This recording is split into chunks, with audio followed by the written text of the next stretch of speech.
Update 24.2, which introduces a revitalized arcade experience, an expanded reputation system for cultivating a vibrant community, and more. Let's dive right in.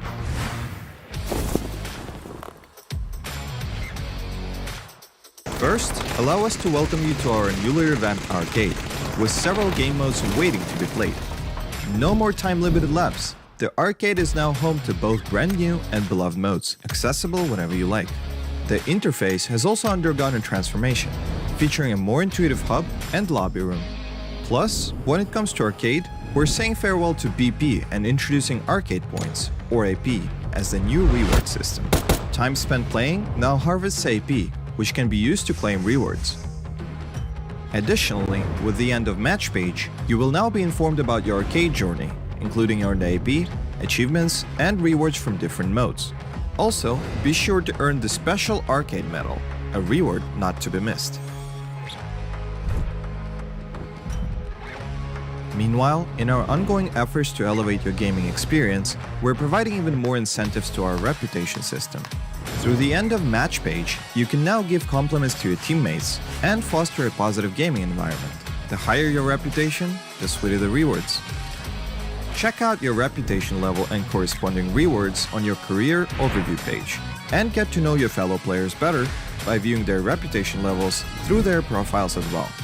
This update brings plenty more changes, including an upgraded report function that enables more comprehensive reporting of in-game misconduct, advertisements, and cheating, with an edit feature of detailed text input. Lastly, there are 10 exciting new areas added to Intense Battle Royale. Be sure to visit the patch notes for a complete rundown, and we'll see you on the Battlegrounds.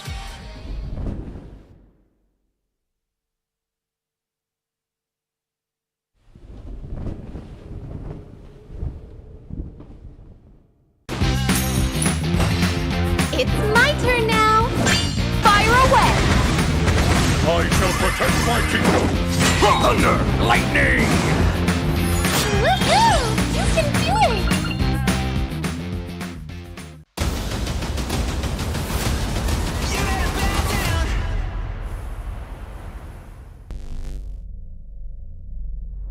If you ain't seen me win, well I got some news for you. You'll have to get used to it, cause I do not lose. This what I do, and I ain't not new to it. I'm on a roll now, showing no signs that I slow down. This is the moment it goes down, yeah, this is the battle, the showdown. So who really want it? Yeah, who really want it? I'm feeling good, you looking exhausted. I'll take your limits and I go beyond it. Yeah, there is a list of the greatest of all time, and I'm trying to be on it. I came here to conquer, I ain't gonna stop until I am iconic. Bring it on, bring it on. I'm taking on all of my enemies. I got the power, the energy. I'm the greatest celebrity.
Looks like you need my help.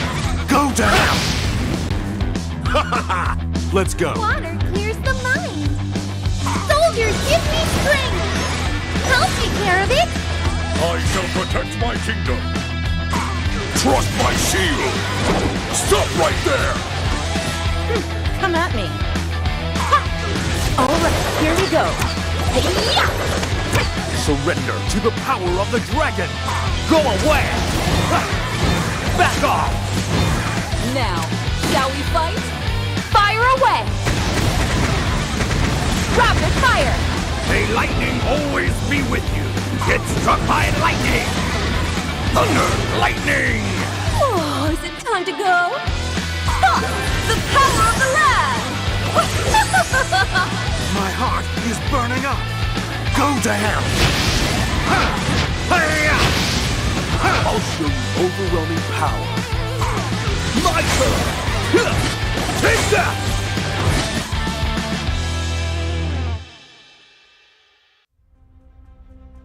For a time, the world believed the ultimate survivor was born in Battle Royale. But that time has come to an end. Today, a new era begins. Here, there are no lucky ones. Here, one must engage in relentless, calculated combat. Those afraid to fight Team 1 eliminated. are as good as dead. The rules are simple. You'll choose your weapons before you land. The attack starts from the moment you drop. As long as you complete the objective, dying is just a momentary setback. Those objectives include securing valuable data, locating and unlocking supply crates, seizing control of data stations, retrieving data receivers, or taking out the enemy and stealing theirs. Squads that come up short won't be coming back. Meet the true test of survival on a brand new battleground. Welcome to Bounty Royale.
Looks like you need my help.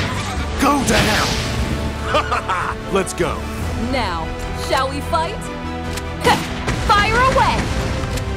The power of the lightning calls me. Get struck by lightning. Surrender to the power of the dragon. Back off. I'll repay you for your trust. Water clears the mind. I'll show you overwhelming power. My turn.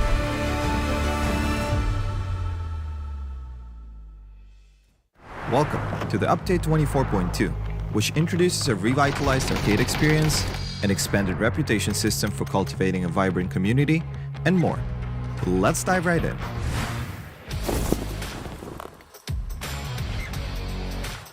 First, allow us to welcome you to our newly revamped arcade, with several game modes waiting to be played. No more time-limited laps. The arcade is now home to both brand new and beloved modes, accessible whenever you like.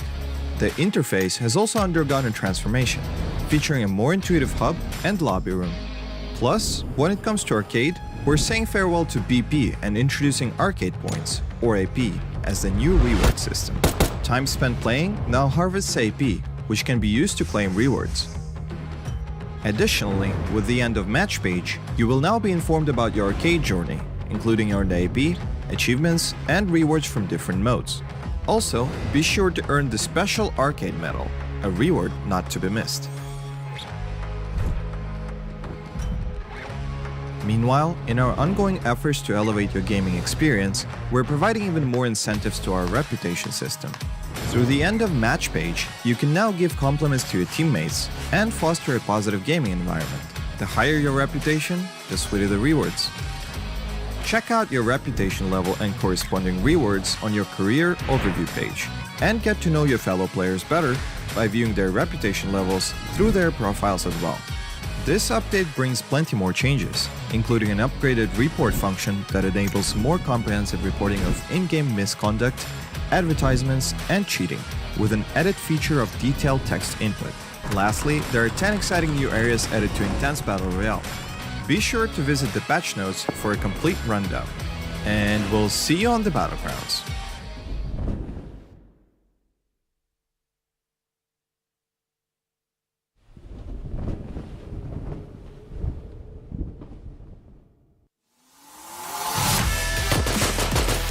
Jump kill on the bicycle.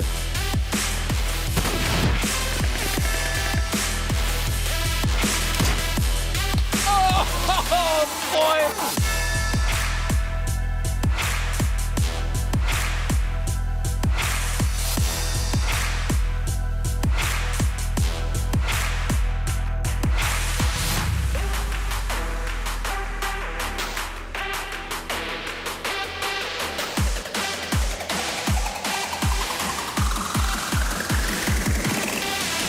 Don't screw up the landing. Drive your wreck. Seat swap. Woo! Uh-oh. Deploy parachute. Thank you, PUBG!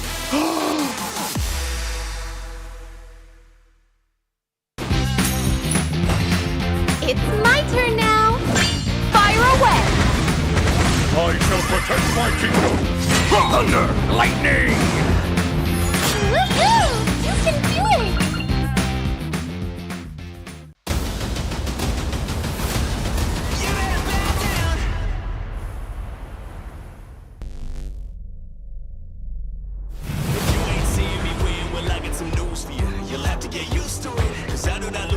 What I do, and I ain't not new to it. I'm on a roll now, showing no signs that I slow down. This is the moment it goes down. Yeah, this is the battle, the showdown. So who really want it? Yeah, who really want it? I'm feeling good, you looking exhausted. I'll take your limits and I go beyond it. Yeah, there is a list of the greatest of all time, and I'm trying to be on it. I came here to conquer. I ain't gonna stop until I am iconic. Bring it on, bring it on. I'm taking on all of my enemies. I got the power, the energy.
Like you need my help.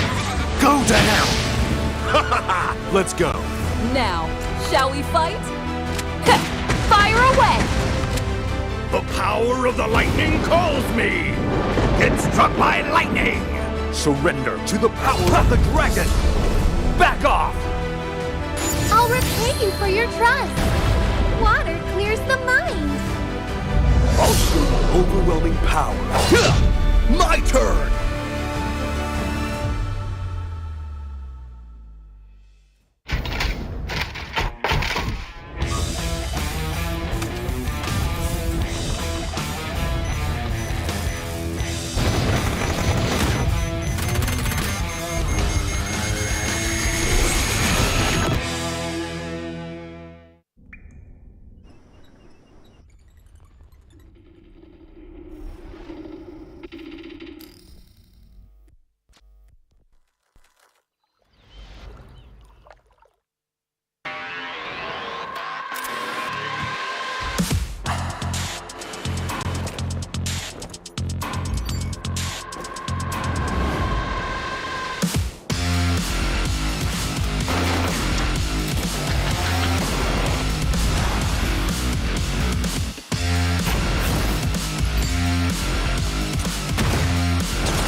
Looks like you need my help.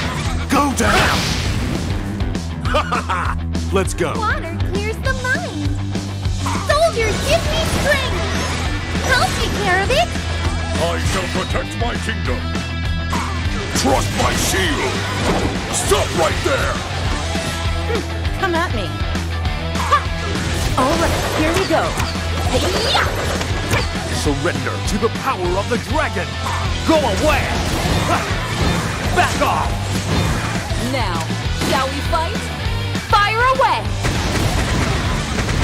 Rapid fire! May lightning always be with you. Get struck by lightning! Thunder, lightning! Oh, is it time to go? Ha! The power of the land! My heart is burning up. Go to hell! I'll show you overwhelming power.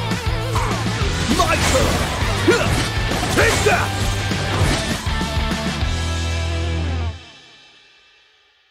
Welcome to the Update 24.2, which introduces a revitalized arcade experience, an expanded reputation system for cultivating a vibrant community, and more. Let's dive right in.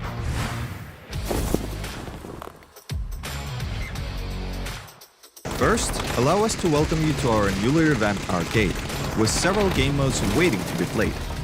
No more time-limited laps. The arcade is now home to both brand new and beloved modes, accessible whenever you like. The interface has also undergone a transformation, featuring a more intuitive hub and lobby room. Plus, when it comes to arcade, we're saying farewell to BP and introducing arcade points, or AP, as the new reward system. Time spent playing now harvests AP, which can be used to claim rewards.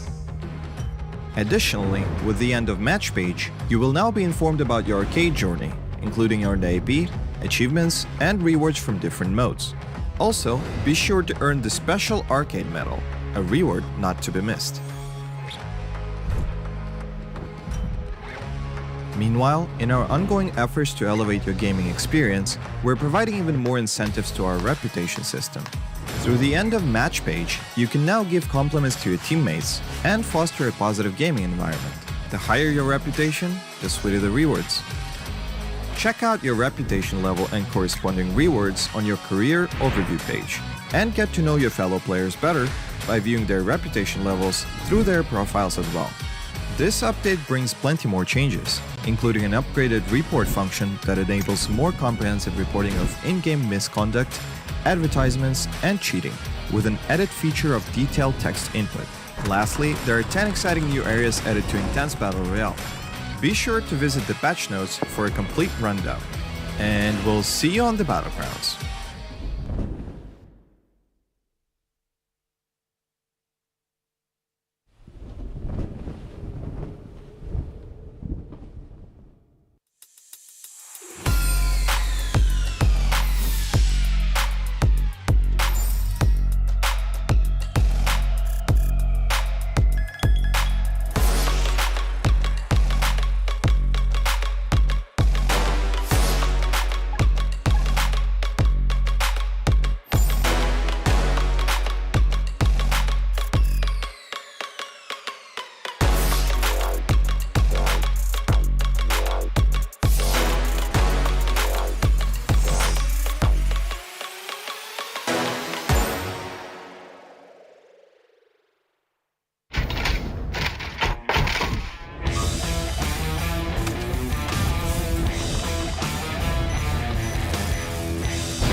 push to find that last member of Trinigo who's been there for so long. He finds all three. Tem flash pra cima dele, lá vem panelada! 有信息在这个位置啊，刚那个集装箱的位置，他为什么没顶这个点呢？他选择直接来这里。这波是肯定要没了，因为这个半波之前 Form 在整个二段这一侧也不吃任何压力。是。Bike, I'm not sure if that's going to help Olaf, but they have 3 base players currently going without vehicles and weapons. And there you go, one finds one, but no, the run over. The run over instantly after. And he gets the gun, picks it. So Vex does he... ดีไฟที่สวยสุดนะว่าระเบิดลูกนี้หยอดย้อยๆแต่ไม่ถึงครับถึงนี่ไงไปต่อน็อกเลยไม่แกะสลักเลยถึงโอ้แล้วหลุมนี้เนียบเดินยากแล้วไม่ลูกนี้ไม่ได้แกะนี่ไปแกะก่อนนะให้แกะไปโดนลูกหมดเลยเหรอหมดอีกลูกหนึ่งย้อยๆมาหมด But no, I went to the full 2. Wait. Oh, I thought they hadn't added mortars to competitive yet. Well, none of the pros want it, and well, yeah, they're. Oh my! I mean, not bad as when you're in that dip. Once you, he's like, guys, give me a nade. I got the angle down. Give me a nade. I know how to find them. Everyone is running over, or maybe they just want to do it themselves. He's like, yes. So my turn. Ein Unterhandgranat, and then that's all. I don't know what I'm saying. I was just trying to make an impression. Oh the guy gets it. Welcome to Modders.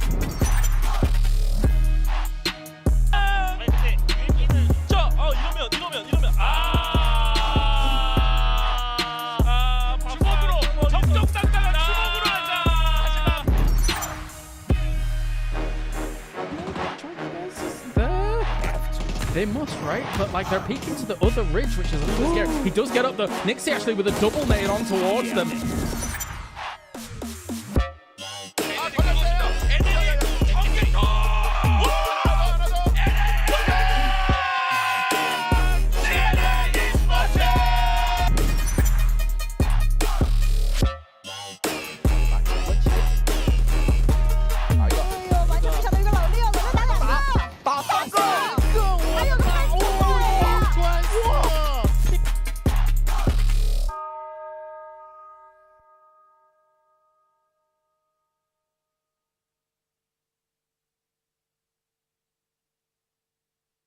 Good morning, good evening, good afternoon, wherever you're watching around the world, welcome back. It is day 2 of the PGS 2 America's Qualifier Finals, where the top 8 teams from North America and the top 8 teams from Latin America have met to duke it out for one of 3, technically 4, but we'll explain that, spots to go to Riyadh to play for the big money. My name's Toffees. I'm joined by Matchroom to break down all of the action. And Matchroom, yesterday's action was unique, to say the least.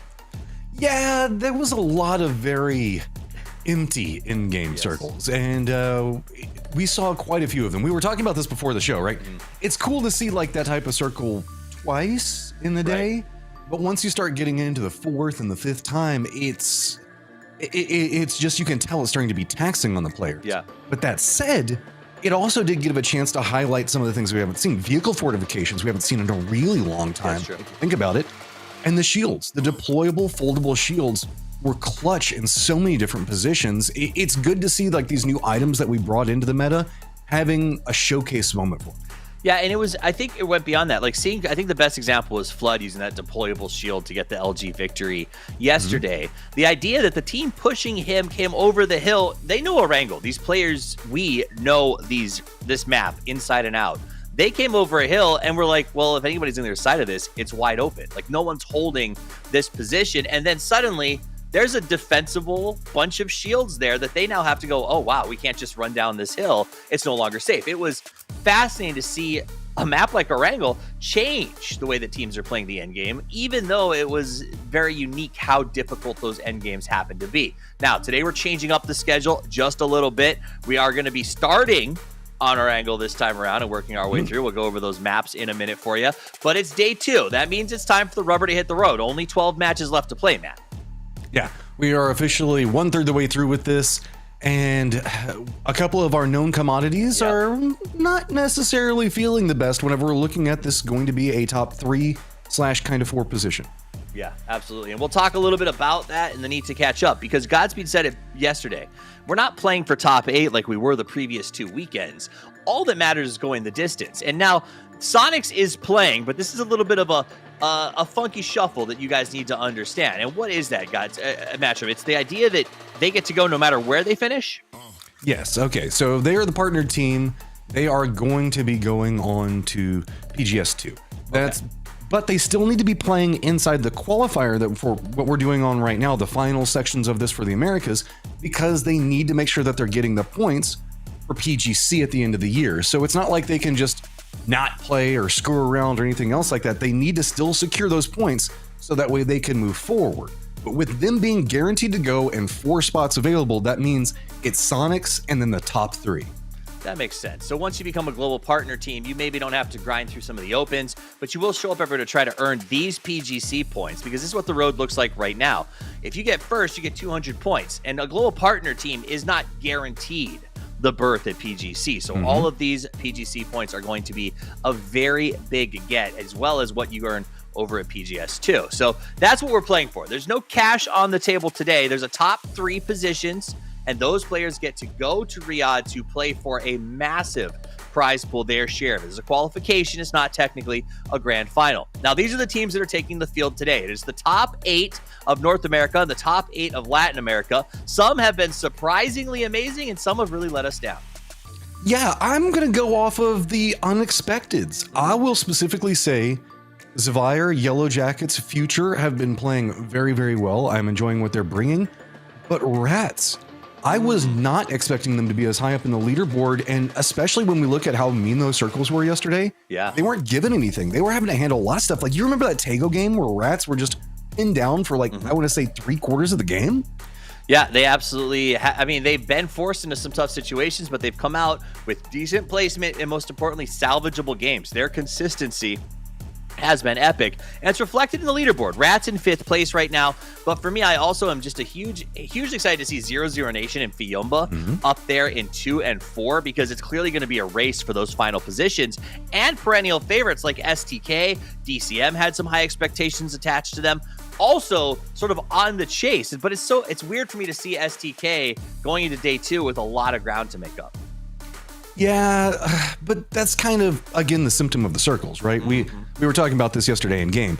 STK is a planned, very tactical team that knows exactly, okay, they map everything and they have an idea on how everything's going to be moving until you get absolute chaos circles multiple times in a row, and then their plans aren't going to be as formulaic as they like them to be. That's a very fair point. I will also remind you guys where it's Tago is in the rotation, which means we're starting with 2 Orangles, 1 Tago, and then 3 Miramars. So we're going to see a lot of a little Orango to start us off, and then we get obviously the fun that is Tago, which was super weird yesterday, but we'll get into a bit of that later. Also, something I want to let you guys know, and I don't know if everyone's thought of this, PNC is around the corner, PUBG Nations Cup, and there are positions on those teams that will be earned after this event. Remember, the second roster spot for, say, I believe it's Australia, is based on the MVP performance here in the last 2, PGS 1 and 2. So someone like Tiggleton or Flood, it is going to come down to how they perform at this event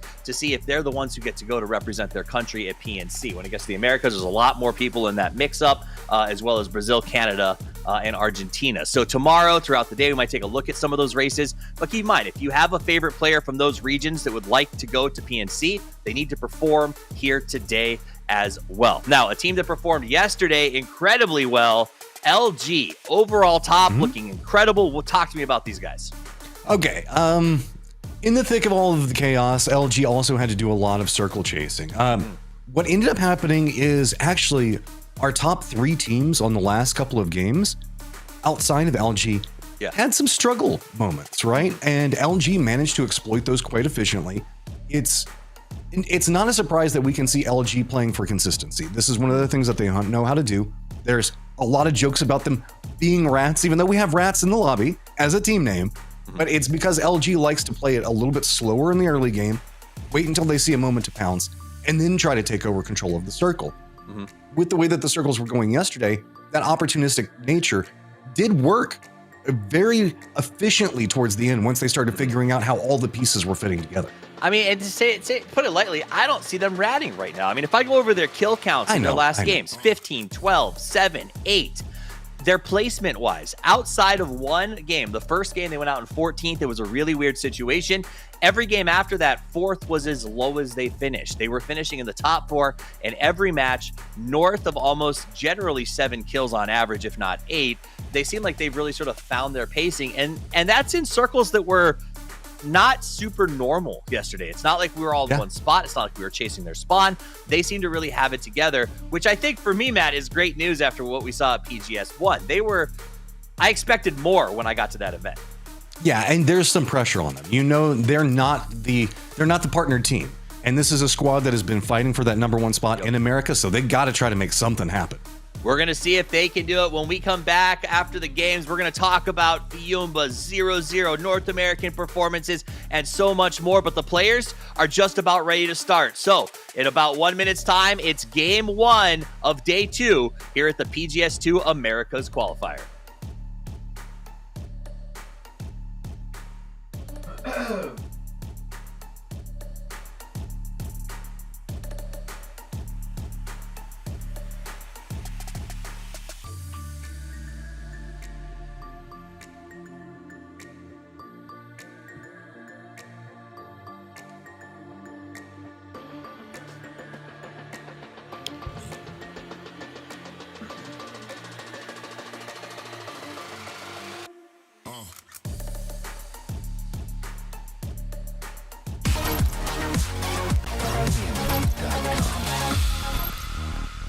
Y'all aren't done with me yet, chat. Matt's back again. I'm now being joined by Godspeed as we're going to be kicking everything off on Erangel. It me, and we're on Erangel indeed. Day 2, Matt, as you know, as you and Steve had talked about, it is starting to become a little do or die for some of the teams on the bottom to really start to get their feet under them. Otherwise, I don't know if they're going to make it. That being said, I'm super excited to see what happens on Erangel with a Miramar heavy day, and then always excited for Tego. Dude, I'm always happy when it's a Miramar heavy day. I like Erangel, but I don't know. I love this Miramar. I will say, I actually like starting on Erangel because it's like, you know, getting a nice little appetizer that you're familiar with, and then, you know, maybe getting a little bit of a main course in Tego, something exciting, and then just settling on the best dessert you could have, which is, again, that sand, that Miramar. So as half the viewers are now tilted off the face of the earth because of us saying that. Why? Why would they be tilted?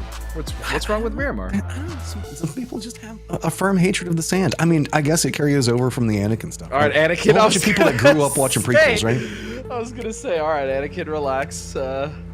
Looking at this map, though, Matt, fairly standard. You know, no hot drops. I do notice the Yellow Jackets and 0-0 Nation may be getting a little close, but okay, here we go. A somewhat normal circle. I mean, we had a few normal circles yesterday, but they ended quite tragically, I would say, as far as the teams in cover go. But this one should give us at least something, a little bit of a reprieve from all that craziness we saw yesterday.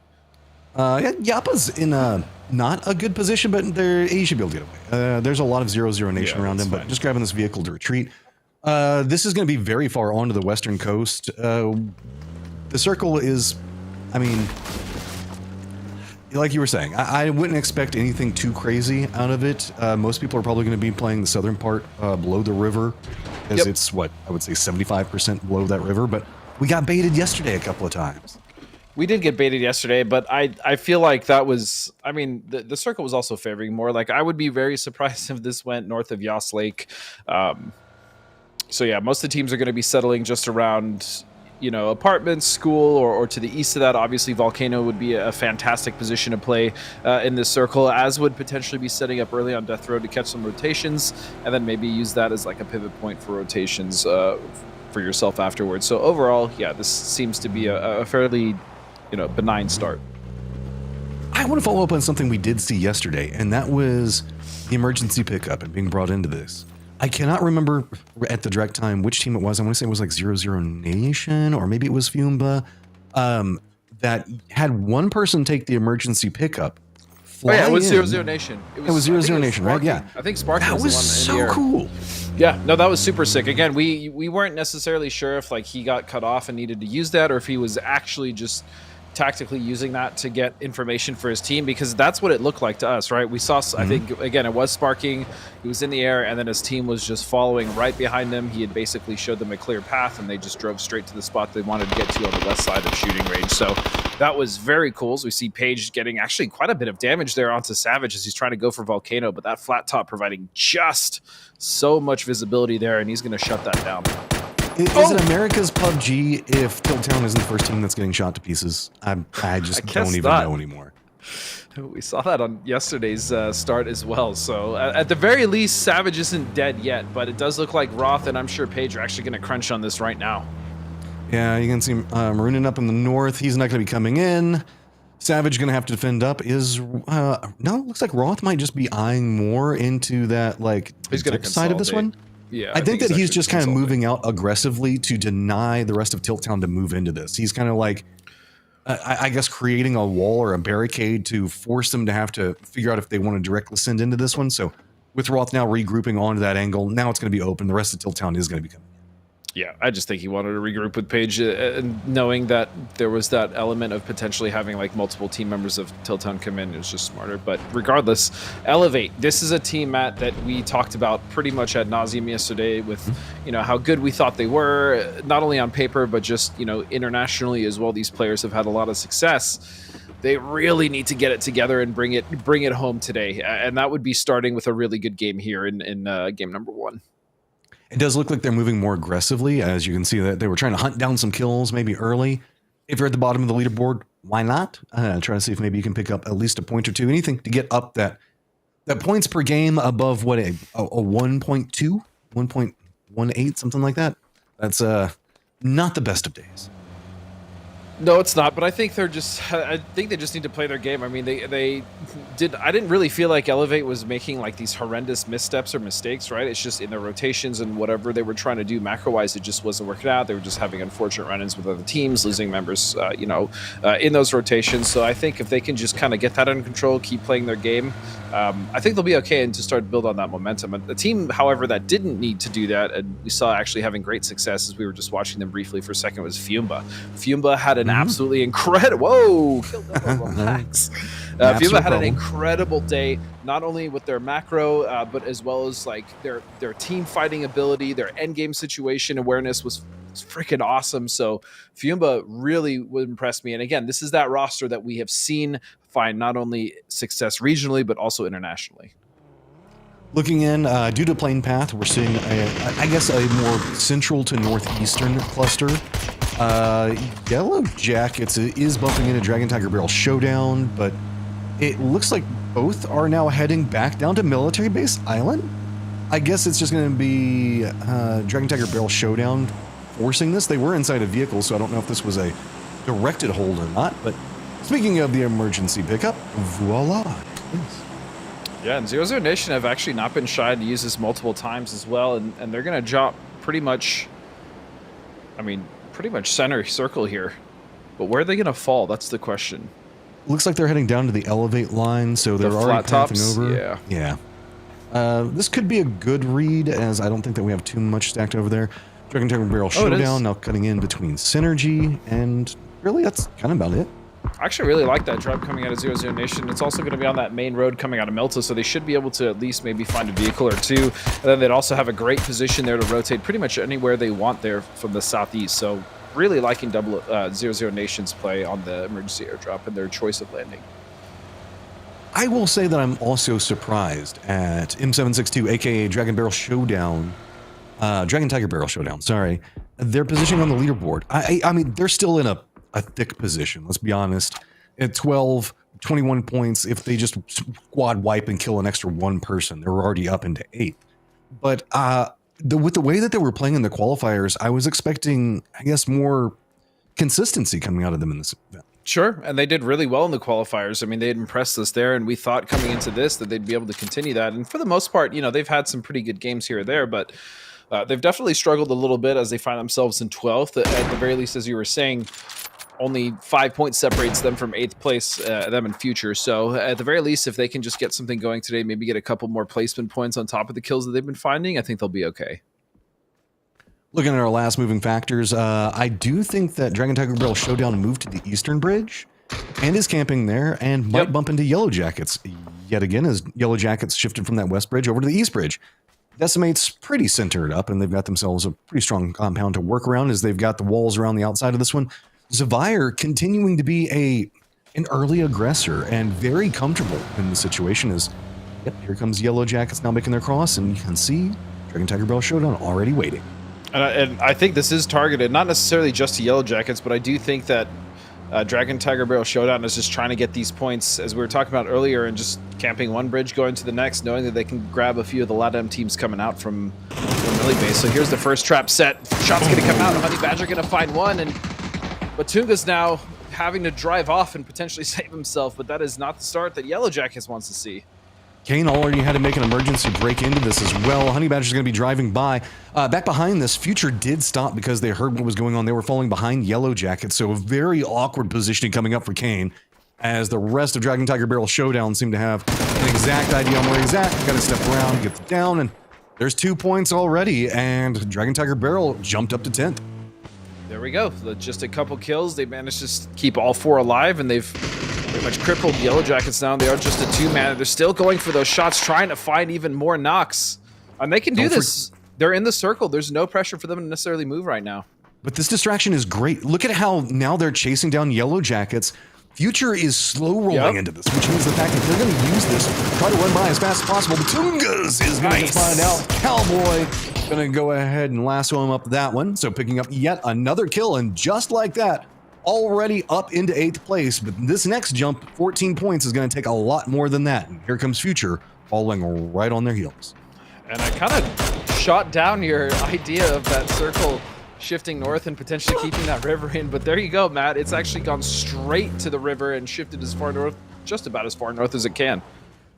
Yeah, so that means that our southern action going to continue here. Slabby's going to be playing the outside. The rest of Future looks like they're going to try to do a hard push to the west, using the gas station wall for some type of cover. Slabby's going to be the linchpin position in this to see if he can get something, but he is revealed.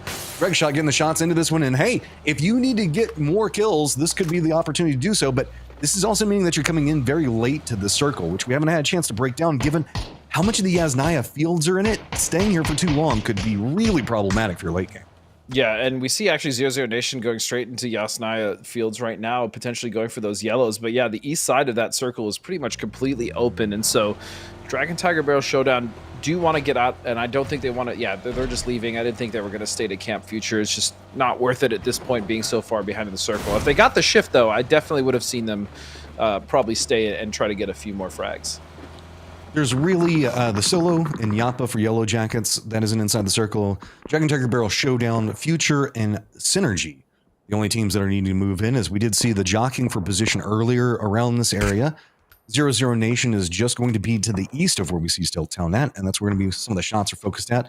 This is a split that is being had right now. As you can see, the other 2 members are going to be playing to the south, and with that, taking some shots into Elevate sightlines. Just in the southeast of here, we also do have LG, who are kind of watching what's going on, but that's also going to be the angle that Dragon Tiger Barrel Showdown is looking like they're wanting to advance into. And as they do start kind of closing into the circle, they are going to have to deal with LG potentially, as they are set up there. But I actually like that little split that you were talking about from Tiltown, Matt. They aren't necessarily going to be able to cover each other as much, but they have good options if they need to consolidate. So I do like where Tiltown's head is at. Future going with the opposite side of the strategy, right? Hey, let's just go all the way to the west, wrap around. It's not going to be the easiest wrap, given the fact that the river is cutting through that like north, I don't know, 20%. And this is kind of what I was expecting to happen. Honey Badger is getting spotted out by LG, who's defended up along this line. The other members are going to continue their trek over to the east, but I'm kind of hesitant to see where Dragon Tiger Barrel Showdown can come into this. It's just going to be 00 Nation after this. Unless they go all the way up to Yaz, nothing's going to be an easy rotation. Yeah, but I think that is their play, right? Go up, potentially scout out Yaz or the dips around Yaz, just the southeast, and then just try to go in from there, because I mean, ultimately, that's just going to be the cleanest side of the circle. Now, they don't really necessarily know that quite yet, but I do like where they're starting to get that rotation. And look at Kraken all by this little lonesome as Future now kind of pulls up here to the rest of Potato Hill.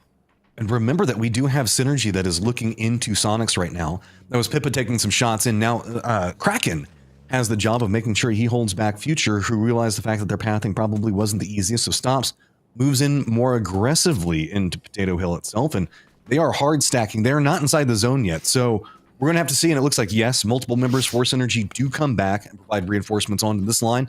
Circle's still going to keep the river in and just staying a little smidge to the north.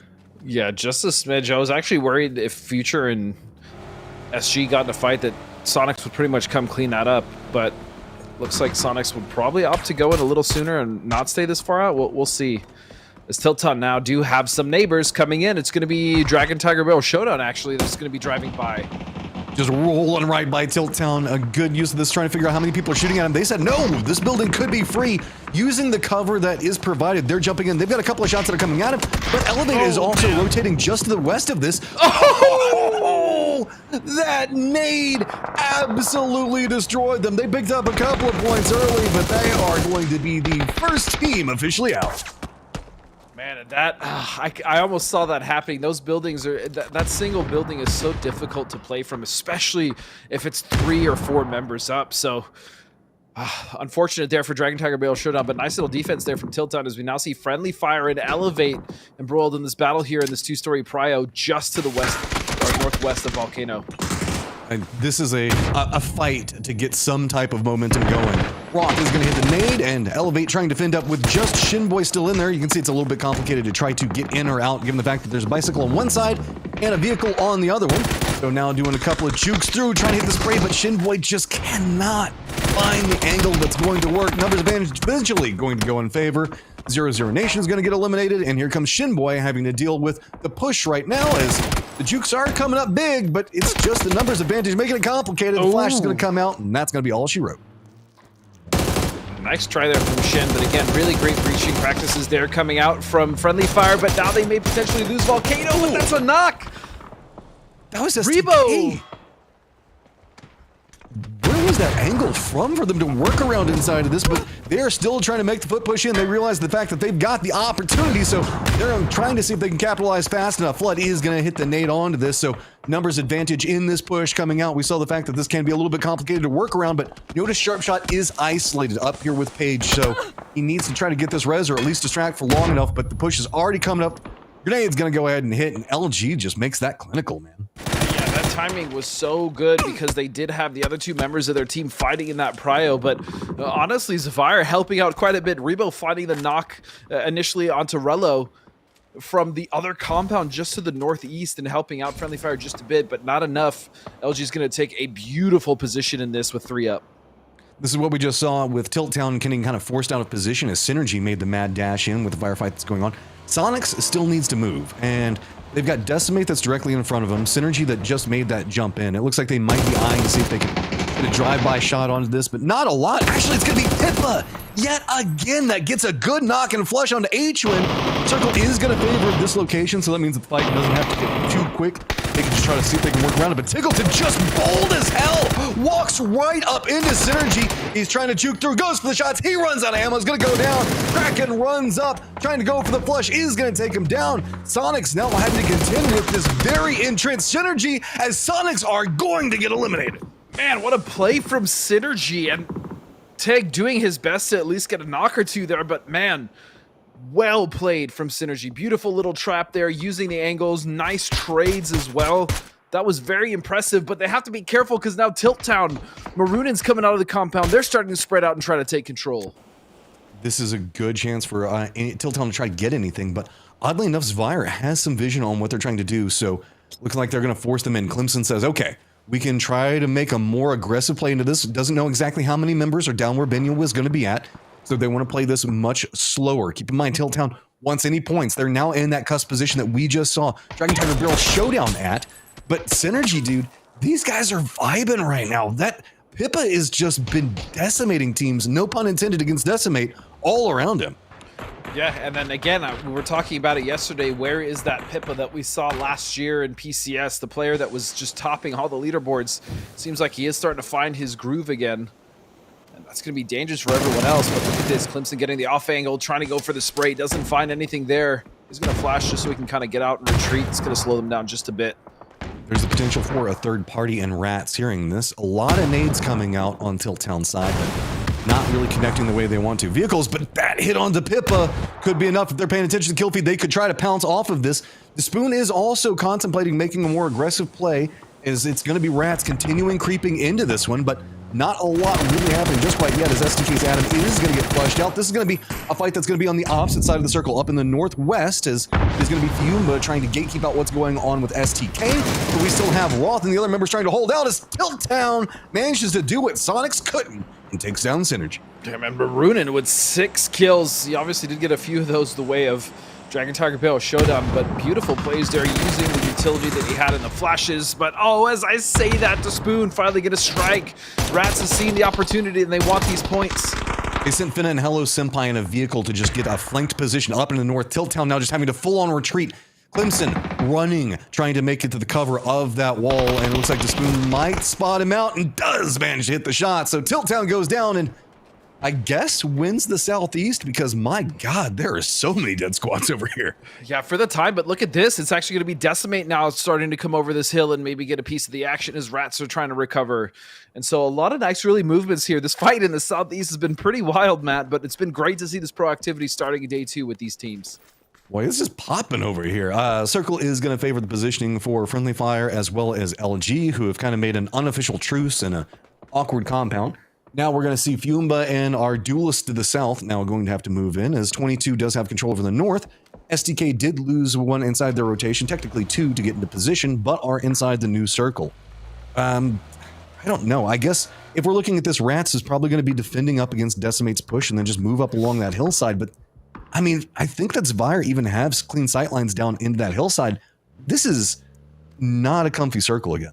It isn't comfy, but there is so much more cover than we've seen in the previous circle. I mean, even that angle you were talking about that Zvire would have, Rats can pretty much just stay on the backside of Volcano there, and they'll be able to get there without too many issues. So, realistically, I think the problem for Rats and Decimate, whoever ends up taking Volcano, is just dealing with LG or Friendly Fire in the aftermath if the circle does end up closing them out. So, at the very least, even in the northwest, there's so much to play from SDK to potentially 22 coming in. There's like a nice little hill area there with plenty of dips and cover as well. So for the time being, Matt, I will say there is a world more of cover than we've had at least any of the endgame circles. I guess that is true. In context to yesterday, we've got way more, right? Yeah, much more cover. I also have to say, I love fighting around the area that Shoot to Kill is playing in. This is, I don't know, one of my favorite areas around Erangel. This is a great area to fight. Like you have so much maneuverability, the trees that provide cover, the dip that's inside of this, specifically given the pathing options with this circle, this is a really strong point. The issue is, Fiumba and 22 both look like they want it as well. Yeah, that's the main issue also, that SDK is down to 2 players. With 4, this is much more manageable as far as a decent hold, but as a duo with 2 full squads on either side, or north and south, it's going to be a lot of trouble there. But here we go, Decimate now trying to get a little ahead of Rats. Actually, they've sent and one towards the peak of Volcano there, as he's starting to now get an angle, and he's starting to also see these positions and relaying all that information out to his team. This would be great if Decimate can actually move up. Vinny going to take a few shots as Finna now realize that Decimate is right on their heels. Shout out to Rats as well with those 3 kills, now up into 3rd place overall, having now jumped over 0 Nation and Sonics. Decimate, though, trying to see if they can put a stop to any run of points that they're trying to accumulate at the time. Fiumba having to deal with, surprise, surprise, throwables from Shoot to Kill, and while there are only 2 of them, nades can kind of equalize that one out. Foldable Shield's going to provide some support, but Alo, close range King, trying to find some more. 3 members now down, and he's just trying to get the flushes, pick up whatever points he can, as he is now tied up to 0 Nation. Fiumba, even Emmy, taking a ton of damage off of this. How aggressive does he want to play? Go for the shots, but no! It is going to be 22 that picks it up, moving aggressive, backfilling behind Shoot to Kill, and now looking down into Fiumba's very damaged position. Hell of a try there, though, from Alo, the close range god himself. But look at this, Vire now starting to come out, Matt, and they are starting to look for these kills as well, as they're going to find a knock on a 22 and try to put as much pressure as possible, because even though this hill is great, we were talking about it, Matt, the circle is starting to close out on the backside, pushing them into the vision of Friendly Fire and LG. But look at the amount of control Zvire has come out to take. I love, again, this proactivity from this team has been chef's kiss. It's so good that they left Fisher back to control the hillside so they have an escape path if they want it. No overcommitment's really necessary. Fume, but it does look like they're trying to pincer in on this one. Last member up, Emmy, seeing if maybe he can get some kills. Zavire just reading a very good position, realizing how they can make the push up the hillside, kill Demo. Those are the last ones up, seeing if maybe they can get some damage control running in off of this. And Emmy back behind with Fume, but doesn't want to do too much just quite yet. Also, Decimate has some vision into this, and that's one of the reasons you're seeing a stall and a lot of the movement coming out from Zavire. Long-range shots are kind of slowing down any approach that they want to make, and is providing an opportunity for 22 to kind of counter-move back into this. Yeah, this definitely gave them a shot as far as recovering. Zvire are going to recover as well, though, so they're going to get Rebo up. And again, circle's starting to close, so 22 needs to make this fight happen as quickly as possible. Most is going to find a knock, but he's going to have to prone out, and Cloud's going to get the trade. They're just doing so good on this one. Waiting for Posa. He's going to just make a juke around the smokes. It's bold to do at this stage. 17's 19 alive. Spots out the butt, but doesn't get enough damage on. Finally finish him out. 22 is going to go down, and Emmy is thanking them for that one. Going back to the fight that's been going on for a circle or so. It's going to be Rats getting a good vision into the rotation of Decimate, but not too much that they can do as they were spread across this hillside. Fisher kind of harassing them as they've been going. Yeah, Decimate's been really taking their time, trying to do, as you said, as much damage to 22 as well as Zvire as they could before actually taking this fight with the Rats. But the good news for them, at least, is they're starting to at least kind of push them down towards that downhill angle that Zvire might have. The bad news is they still need to actually find a place to play once they finish this fight. It is so scary to step up that hillside right now. Nobody wants to move in. There is only Fisher that has good vision in this from Zvire. And Zvire did also get their res back on Ali, I believe, so they are regrouping this field. Who's trying to move in. Fake Zin trying to get some shots in on Finna, but it's going to be Grant Lannis that takes down and one. And a quick flush as well. Finally, retaliation coming out from Vinny as Grant Lannis is going to go down. But, I mean, this is a lot of work, and Decimate did not get what they wanted.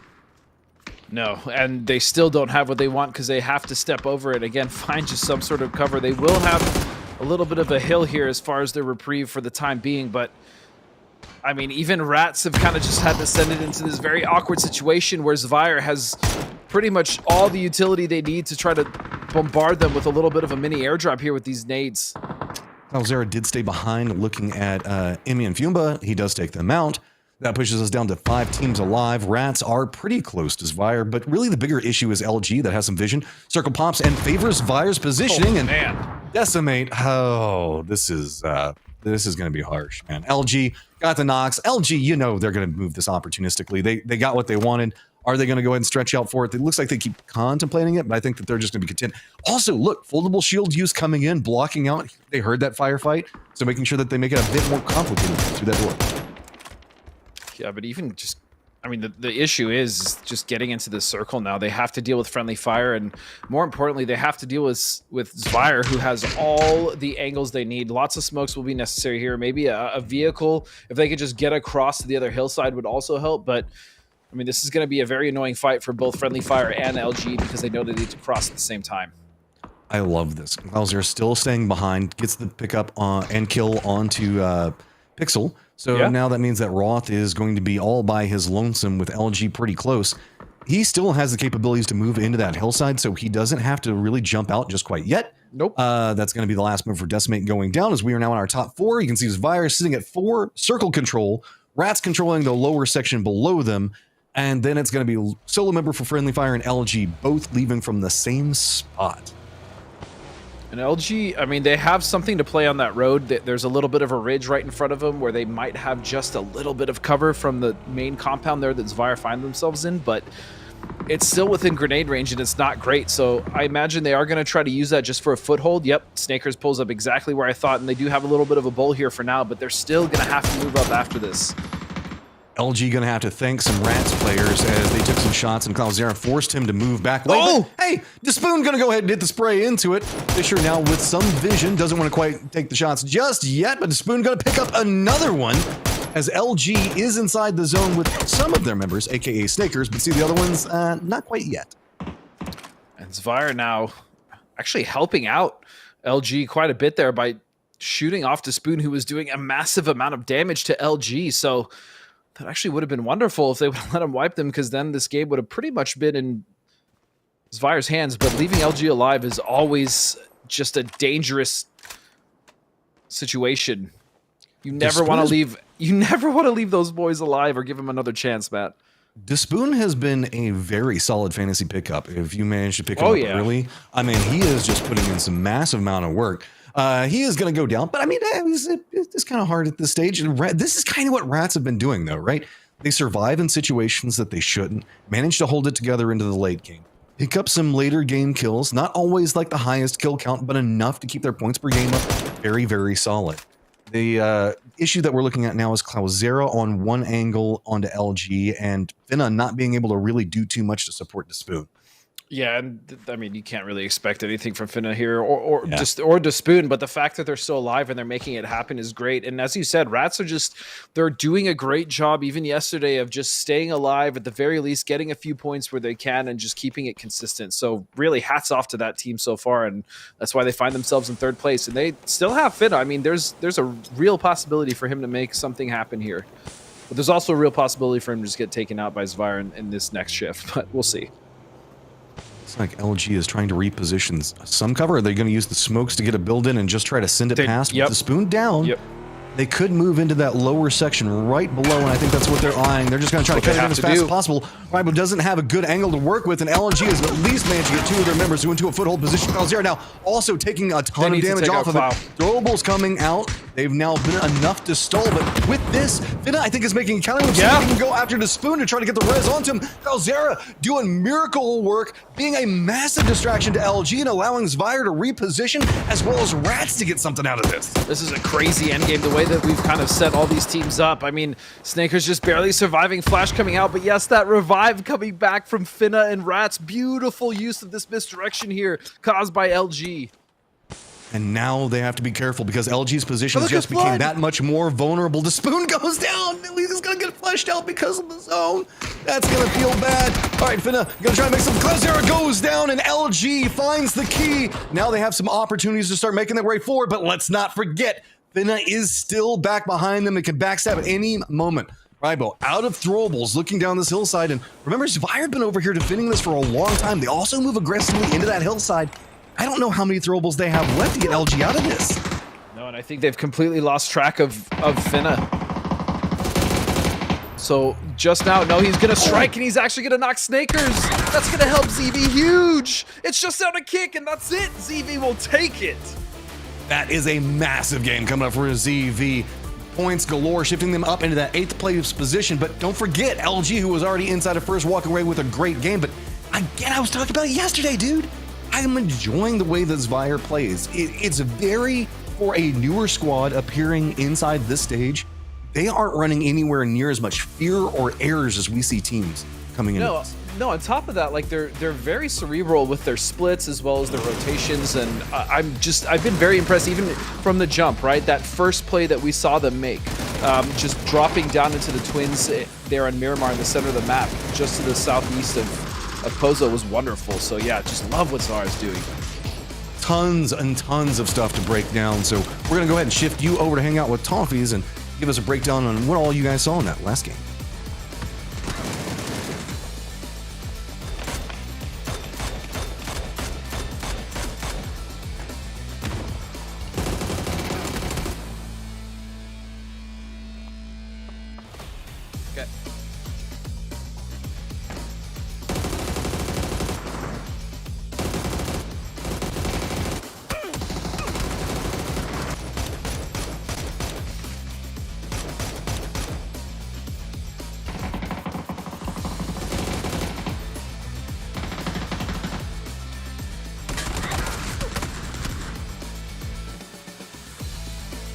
Welcome back. Zvire comes out and gets themselves a chicken dinner after a fascinating run for them.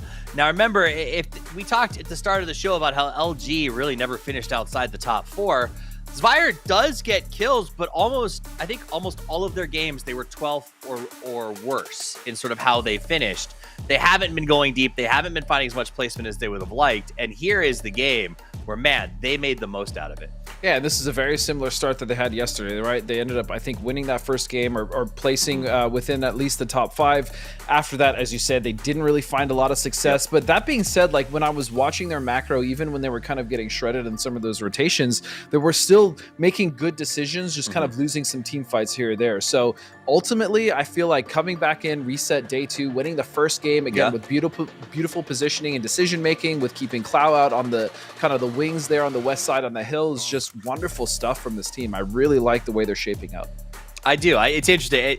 I am curious to see where they continue to grow. These are names that you guys probably recognize if you have watched PUBG for a while. Ollie RV, Cluzera, Rybox, and Fisher. We've seen with teams like Just Too Easy in the past. So they know their way around the game. Yes, they came through open qualifiers, but they do have that sort of pedigree. Just so everybody knows, I double-checked the facts. It was a 2nd, a 13th, a 12th, a 13th, a 13th, and a 9th. So this, if anything, blows my mind, Godsby, because it means they came back with a mental reset. Like, it's hard to leave after day 1 with that many finishes where you go out early, and to come back strong and win your first game, that's incredible. But that's what you have to do, especially when you're playing at this level. You're going to have bad games. Every team has bad games, not just, your Zvires or your Decimates or your Elevates every team. Sonics have had bad games. LG, some of the best teams in the world, teams that have won world championships have bad games. That's just part of PUBG. It's just part of Battle Royale. So you have to be able to have that mental reset capability. And so far, it looks like Zvire has that in spades. They absolutely do. Now, at the start of the day, we asked who can maintain their position. LG gets the end game there, gets themselves up to 86. Fiumba at 72. Rats does get a little gap, and this is important. I'm going to talk for this for a second. Sonics gets the auto bid, so 3 places are going. If Sonics isn't in the fight for the top 3, it kind of means everyone else has to big chase. So Rats, feeling that sort of 10-point buffer with so many teams in the 40s hot on their heels, has got to be nice coming out of game number 1. Oh, absolutely. But even looking at this, like LG, I mean, we expected LG to be in the top 3 in some capacity. Yeah. Seeing them in first is not a surprise. I mean, even a little bit. But Fiumba and Rats, I mean, the consistency, Matt and I were talking about it as well during that cast. The consistency in Rats and just being able to make sure that they're salvaging the games that they have where they lose people. Like in that game, for instance, right? They had a great third-party situation. They started to get kind of messed up themselves. They rotated into that position to the southeast that Compound Zvire was in, and just Spoon was an absolute menace. I mean, he had knocked multiple members of LG. He was grabbing some kills where he could off of fights happening. And that type of, if you want to talk about a mental reset, being able to do that mid-game and still salvage is wonderful from them. I think you touched on it perfectly. It was the fact that, yes, they were hiding, but they were still being active in a salvage game. It was clear. I mean, those sprays are incredible. Despoon was very clearly not forking around. He's absolutely a monster out there. And while they didn't win, he set Finna up for a potentially knife ending as he was able to sort of push there at the edge of the blue. Almost got a knock before he went down to the blue, but it kind of got jacked at the last second by Zvire, which is not surprising at all. And their play just seems consistent. Shocking because of the placement sometimes, but really I love what they're taking away from those games. The other thing in this game I want to talk about, if we have a little bit of time left, is the Southeast fights. To me, Godspeed, it seemed like the amount of chaos down there, it shows just how much the pressure of being in those top 3 positions are already affecting teams. They were looking to sort of third party. They were looking to pick up points as fast as possible, when I think some of those teams would have been perfectly happy to just wait out the edge in the past. Sure, and I mean, let's start off with the fight that actually kicked off that Southeast edge, which was Fiumba getting the wipe onto Sonics, right? So we initially saw that. Then we saw Tilt Town kind of want to come check it out. Then we saw Rats actually coming from the west side of the circle to Rap to check that out. Then Decimate decided that they wanted to come check that out. More so, I think Decimate came because Circle actually kind of pushed in that direction, but so many teams were already looking for those early game opportunities to get those points because they know that this is day 2 and they know that the door will slowly close as we close out the day. Speaking of doors closing, Elevate showed me something I haven't seen or done myself. they were using bicycles to block entrances to buildings. I don't know that I've seen that before. In that garage house, they literally had the back door locked with a bicycle. You heard Matt being kind of like, oh, the movement's weird around here because it seems like an interesting strategy to close down the blind spot. Yeah, we've seen teams try to do that with like UAZs and blocking shacks, or like even the flat top are great examples. The garage in the bottom will sometimes see teams like kind of pile as many vehicles as they can, so that it makes it really difficult to breach. But yeah, that was kind of unique, seeing whether it's a bicycle. I'm sure we'll probably start seeing if the space allows it, like the deployable shields, maybe on the outside front of the building to kind of block that. So yeah, we could definitely see stuff like that in the future as well. The game continues to evolve. We'll see what new things we experience. It's our last Erangel match of the day when we come back.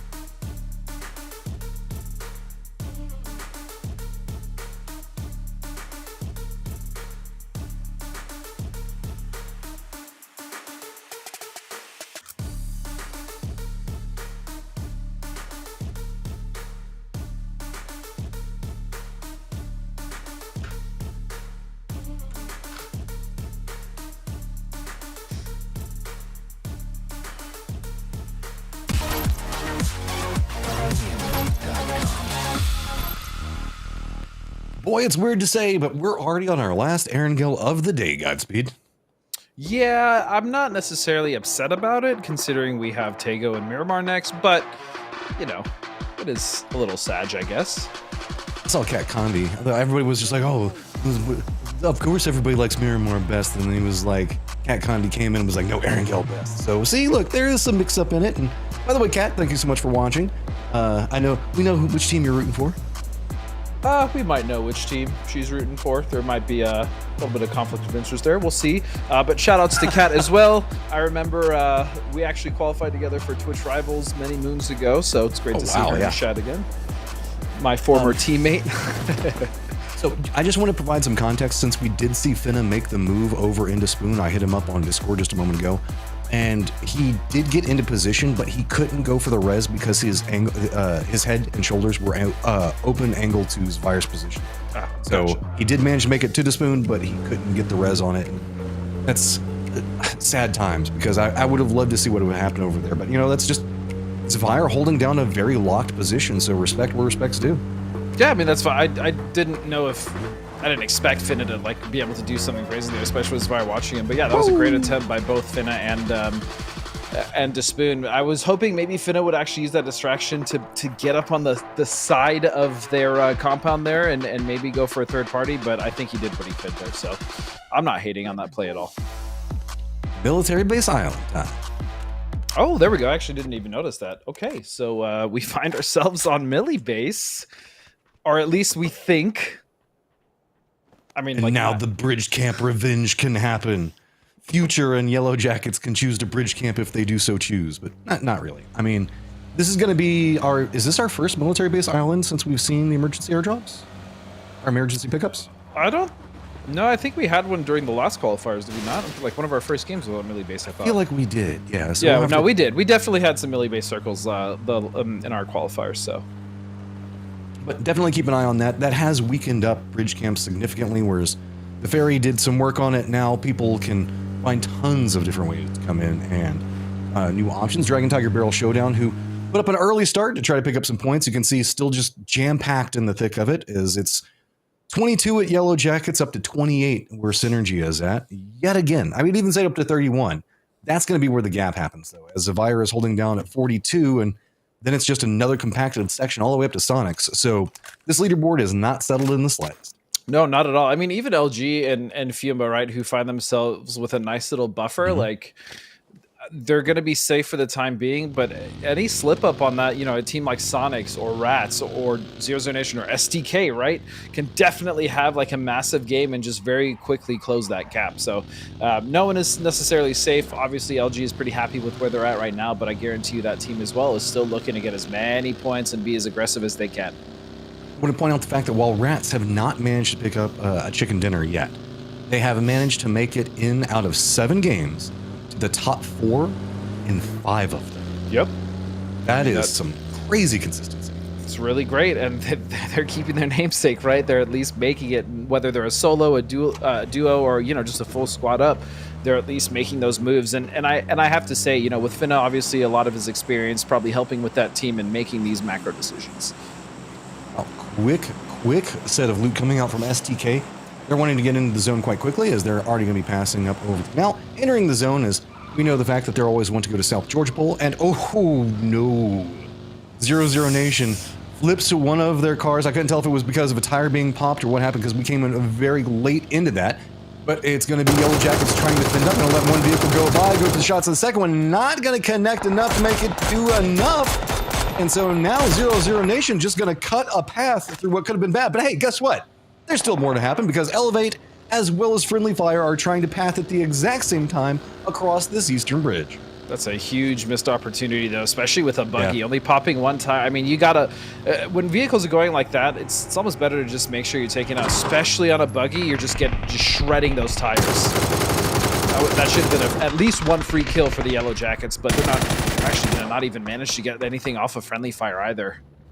Yeah, I mean, they're at least stalling them out, but that's about all they're going to be able to get. And with the speed and that now Friendly Fire is now slowly getting out of this position, Elevate is coming in, and you can see nobody on Yellow Jackets is looking that direction at the time, so they can sneak another squad past this position. And this is a very big missed opportunity for Yellow Jackets. Yep, I agree 100%. And now Elevate, yeah, they're just going to come straight across, and they might even get a frag on one of the members here of Yellow Jackets. Yep, they are. Oh. They're just going to run Yappa over. This is a big blunder for them. Potential of 3 different kills coming in. And hi, Pippa. I don't think that Pippa was quite expecting an entire squad to jump on top of him, and that's kind of what's going to happen. Kraken's already going to be down and flushed out. Pippa, you're going to just be kind of chilling here. This was a 2-2 split, and we do have the other 2 members for Synergy that are going to be the east, right along the compound on the coast. He's got a Tommy gun. Oh God, he's holding a very awkward angle, though, just at the front of the entrance of this barn building, so he might catch one off guard, but as long as SDK plays this the way they should and they just go for those trades, I think they should be okay. But yeah, not the start that Synergy wants. A shotgun, an M249, and a Tommy gun. We are PUBGing real hard right now, and I love it. Yeah, Adam, a man after my own heart, using that M249. That actually was my favorite gun in the game back when it was a crate weapon. I freaking love that thing. Myself and actually your boy Dre, he used to be pretty nasty with that thing as well. Shout out to Dre out there. Coming in here with sweaty weapons. Look at him. We see you on the other side over there too. All right, 3 members now making the push in, and Pippa is going to hear that glass break as well as the pitter patter of feet. How is he wanting to do here? He's going to have a ton. He knows it's a ton of people. Yeah, still a very awkward angle, though. Yeah. This is not usually where you would find someone kind of camping out or trying to play from this. So, again, he might be able to catch one. If they're not careful, I mean, that Tommy gun up close can do a pretty decent amount of damage, but he also might just be able to, to survive this if they don't find him. Maybe they thought it was just a one. Oh, God, here he goes. He's going to get one. And that's the flush. Yep, that was work. He did his job. That's very annoying for SDK, but Pippa did what he was supposed to do in that situation, is just get the point, because he knew he wasn't making it out of there alive. Yeah, I mean, Tommy gun gets it, and that's what you get going with the sweaty gun, Purdy. See, look, all the people that were playing with the fun guns, they're the ones that got the kills. Oh, I can only imagine Purdy right now. Those guns. And I don't blame him, man. That's honest PUBG coming soon. I don't think so. I mean, that's just one of those situations where it happens, but that it's shitty either way, whether you're Pippa and just caught off, or whether you're Purdy and you're just like, God damn. Oh, look at this though. Dragon Tiger Bear Showdown heard this fight, and do they really want to approach on this? I mean, they know that one member is. They might be able to knock at him here. Yeah. So they can move more aggressively into this. STK, they also have to know, probably came to this position fairly unlooted. So they have the opportunity to move in potentially aggress in. Penta is moving out of position. He's already crossed over. So this is technically a 2v4. Did Penta see them? No. He started driving out, and I think he might have spotted him out. Halo's going to go ahead and get taken down quite early and flushed. So what do, STK? You got here early, you got control over the compound, but Dragon Tiger Barrel Showdown wants to pick up them points. Yeah, and the problem is STK can't. I mean, Adam and Penta can't really pull off at this point, right? They're just committed to this, and so in the kill feed, we do notice that Roth is going to flush out Kickstart somewhere off in the distance. I believe that they're landing in airdrop. Is what's going on. They took a pickup and yeah, they did. I see it. Roth hit. Yeah. But look, yeah. So Honey Badger now and the rest of M762 are just gonna. I mean, there's no reason for them not to just take their time and clear this out, right? Because they're on the south side of the island. They know that SDK is down 2 members at the very least, so they're just gonna slow roll this one. Penta though, with a nice little off angle, he could easily get a knock here and start to shift the fight, at least in SDK's favor. But that still would be a 2-on-3. Yeah, I feel also the. With Adam's positioning, this is kind of turned into a giant event of what Pippa was trying to do, right? You can see that Dragon Tiger Barrel Showdown did get 3 inside of one compound, and they're just slow pushing this. It's going to be Cowboy and Greg Shot working together, with Vegas being the tail end. Penta in this position is not going to be found too easily, so that could be the turning point. But the issue is we've got STK on opposite sides of this compound and not really capable of covering each other. No, these are going to be 2 extraordinary solo plays to kind of get STK out of the situation, but at the very least, Penta will hear multiple members underneath. And again, I don't think they suspect him to be on the roof, and there's no one in that that big double balcony building there just to the east of him to really kind of notice that he's on this roof. And Penta is aware of that angle. That's why he keeps kind of looking in that direction, knowing that he could be spotted from one of those windows. So yeah, Penta, I mean, this could be huge. Or he could just go down in a ball of flames, as we see Honey Badger on the other side of that. And look at this shift. That's an awkward little shift right there. Moves back into a canal, I guess. No, this is going to be weird. That does mean that there's more pressure back on these southern teams. Most notably, you can see Elevate already making a move, with Synergy going to be pretty close to them. Friendly Fire going to have to move, as well as the teams that are going to be just to the east of them, and that's going to be LG and Yellow Jackets. That also does mean that this standoff, sit-off, I guess is the better way to say it, because nobody's really moving. It's more everybody crouching around. Oh, Penta realizes that he's going to have to go for it. And Adam and Penta find a crossfire angle to work with. Adam is going to go down, but there was a massive cost in that. That was actually really huge. If Adam could have stayed alive there, this fight would have been very much so in good favor for them. But look at Elevate actually driving past this. Are they going to stop? It's possible. They see Penta. They take the shots. He had to leave his position due to that. And now he's back down on the ground having to fight. Elevate being a minor influence, but enough to make this very, very problematic. So M762, I do think that they did get the res back in. So firmly aware of where Penta's at and realizing the Blues on their heels. This is the second time that Dragon Tiger Barrel Showdown has tried to be aggressive in the first circle, and it's starting to cause problems. It slowed down, yeah, absolutely. And so now, yeah, Elevate's just going to keep going. There's no reason for them to stop outside the circle and fight. But look at this, a little fight between 00 Nation and Friendly Fire, just on the tip here of the east side of Millie Base. Friendly Fire had not the easiest rotation, as you can see, Roth being the last one up. LG does spot him out, and that's going to be the shots that are going to be coming in from the side of him. Yellow Jacket's going to go ahead and move to the up to the north, and Roth is enough in the circle that it's good, but not enough in the circle that he feels comfy. He can at least move away from 00 Nation. He's got these compounds open. I'm curious, what do you call this? Because we call this nursery. I've always just called it Manor or General's Manor. The position where Roth is at? Yeah, that he's trying to move down into, because, you know, like they always give like the general on a military base a really, really nice house. Sure. So, I don't know. I'm not saying you're wrong. I was just curious what you call it. Why nursery, though? See, mine makes sense. Where's yours? Aren't those like, I don't know, are they like little classroom nursery? I don't know. I wasn't the one that named it. That's just what we called it on our team. Yeah, man. I love the variance. Yeah, there's no right or wrong answer, I don't think. Well, Penta back up into his home, and yeah. Now he's going to figure out that there's going to be a lot of Dragon Tiger Barrel that are all going to peak at the same time. There's a good spray, doesn't get Vegas down, and valiant attempt, but STK, 4th place, already down, and look, they're in that cusp position, 4th place as well. Sonics, 00 Nation, Decimate, even Zvire right on their heels.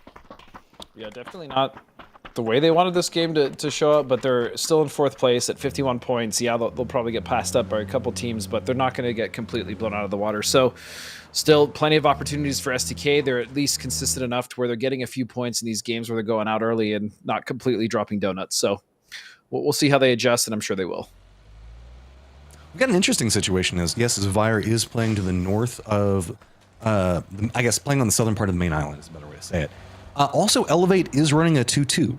They did leave 2 of their members back trying to monitor what's going on with that STK Dragon Tiger Barrel showdown fight. And it looks like they finally gave up on that, regrouped, and... What the hell is this circle, dude? I don't even know what I can even say regarding what's happening here. This is going to be so hard. All I got is just what the absolute... I mean, surely this shifts down south again, right? It has to, right? I mean, this is actually kind of ridiculous. We about to have ourselves a Normandy battle as it's going to be full on beach. Yeah. LG has found themselves in a close range fight with Tilt Town. This is not the most comfortable position to be fighting in if you're Tilt Town. They do also have Yellow Jackets that are going to be pretty close to them. 0-0 Nation did hear this firefight. It's going to continue on their way. To the south, we've got 22 that's going to be rotating right next to Rats as well as Synergy, so you might see a couple of kills pop off onto that one. Arillo back against the wall, still trying to make something work. Can he hit the shots on that one? They got really close to hitting Maroonin, but he is the last member up for LG, who's presently in first. They do have some breathing room. They're going to go down, but this is going to be Fumba chance to make up a lot of points, and even Rats to try to catch up. And this is what I was talking about, though. It's very possible for LG or even Fuma or any of these teams at the top to kind of have not the greatest game and go out early and kind of give way for those other teams to start catching up on the points. So no one is necessarily safe. LG, at the very least, does have 90 points and a nice little 18-point cushion there off second. But yeah, if Fuma pops off here, they can catch him. Remember how 0-0 Nation was thinking about going to the circle? Well, they changed their mind. And they turned back around, and we're watching what's going on with Yellow Jackets. They're going to get eliminated, and that does put them pretty close to Tilt Town as well. So Elevate, and now also with the potential of an opportunity, is making a very desperate send and going to go right down into this dip. They do have a 22 that's going to be on the opposite side, but really the bigger issue is Rats still high up on that hillside behind them. Yeah, this is a very problematic position, although, yes, Elevate is in, and they're aware of this. They know that they're in a bowl, and this is dangerous, especially with a team like Rats or potentially even Sonics if they wanted to wrap to the backside of this hill, or really any of those teams on the east side. If they manage to get down on that hill, Elevate's just pretty much going to be just grenade fodder at that point unless they start to spread out and try to take position. But then if they do that, Matt, guess what? They get shot in their back from the north on the coast. So we'll see how Elevate's going to play this. But there is, definitely a chance for them to fight up that hill or at the very least stay alive until the circle is more favorable for them. Awkward fight's still going to be happening down to the south, as we can see that Future is trying to gatekeep out. They do have 0-0 Nation that was pretty close to them. Synergy is going to get eliminated, as Tilt Town is also going to run over one of their teammates. This is just what you got going on. Synergy tried to send down next to that bowl where Elevate is. They're going to get taken out. I do want to point out, as you probably saw them airdropping in the distance, that Dragon Tiger Barrel Showdown just bunny hopped over all of this and used an emergency pickup to drop in right on top of Decimate, shifted over to the east, and found an open compound. So rewarded for their aggression this time. I'm very curious what the circle's about to do as we watch it close here. And here we go, Elevate. This is what we were so worried about. It is going to shift down to the south, so Zvire will have to come up, but Elevate is just in such a difficult situation. Shinboy and Punaj are already down. It's just down to Ethan and Guts. Rats are going to be right along the edge of the zone, but it's going to be Sonics just playing to the west inside that compound right next to the bridge that have a good firing line into Rats. So Rats just trying to do some damage control. Want to keep up the spoon. Finna just going to go ahead and stick this one, taking the shots, realizing he can try to get something. 0-0 Nation gets a knock on one of his teammates. That's an uphill battle, so I'm willing to bet somebody just accidentally walked in front of him. So sure, I have to keep an eye on that. I'm looking at Sonics as well. They might actually just go for the coast here. They have hills that would cover them, and there's some little ridges that they could definitely play as well. So I wouldn't be surprised if they actually just ended up staying on the beach and trying to make plays from there. But as we look at Future, they're going to be moving up, trying to finish this fight between themselves and 00 Nation. This VHZ down, Sparking goes down as well, and I believe it's just down to LFP1 now. Good read from Tilt Town, also realizing what's going on. They're going to be moving aggressive into this, but that's across an open field, and LFP reads it, gets a double out of it so far, and there's nothing that can be had. Tilt Town was not in a position to try to reinforce Savage and Joshi. Both of them don't have much to work with, trying to regroup, and that was almost bad. Dude, LFP1 right now is a Terminator. He got that disgusting long-range spray. Got another knock as well. He's trying to make it. He's in the open. It's probably not going to happen, but hell of a try from him. Marunin's at least going to get rezzed as well. Till Talent would stay as 3. And that's just still being 0-0 Nation, right? They aren't about points per game. They're about having that big game and then following it up with another big game. And if the other ones don't go so well, yeah, who cares? I mean, I think they definitely care, but yeah, 0-0 Nation is definitely more about those big game finishes. I want to say they've at least been staying pretty consistent as well, at least more so than we've seen, at least Sparking and Gizera in the past. So it's been great to see them as a squad staying consistent, not just individually. Sonics is using the rotation up to the beach, which means the fact that they could be bumping into Zavire or Decimate at any given time. Reminder that we do see 22 running a 2-2 split. Necro did get spotted out, as it's 2 different shacks on opposite sides of the road. So while they are running a 2-2 split, this just is a more damage control style 2-2 split. Yeah, I would tend to agree with you at the very least, but they have at least a little bit of safety and control I use with air quotes, right, as far as 22 is concerned, and really it's just to elevate, just hunkering down. Zavire still trying to hold back out. Tiggleton going to go down early for the Sonics. The other 2 members for the Sonics are taking shots up at Rats right now, but with Zavire being more active of a threat, it looks like they're going to start trying to regroup, and Zavire just doing a good job on just defending up. This is, again, a squad that came in with just very, very good clinical, technical play. As no surprise, the circle is going to stay next to the beaches. Every one of them except for that first one is done. Yeah, and they're not doing anything flashy, and they don't need to. I personally, I mean, that was one of the reasons I fell in love with LG. I mean, before they were even LG, right? That squad of Relo and the boys, it's just because they just take their time, and they really just make sure that they're making the right decisions. Sometimes they're flashy, but most of the times they're just very technically sound. And the same thing is what we kind of saw with SDK and what we're seeing with SDK, although this game, not so much. But yeah, I just really like that clinical style of play. And look at this. Bobby's so future coming up on the backside. 4 kills already. If they could just clean up Rats here, that'd be pretty huge, as they have quite the trek to the next circle, Matt.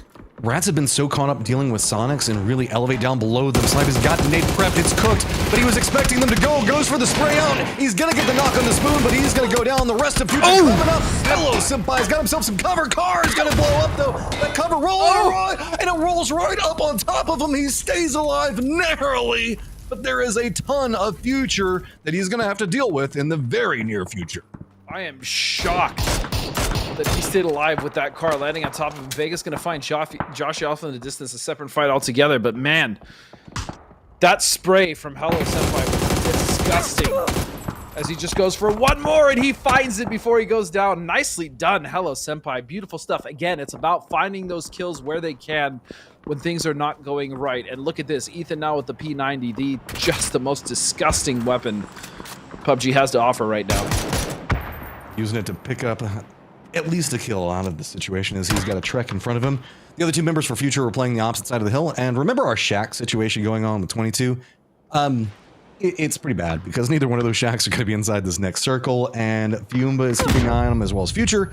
Elevate is going to go down, as they're going to get spotted out. And Sonics are having some issue making this rotation, as there's just a lot of different angles, and I don't think that they were expecting so many people to just commit in, but H1's like, you know what, fine, I'm just going to hold this angle, go for it. Shrimzy's trying to get some as well, but you mentioned it a second ago, Rusty Zero with that P90, dude, it just rips. I mean, Quinn had a beautiful spray starting, but he didn't even matter. That P90 took him down so fast. At the very least, though, Sonics and Shrimzy could outlive Posa, or maybe even get the frag on Posa, get that kill, eliminate the team, and then just get more placement points as well. So Shrimzy's also in, and he has a little bit of a berm, a little bit of cover from Decimate as well as Vire, but Fisher is looking for that angle. Yeah, this is Future now going to be moving in, losing their sightline off of it, so really Fisher being the problem for Shrimzy, as he's the last one up for Sonics, and he's got his eyes kind of focused down on Posa and seeing if maybe he can pick up the kill on that one. So that's just what you're going to do. He's already inside the zone. Pick up your free kill if you can, right? Pick up the kill, and then again, get rid of the team so you get another placement point. This is exactly what he should do, and he's just going to train that focus onto Posa. And Posa's not moving out of that shack because he knows Shrimzy is watching.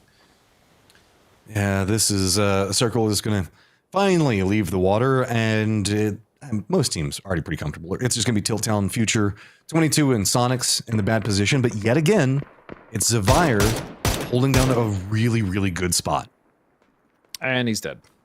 Oh, Shrimsy didn't get it. No, but at least Shrimsy, I mean, he made sure that he went down. But where does Shrimsy go from here? There's a couple trees in front of him. I mean, he can wrap this coast, but again, Zvire's pretty much got full control of that. And the other issue is Decimate. He can't necessarily just run straight to the circle because Decimate will have that angle as well. And so Shrimsy in a bit of trouble as well as, you know, Future. Where are they going to go? They have the vehicles, but a crash is going to be probably necessary at this point. Nobody moving right now. Future, Tiltown are going to have to move. Shrimsy is, I mean, Fisher is just committed into holding that sight line. So where Shrimsy is going to go is right into Fisher's sight line. Future now making move at almost the exact same time that we're seeing Tiltown make their move. Maybe we'll see something come out of that one, and it's going to be the kill going over to Dragon Tiger Barrel Showdown as Shrimsy finds a tree for safety. It's going to be Zara that had the angle onto him, but Fisher can try to reposition. No! Future, they roll their car coming into it. It does provide some cover. Shrimsy is going to get taken out by Fisher, but with this, Future trying to make something happen. I don't know if they're going to be able to do it. Numbers advantage very, very much favoring the position of Dragon Tiger Barrel Showdown. He gets one knock out of it. Can he get a flush as well before they make it around that corner? Well, he looks like he's trying to shop, though. Wait a second. That's two. Oh. He got him all. No.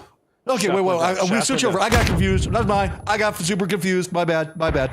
Even still, he did a lot of damage to M762. He ended up getting the flush as well as a knock on Cowboy. So I was going to say, great on Dragon Tiger Barrel Showdown getting that position. We obviously saw him in that fight with SDK on the south side of the circle. So the fact that they managed to get it on the east is great. But losing one in that crash is not going to make them very happy. At least they still are a duo up. But they're going to have to deal with Zvire. And they are kind of titans on that hilltop right now. Yeah, this is just... Fiumba's got the low ground position that they can kind of navigate through if they wanted to.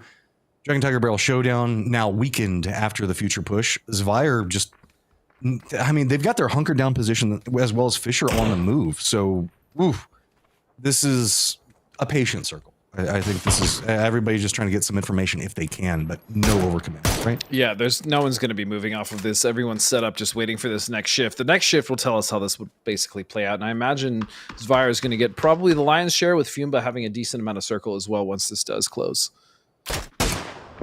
It's Decimate that I think will have the toughest time moving in. And we are at phase number 7. So with the new circle, it has popped.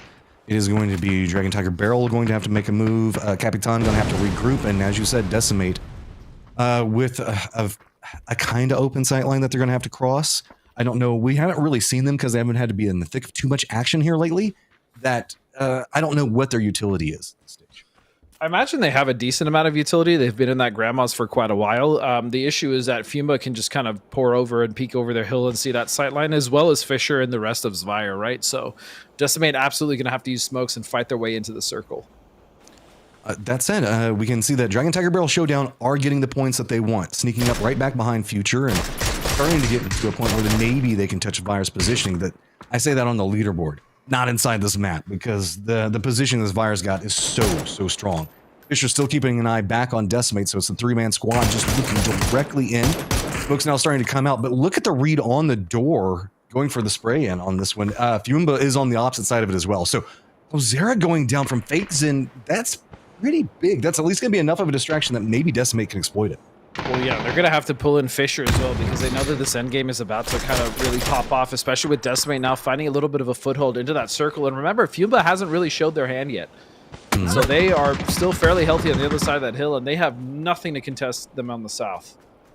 So with Fiumba making more aggressive positioning in at where we're seeing Dragon Tiger Barrel Showdown, that's opening up more of a sightline in Zvire. So Zvire's having to step into the, like a bit more back into the north and regroup. So handing these kills over to Fiumba's, Cowboy is going to have to make a run across into a bad spot yet again. That tree and that dip isn't going to be enough, but he might be able to sneak this. I don't know. It's going to be risky.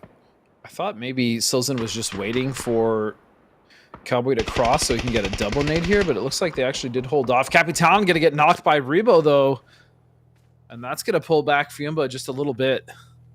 Rez is out. It does look like Dragon Tiger Barrel Showdown are kind of aiming more into the sightline of where Zvire is. If anything, all of this has allowed Decimate to kind of creep in, because you can see Decimate is taking pot shots into Zvire. they've had to surrender their angle onto Dragon Tiger Barrel Showdown, so they've managed to make it in the circle. But notice DraftKings down there on that sneaky position. Spot out what's going on. Does get the shot on a great shot, but the vehicle eats a couple of shots while it's going after Cowboy. Doesn't matter in the end. That's what the rest of the team is for. As you said, that nice little off angle there from DraftKings sitting back. He was able to kind of clean up the rest of Dragon Tiger Barrel Showdown, but now Decimate is going to be probably their main focus, as it's now Zvire and Fiumba taking shots and trying to stop Decimate from moving in. They've used quite a lot of smoke. They've already used deployable covers, and look at this off angle. Silzen wants to get these frags. We got South America, 3 teams, all 4 members up, and a hill between them that can kind of separate out how everybody's wanting to look through this one. Oh, Capitan! Decimate, and God, so many nades, Fiumba racking it up, and now just 2 points behind LG. They may just pass them up. Zvire, though, have been sitting on the north side of this for quite a while. Emmys is going to kick us off. He's going to find the first knock on Rebo, and Silzen now trying to get an angle and slowly creep. Zvire wants this. If they can manage to get a victory, they can jump over Sonics inside this leaderboard, but it looks like it's not going to relent. DraftKings going to step up, get another knock. It is now a 4v2. That hill between them is totally gone. His flanks coming around both sides, making sure to pick these up before they go. It's going to be Fisher, and Ali still going to be up. Fisher does at least manage to hit one on the Capitan, but it is now a 3v1 situation with Ali RV hiding back behind this and throwing out the nade, see if maybe he can connect in the big way. Molotov's going to be what comes out. Ali gets the shots onto Silzen, does get the knock onto him, but it costs him half of his life. Instead, just going for the kills. Can he get the reload in time? Flashbang's going to come out. Doesn't matter. Fiumba picks it up, and now it is going to be 14 kills and Fiumba in first. And don't call it a comeback. We've seen this roster before. The return of KPI. Fiumba now in first place. What a beautiful play with their patience on the south side, making sure that they were safe. They had a nice initial split, beautiful rotation, and that end game, Emmy popping off with at least 7 kills. Half of their teams finishing. What a beautiful performance. Just, man, it's wild to see the evolution on what we're seeing inside that. The mid-game into the late-game stages, it was just nuts. I mean, even off the get-go, watch it shoot to kill. I know Toffees is chomping at the bit to talk about this one, so we're going to go ahead and get everything set up to bring him in.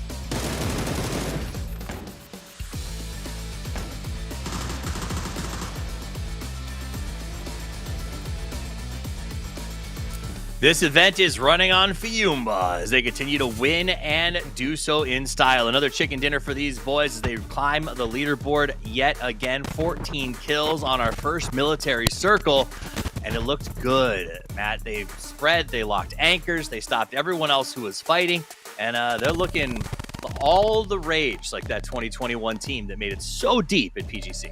I mean, that one was good. I don't know if it was as good as Fiumba Gate yet, but that one's top tier. You do have to say, though, the technical way that they played through that, they read so much of what was going to be going on. I did like to see the adjustments inside of teams trying specifically new stuff. We saw airdrops, or emergency pickups, and airdropping back down into the circle. Very vital for a lot of teams in their successes. Absolutely. We're going to, I think that SDK emergency drop or pickup was probably a great example of the times that people are using it the most, especially on places like military, just to avoid the kerfuffle of the bridge camps. You can't always count on Yellow Jackets being the bridge camper and not letting you get through. You know what I mean? I will say, talking about Fiumba, because they just won that match, something that I think is interesting, I'm going to kind of a little bit keep track of some of the PNC stuff for you guys. It's not our main reason for being here, but it does play into qualifications. That said, there are quite a few players that sort of qualify out of Argentina through this system. 4 of them are currently playing on Fiumba. So if 2 of those PNC slots will be determined by performance here at PGS 2 and 1, Fiumba doing what they're doing right now is making it look like it is going to be a very strong contender to have their players going to PNC to represent Argentina.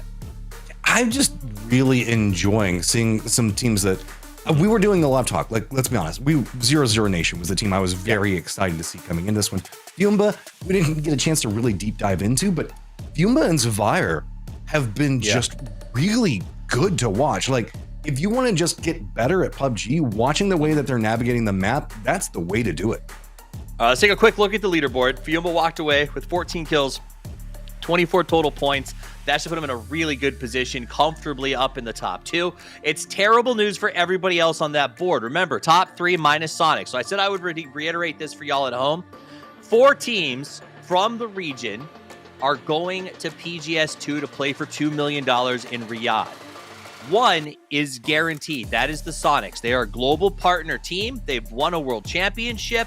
They got that because they're committed to their players. They're some of the best players in the world. The team, they have a commitment to support and performance, basically. So they're going to go. They're here for PGC points and to stay sharp. That means the 3 highest teams that are not Sonics will get an automatic bid to play for that $2 million.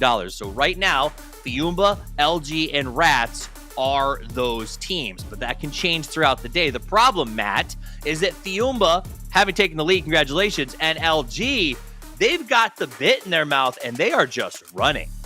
Yeah, LG going out early, you know that's going to bring them back mad, specifically also losing first place because they were starting to get a very solid set of performances together.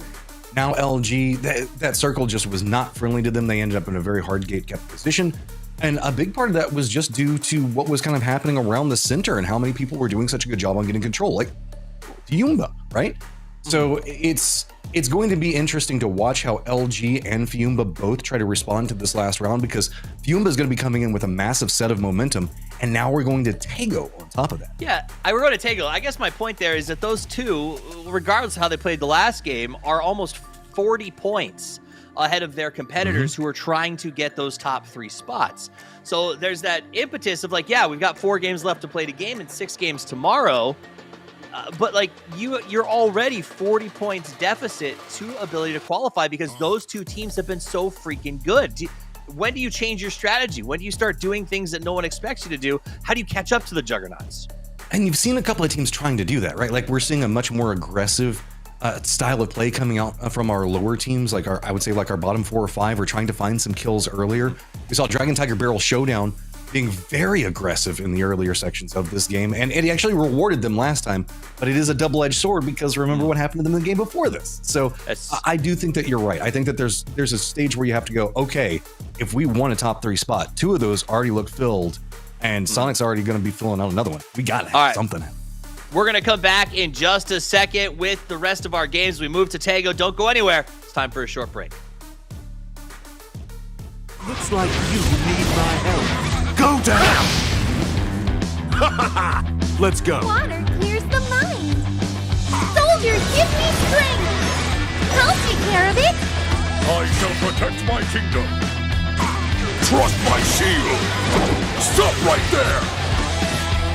Come at me. All right, here we go.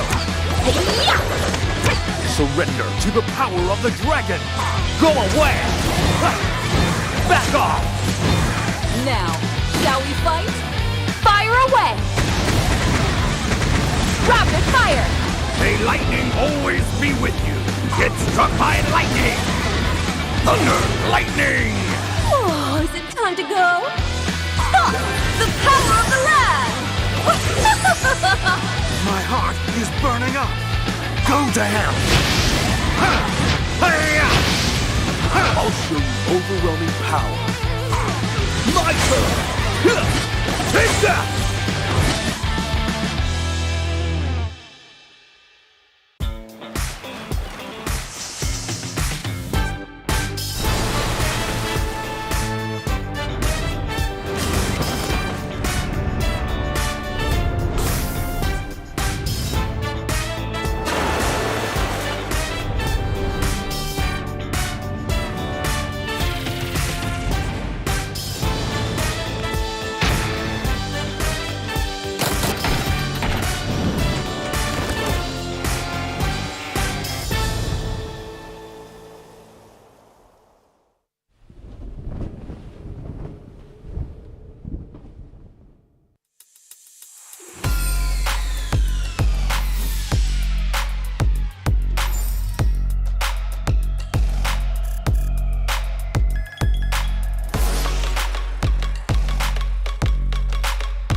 kind of getting the feel, seeing if maybe he can spot it. It's a nice side bunk that they're trying to pull off, but H-Win just says, hell.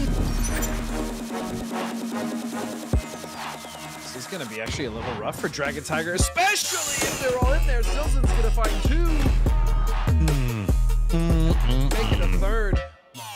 That's going to be the flush. That's going to be the flush. New. Trying, man. He goes for the spray onto one of them. He's been spotted out. Takes a massive amount of damage. Here come the pans. Pop in the face. Estimate starting to lose more and more numbers. Vinny's going to be slipping against the knock on to DraftKings, who's been a massive problem. Looks back and goes for spray on one. Tries to go for the second one, and he picks it up. Is trying to make their fortune, and this is just run and gun. They just got to send it, and they're getting picked apart by so many different angles. Haven's trying to put in the work, and he is at least going to get down on a kickstart. He's got a friend real close. Wants to try to go for this.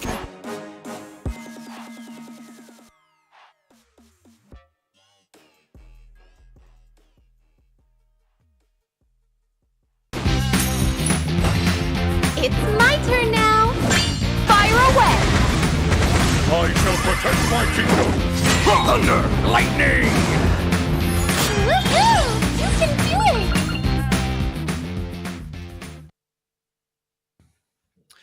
Welcome back. The break is done, and Tego is on the horizon. A new map, some new experiences. Let's talk about other new things that we've run up against. My name's Tommy. I got Matt here on the desk to break down some actions. We get ready for the next game. Matt, one of the newest features in the game that everybody talked about, will it matter or won't it matter, was emergency pickups. Where do you stand, and how have we seen it used most successfully or most unsuccessfully? Well, I think that's going back into the 0-0 Nation one, right? Whenever we saw them send one member up to kind of scout ahead while the other 3 members stayed on the ground, I thought that was a really cool use of it. We also did see STK get early loot, jump down into a location earlier into military, because, sometimes making that South George shift and getting past all the military camps, everything else like that are going on. Good use there. But I think the best use that we saw inside the game was going to be Dragon Tiger Barrel immediately after that fight, doing an emergency pickup to jump into a very open section of the circle, which is where we saw them manage to make it into the later stages. And so that's it allows you to leapfrog in gate-kept walls, and I love seeing that. It is. And I think it's different on each map, right? Like Erangel seems like they're using it a lot for these sort of, as you said, jumping in behind gate-kept walls, because that's a map that is easier to do that. Whereas on Miramar, it feels like people are using it to maybe get to places that you couldn't get to otherwise. Like a Los Leones circle, where people are landing on top of cranes, becomes a very real possibility. Spots like in the north, where you can kind of land on the high ground that is inaccessible. So I think it's opening doors for teams to try new things when comboed with the fact that you can now use your sort of instant parachute if you jump off of the high ground. And I've really enjoyed seeing that. Now, something else we're going to see here in Tego specifically, Matt, is the super drops. It's not just one airdrop, it's massive packages that can really get a whole team, I wouldn't say fully kitted, but one wicked kitted and the rest of the team supplemented very nicely. Yeah, it's you've been talking about it quite a bit, and I thank you for bringing that up, is that you're going to see a plethora of crates land, right? But it's not like you're going to walk away with every single one of them having a P90 inside. Right. You're going to end up with enough to kind of, I guess, share the wealth is the easiest way to look at it. Instead of fighting over one crate and the goods inside of it, now you're going to get a couple of good things for everybody to kind of share the wealth with. And that's more of look at it as more of a something good for everybody versus something really good for one person kind of. Yeah, and I think we also saw yesterday a few teams doing things like DCM was picking hills that overlooked the airdrops, maybe to see if other teams who would prioritize them came to cause trouble. We'll see if that continues. It's Tego. No one really knows how to play it yet, but we know how to cast it. And when we do, we're going to be back for game number 3 with Godspeed and Matchroom. So tight.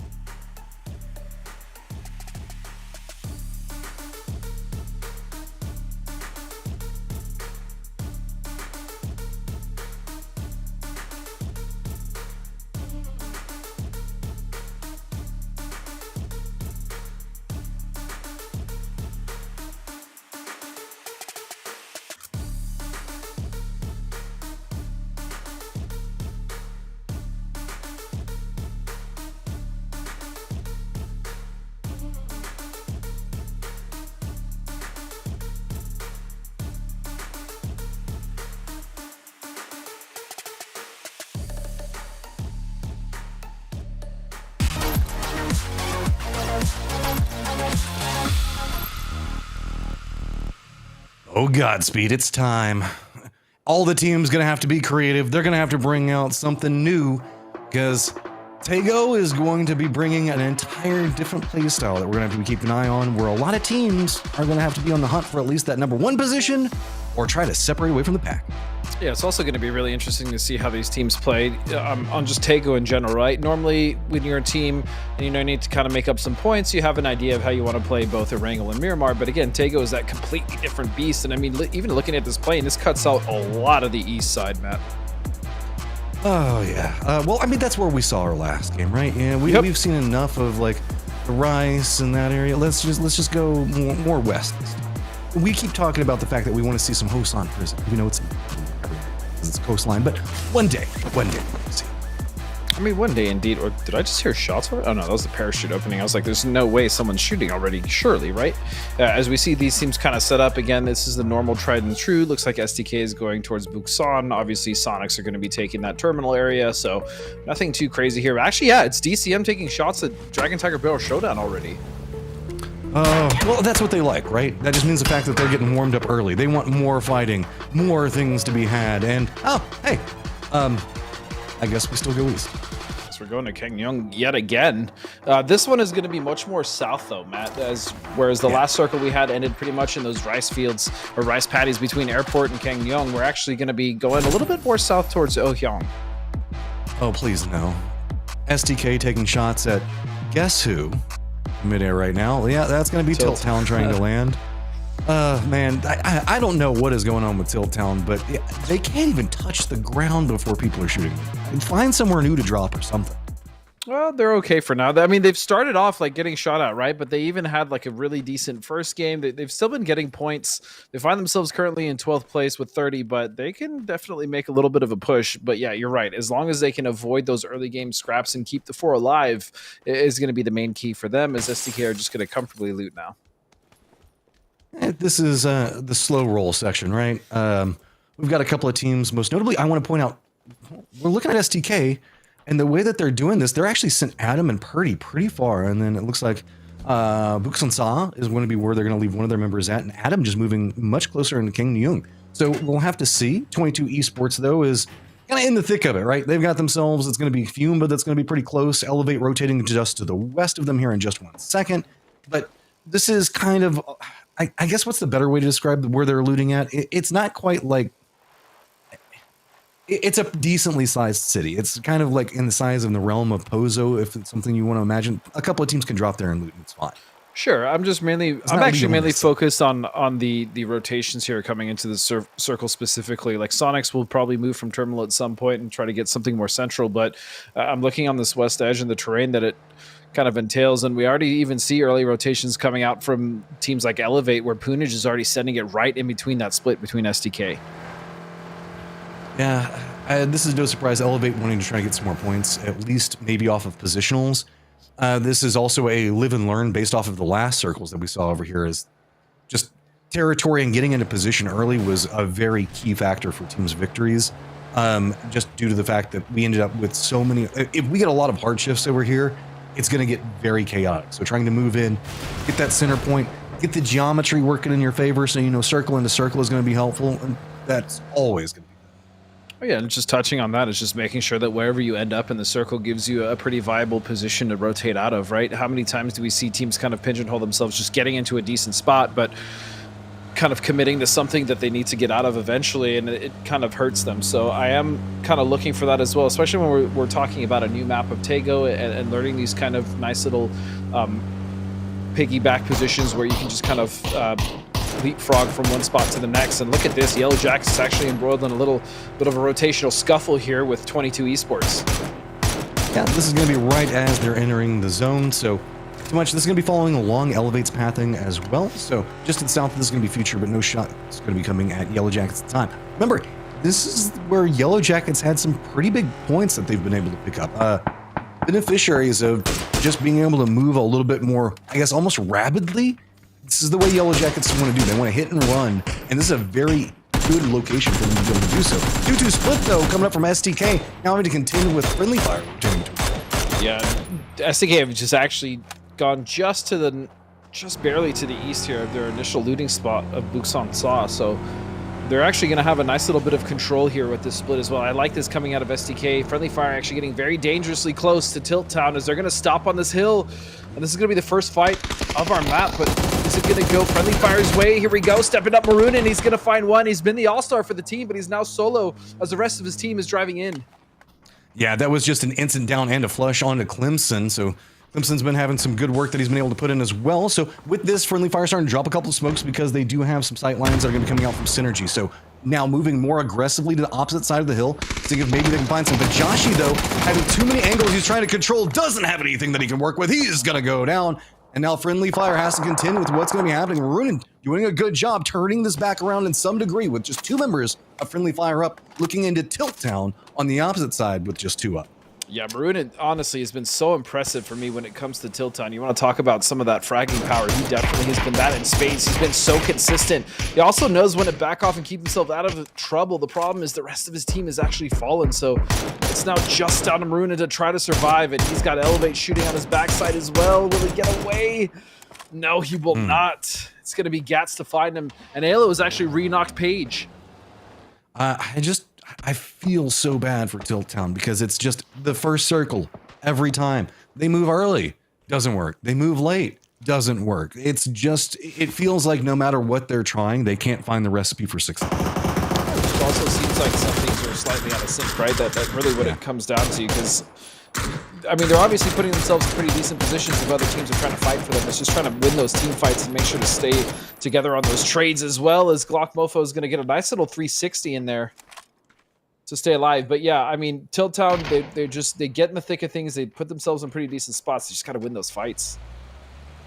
Looking through, most of our teams now already pretty centered up, right? We've just got ourselves Decimate, 00 Nation, and Zavire. The last one's coming in. Decimate coming in, could have 00 Nation coming back behind them, but the pathing in the northern part of the circle is almost entirely open, so unless they decide to send it in the center, we probably won't see too many more skirmishes. Everybody else kind of settled up. Long-range firefights, seeing if you can get some of that war of attrition going on armored meds.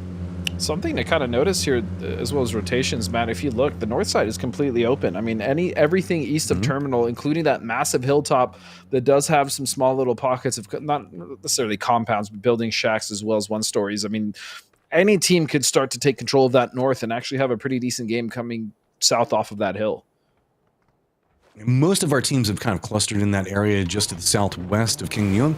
So we'll have to see if the circle does stay in that centered position, give them some favor. We also still have a lot of very interesting points of interest to be played around, as long as we don't move back into the north, right? Just avoid the northeast. We don't want any more of that, as Zvire is going to be coming in, pathing in that airport direction. I was actually just going to talk about Zvire as well. Again, taking their time, making sure they're slow rolling this, and they're really in no rush, and they haven't been, which I love to see from them. They've jumped up to 5th place already after a good start yesterday and kind of faltering in between those middle games. But again, a wonderful start here today and continue on their tradition of just having amazing macro and taking their time and making sure that their scouting practices are on point as well. I just really love this approach from this team. Yeah, we've been talking a lot about it. It's like the keep it simple, stupid mindset, right? Yeah. They're not doing anything wild. They're not doing anything just over the top. They're just doing exactly the right thing that everybody knows that you need to be doing, and they're just executing it cleanly time and time again. It's one of those things like, what is it? I don't fear a man that's studied 1,000 punches. I fear the man that's studied one punch 1,000 times. Yep. Yeah, it feels like it's that type of play style. Whatever it is, it's working for them. It's something that we actually saw working very well for SDK as well, especially yesterday and previously in the qualifiers before we got here. So SDK, again, still solid, still kind of just trucking along. 51 points. They're going to be tied 6th and 7th at 00 Nation. But yeah, that approach is always going to be my favorite. I mean, that's pretty much how we played as well. We didn't really do anything flashy. We just made sure that, what we did, we were doing correctly. Speaking of the opposite side of that coin, we're at game number 3, so it's about time for 00 Nation to remember to play the game, right? I think so. I mean, they've had a couple decent games, right? Like, as far as salvaging points, but yeah, we haven't seen, like you're looking for, the classic 00 Nation big win as we now go to the first circle close, and it is going to take us south, baby. That's exactly where you wanted to go, Matt. Yeah, get as far away from that northern area as you want to, and you can see most of the players are going to be very, very content on that. We're talking about the north being open, so really what? Dragon Tiger Barrel Showdown, as well as ZV, Decimate, and 00 Nation are going to be our few teams that are going to have to move in, but the south is open. Around Oyang means the fact that you can, if they choose to read it that way, you can take a wider wrap in and not be near as hairy.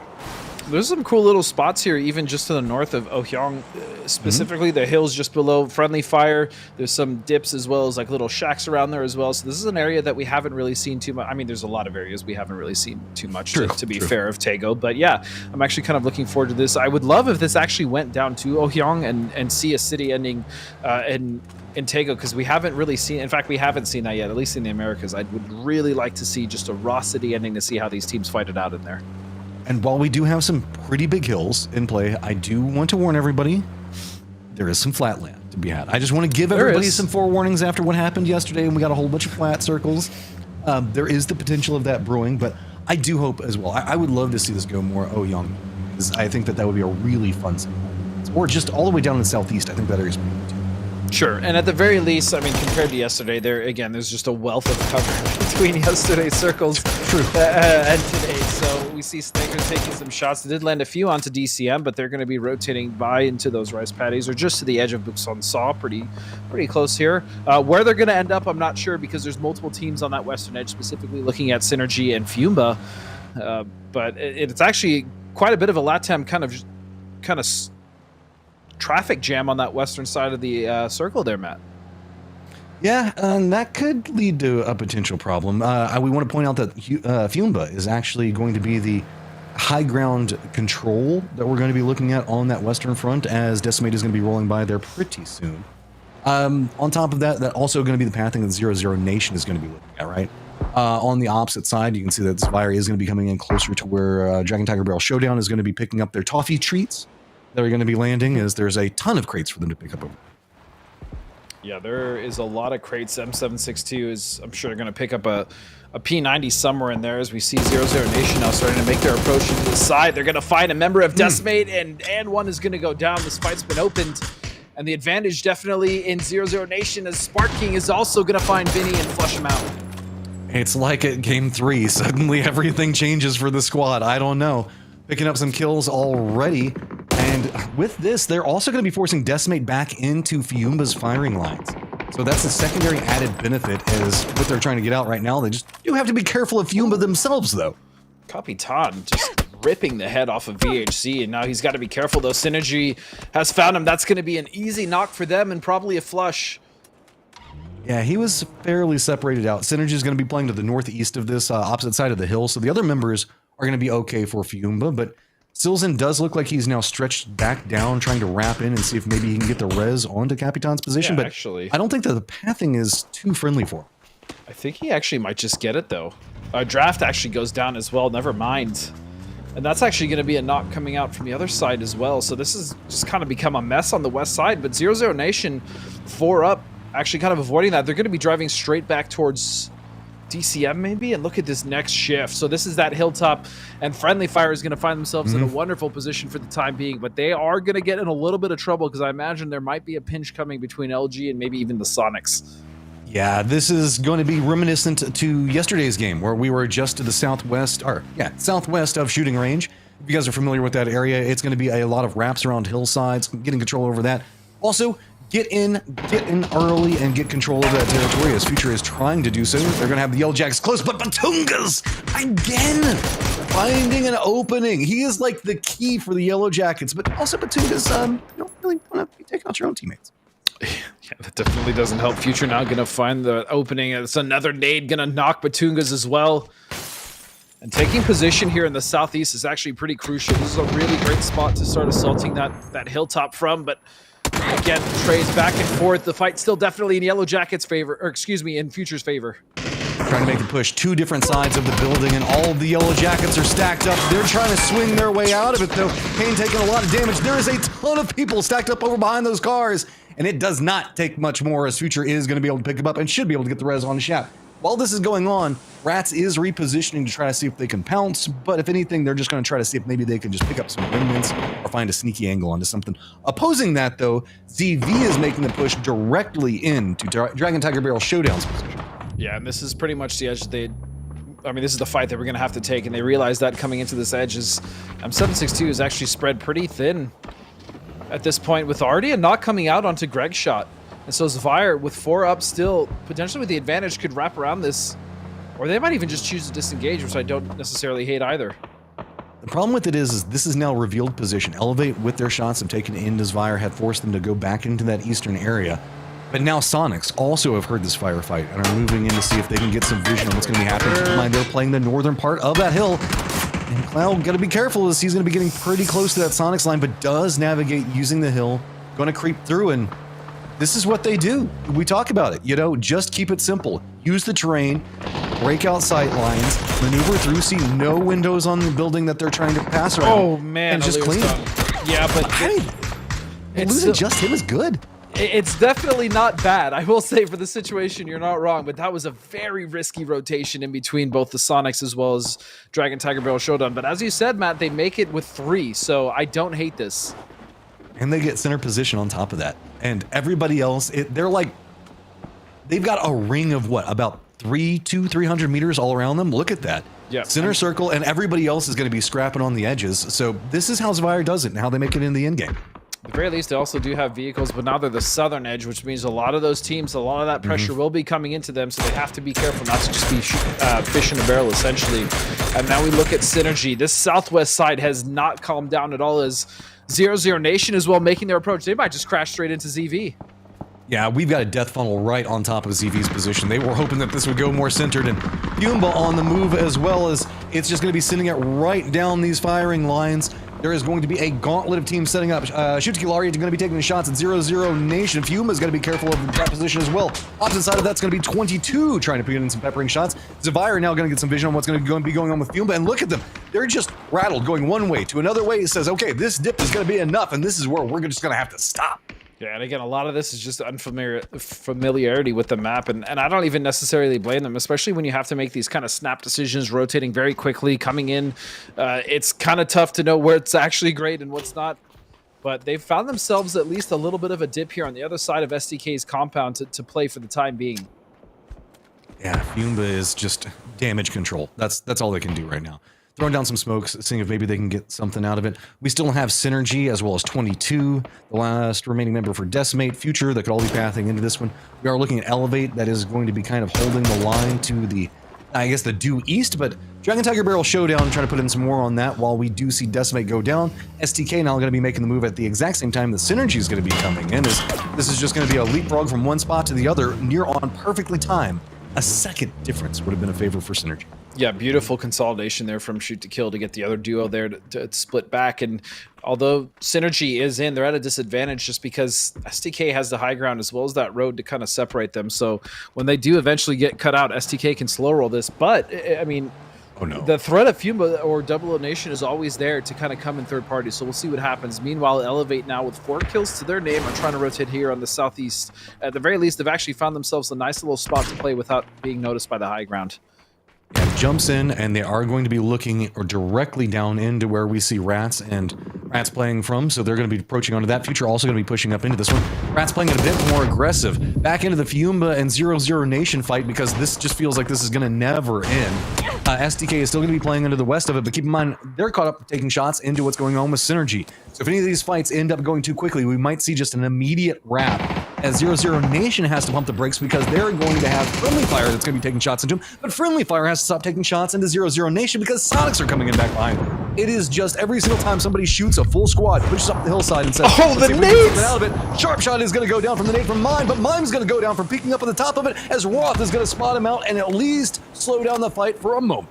The amount of nades that just came at Sharp Shot's feet was actually kind of ludicrous, as Sonic's now trying to take this fight and take this position away from Friendly Fire, as they would pretty much have control. But if you look now, LG has started to get interested in this, and a beautiful opportunity for them to third party as well.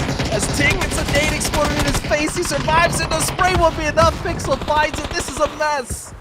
Can't stop, won't stop. Friendly fire down to 2. You can see Sonics trying to fight their way back into it, but it's going to be all LG's favor. They're just wrapping into this one. Shrimsy, see if maybe he can get something. He's going to go down. LG still sitting at 4, now looking into that direction that Friendly Fire was at. It's just going to be Roth and LG now getting control over the north in a high ground position.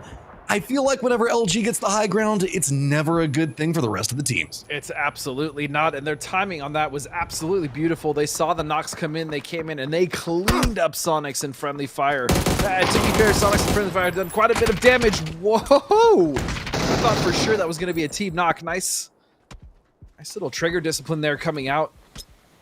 But now we move over to the Dragon Tiger Barrel Showdowns as Elevate, again, is just struggling in this. Yeah, they had the remnants of rats also shooting into the back of them. That was going to make this one a little bit more rough. New circle has popped, and it is more eastern laying, so 0-0 Nation going to be in the center as Virus and their compound still going to be inside of it just to the south. Dragon Tiger Barrel Showdown now getting some more vision what's going to be happening with rats as Despoon is going to get hit. And keep in mind, we are going to be looking at them in 3rd place with Zavire just behind them at the time. Synergy is going to be making their move into the circle, and we also do need to have STK that's going to be wrapping pretty close to this, as well as 22. So Fumba finally having their last member taken out means that Synergy, STK, and 0-0 Nation all just right back in the thick of a firefight. Yeah, and Dragon Tiger Barrel Showdown have actually done a really great job of kind of cleaning up their edge. I believe they have 6 kills, if I'm not mistaken. So they're going to just continue to kind of clean this up and now actually have a pretty decent foothold where we see Cowboy moving to. But this is Vire now in that position on the south side. I said this was going to be a troublesome spot, even though they were safe for the time being. And these grenades could be devastating if they land in that door. Fisher, I don't know if he knows.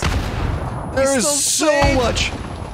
22 is just trying to run through. You can see they're so low on life. They're just trying to rein in whatever they can. Fisher's going to go down. Notice the fact that Rebo's already moved out of this one. He's the last one up. He just had to get out of there. The problem with it is Dragon Tiger Barrel Showdown. They've controlled all of these. There's nothing over there. So they can run back into this position. 22 still just trying to creep forward. But remember, Synergy, STK, all here in this firefight, but they're more caught up with what's going to be going with LG, who got control of the north. Rebo, though, coming back down, says, okay, I'm at least going to pick up a couple of kills, a couple of points out of that. Honey Badger, though, spots out what's going to be happening up at the top of it, and now it's going to be killing Demo off to the side angle, seeing if maybe he can get something. He's going to go down. Cowboy's going to be the one that spots him out. 22 is going to get eliminated, and it's just going to be a matter of time before Rebo, unless he can take down all of the 9-kill Dragon Tiger Barrel Showdown. And again, beautiful plays here coming out from Dragon Tiger Barrel Showdown, utilizing that roster of very, very capable fraggers and taking control of the southeast side. Beautiful stuff from them. This is going to be one of those big games that they absolutely need as they start to clean up Synergy here on the southwest as well. Yeah, 0-0 Nation does have those crates, and oddly enough, could provide some cover inside of this position as they are playing kind of the valley in the volcano is the best way to kind of look at what's going to be going on.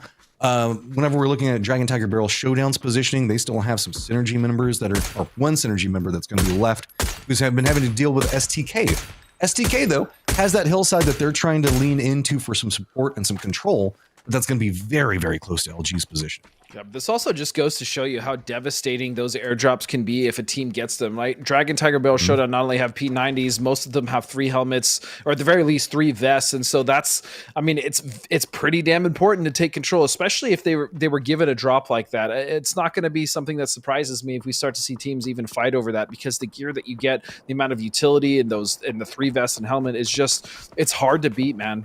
Especially when you have a full squad of 4 up grabbing that gear. I want to point out, with as close as that we see STK and LG playing, it looks like they are going to lean more down into the south.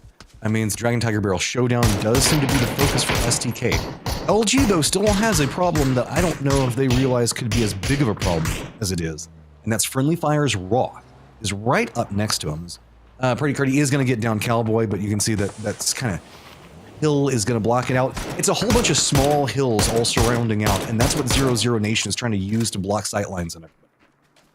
And again, using just one of those new features, absolutely love it. Picking up, I mean, that's been in there for a little bit, but just picking up the member and putting him in the vehicle to get him to safety was beautiful stuff. Kickstart's going to eat a few shots. In fact, Honey Badger's going to find them, but fortunately he's going to make it over that ridge to not be seen. And now Roth is going to strike. He actually knocks Flood as well. As you said, that's what you were worried about. And can he make it to the tree? He can't. But that actually could be a boon for STK or Adam to maybe find something.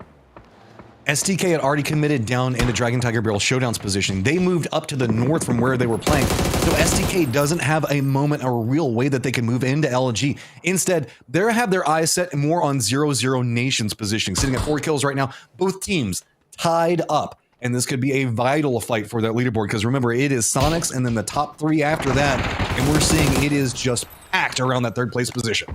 And then don't count out Dragon Tiger Barrel Showdown, even though they're 10 points behind. They're currently on 10 kills, and they could absolutely make a case here to get some more and maybe even win this game. But they now find themselves on an edge with not that much cover. They do have a few little berms here to help them, or little ridges, I should say, from the angles of LG, but they're still on the low ground. And so they're going to have to choose a fight here at some point with this shift. Yeah, they're either going to go north or south. Which one's it going to be, boys?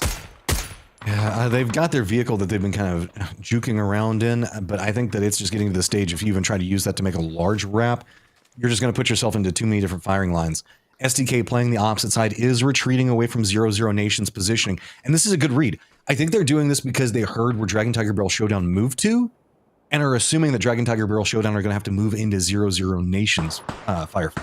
Either 0-0 Nation or LG. STK at this point should know where every team is, and I'm pretty sure they do. Yeah. And so moving back into this position means the fact that they can jump on either one of the directions that Dragon Tiger Barrel Showdown has to move into. And I really, really like this. Good heads up read on it. But instead, Dragon Tiger Barrel Showdown is just kind of splitting it out. They've left Cowboy back behind because you can see why. He's pretty pinned down. And the other members have gotten inside their vehicles and they've moved to the south. But with LG taking the shots, it's almost like they're poking the Dragon Tiger Bear. And now he's going to be coming up that hillside and said, okay, if we've got to commit one way, I guess we're going to commit where our teammates trapped. Yep, and they have to. They have to commit this way. I think North was probably their best option as they come in. Raining down as you see Snakers and the rest of the members of LG switching to those Augs, knowing that the battle is coming for them. As Honey Badger now stuck right in between the blue nade. He's actually going to go down. Excuse me, it's going to be Reload that goes down. Honey Badger's just going to go down to blue. And it's going to be STK that creeps up back behind them, going for them some shots inside of it. And now Dragon Tiger Barrel Showdown getting some more advantages inside this pinched position. LG has recessed back down into this hill, trying to see if they can get the throwables to make something happen with it. But this should be enough time to probably get Honey Badger back up. Now, it's going to be a shift in position from STK as well. As you can see that they are moving a bit more in that southerly direction, still leaving Purdy and Pinta with eyes on 0-0 Nation, who are playing this one way more passive. A Kickstar boy ain't no passive in this. He's hiding inside those smokes, waiting for people to push in. Does Greg shot? No. He's going for the spray into it. Doesn't really connect the way he wants it to. And that means the fact that there is just a jack-in-the-box hiding in that smoke that can pop up any moment. They're going to lean into actually running out inside the blue. Flood's going to pick that one up. And now Kickstart is just providing more and more opportunity by not even doing anything. Just making some sounds is forcing out a massive amount of blue zone damage.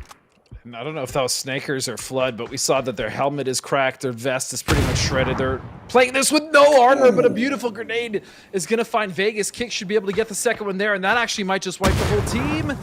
It's going to find another one. Everything was tempo-wise for Dragon Tiger Barrel Showdown, but LG has managed to turn it back around. Snaker's going to go down from Pinta, though. Cannot forget about STK playing back behind this one. Flood, Kickstart, trying to figure out how they want to move this, but that's giving time to Dragon Tiger Barrel Showdown to get something to happen out of it. Now then, the thorn in the side. What do? You know you've got somebody that's wanting to kill you back behind you, but you've got a beast right in front of you that's waiting to take you down. The circle is shifted away, not really favoring anybody. Maybe a smidge of the few, like a couple of players from 0-0 Nation and Purdy Curdy. But that's it.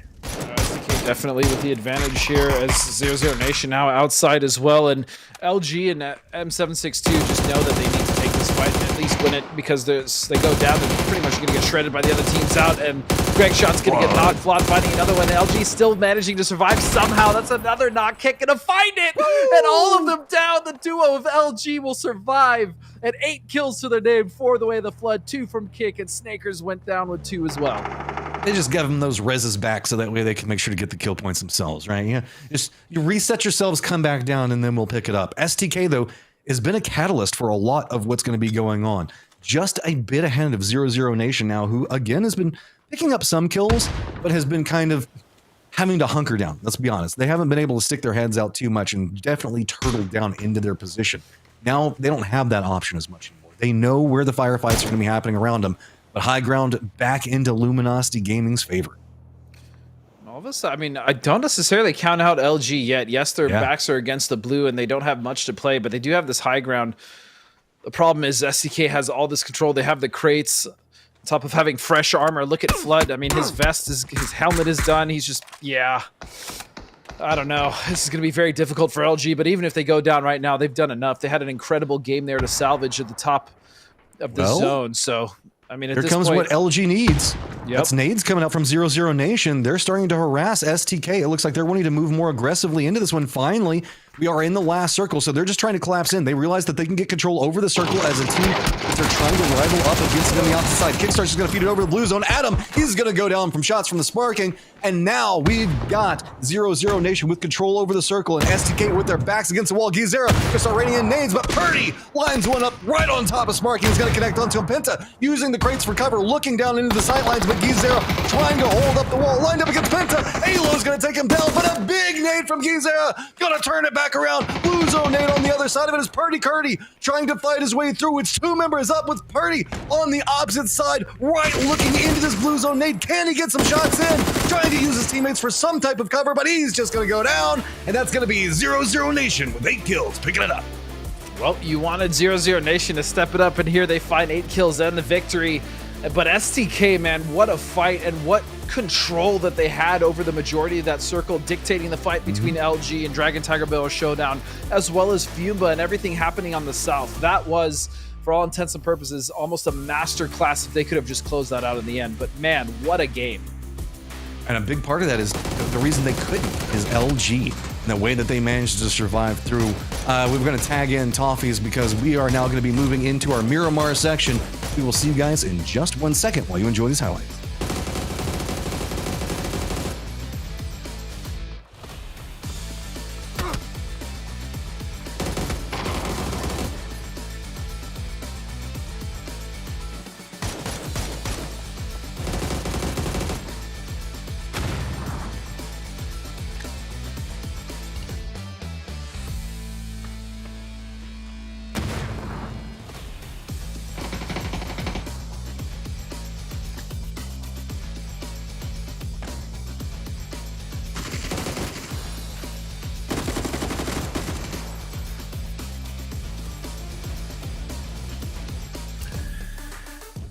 It's far from a 0-0 as they come up with 8 kills and a lot of points as 00 Nation takes a chicken dinner that they needed at a very big moment. My name is Toffees. I'm joined by Godspeed as we do the after action report and get ready for the transition to the dusty dunes of Miramar.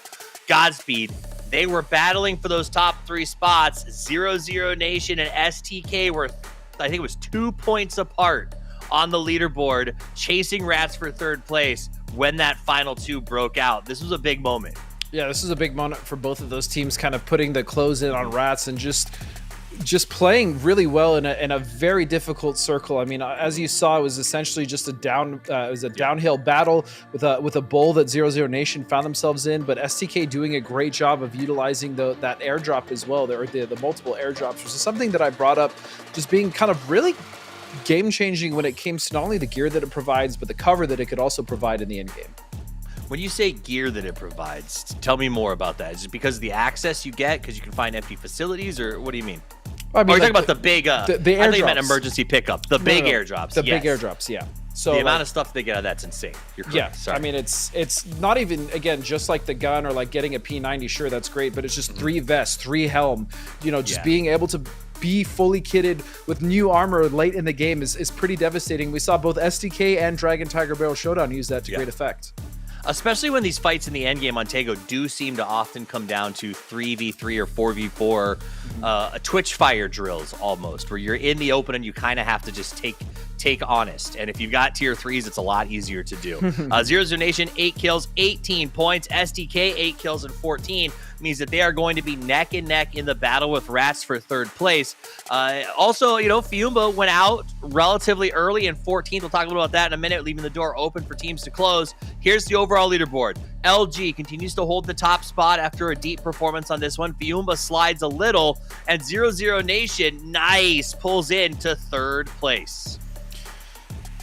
Man, this has been very back and forth. Pretty much in third and fourth place, I will say Fiumba and LG at this point have just been doing an incredible job of staying consistent. But I should say third now because Sonics wasn't in fourth. So it's just the battle right now for that third place spot. And it is very close between ZV, Rats, STK, and 00 Nation.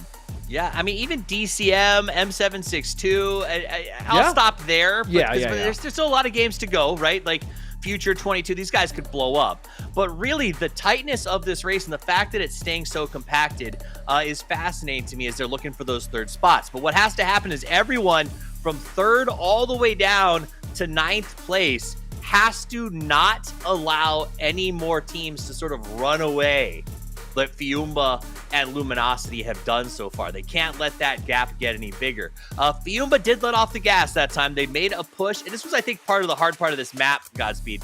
They had to throw towards middle. They sent everything they had in a line.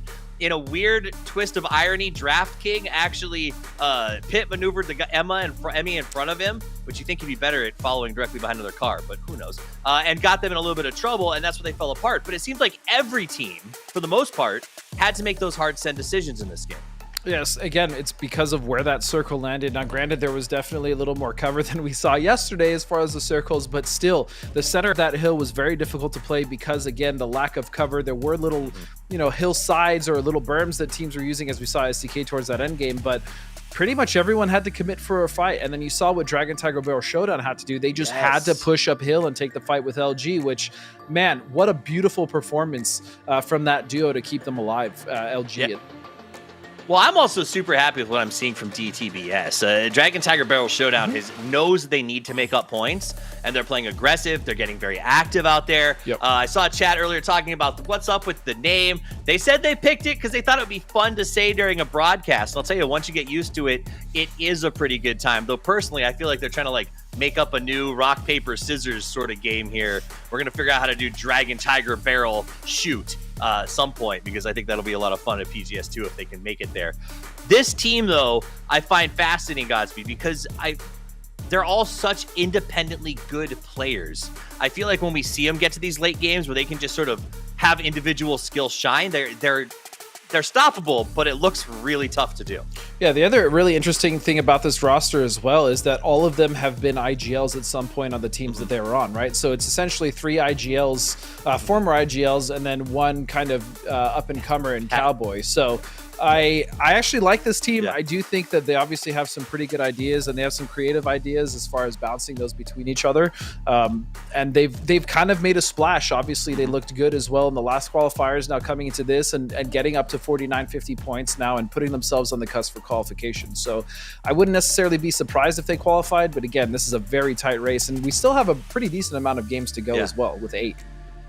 3 IGLs in Cowboy. I like the way that we put that, though Vegas does refer to Cowboy as his Padawan, which I find fascinating. But if Cowboy can become a master, I think that this team will have what they need to go the distance. They do seem to be working out in their communication. We'll see if they continue to put those numbers together. Folks, it is time for us to head into the backstretch. 3 more games to play, and they were all on the dusty dunes of Miramar. Don't go far, because we'll be back right after this.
we go over to Miramar.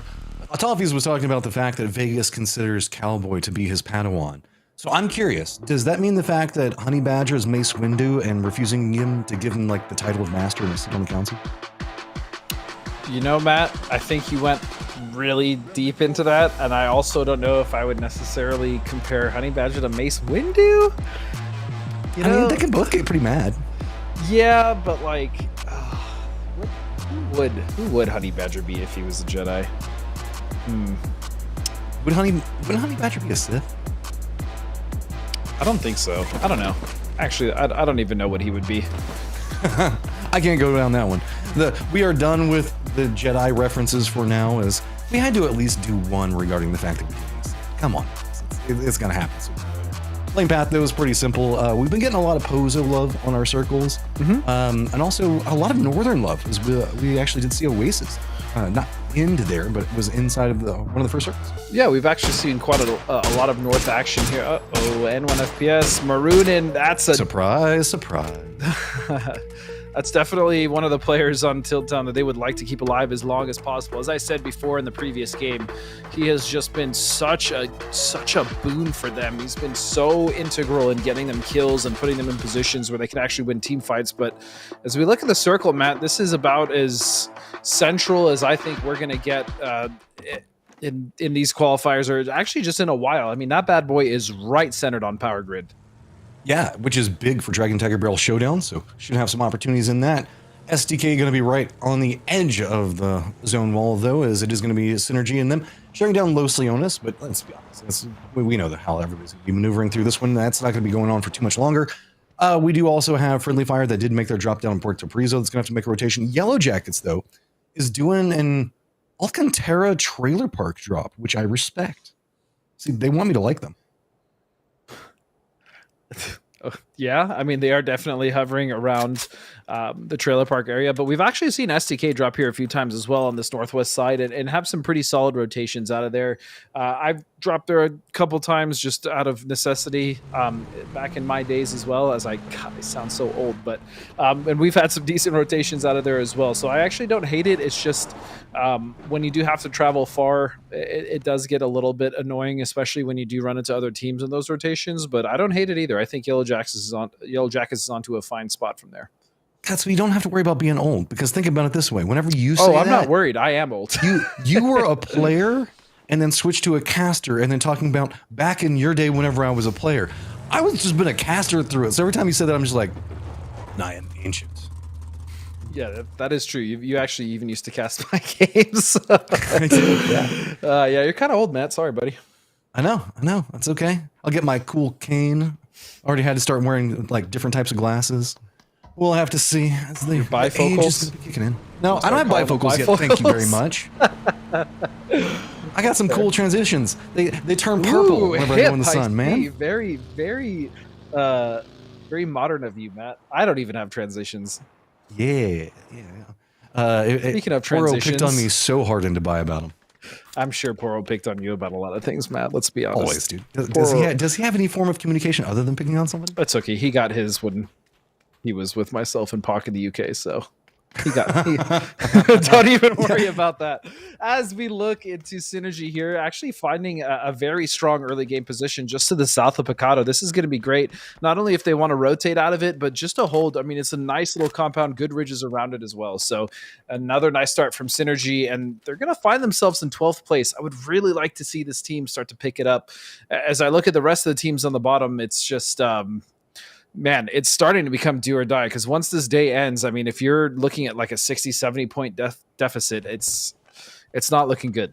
It is just not I would say good. that, I mean, I don't even know where you call the line right now, because with Fiumba and LNG, it's tough, picking up the points that they're getting. And we know that these two teams have been playing pretty consistently. It's going to be very, very hard. 0-0 Nation, STK, Rats, ZV, Sonic's Decimate. Like, you can see, this is all still kind of compacted enough to where you can try to fight back. Maybe Future is the line, but I feel like from 9 up, it's starting to be, this is where we're looking, right? Yeah, I think that's fair. I mean, Future at 22 again on that fairly fast going on over here. Future actually going to find Batunga, so this fight's going to happen just to the east of Pozo.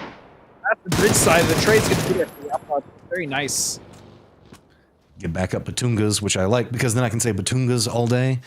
It's one of the more fun names to say. We don't have Waikikamu anymore, but at least we still have Batungas, right? Yeah, I do miss Kick. Not only just because his name was great, but just a great dude. Awesome player to watch as well. Oh, yeah. Always respect to everybody that's been coming over from different regions to play over here, but also he's just a different breed. I would recommend everybody just go give him some follow, some love. Keeping up with what's going on inside the game. This is kind of it right now. This is just kind of a jockeying for position in the Northwest. Rats does hear this, but they don't really have good vision on what's going on with Future. They can pepper in some shots on the backside of Yellow Jackets, as you can see the range in which they're having to do so. Yeah, you can see the tracers, but you can't see the people, so that should let you know. This is a pretty long-range firefight. Yeah, but Ting is just trying to stay low, and fortunately, at least for the time being, there aren't really many teams aside from Rats around them that would be able to third-party this, so Future and Yellow Jackets just kind of, I mean, look at the distances that they're fighting over. It's kind of ridiculous. Well, it's very odd, too, because there is still Batungas that's very close to Future, and Yellow Jackets can't do too much because of where Rats is positioned at. They also can't really regroup. They've got multiple members that are still back in Pozo.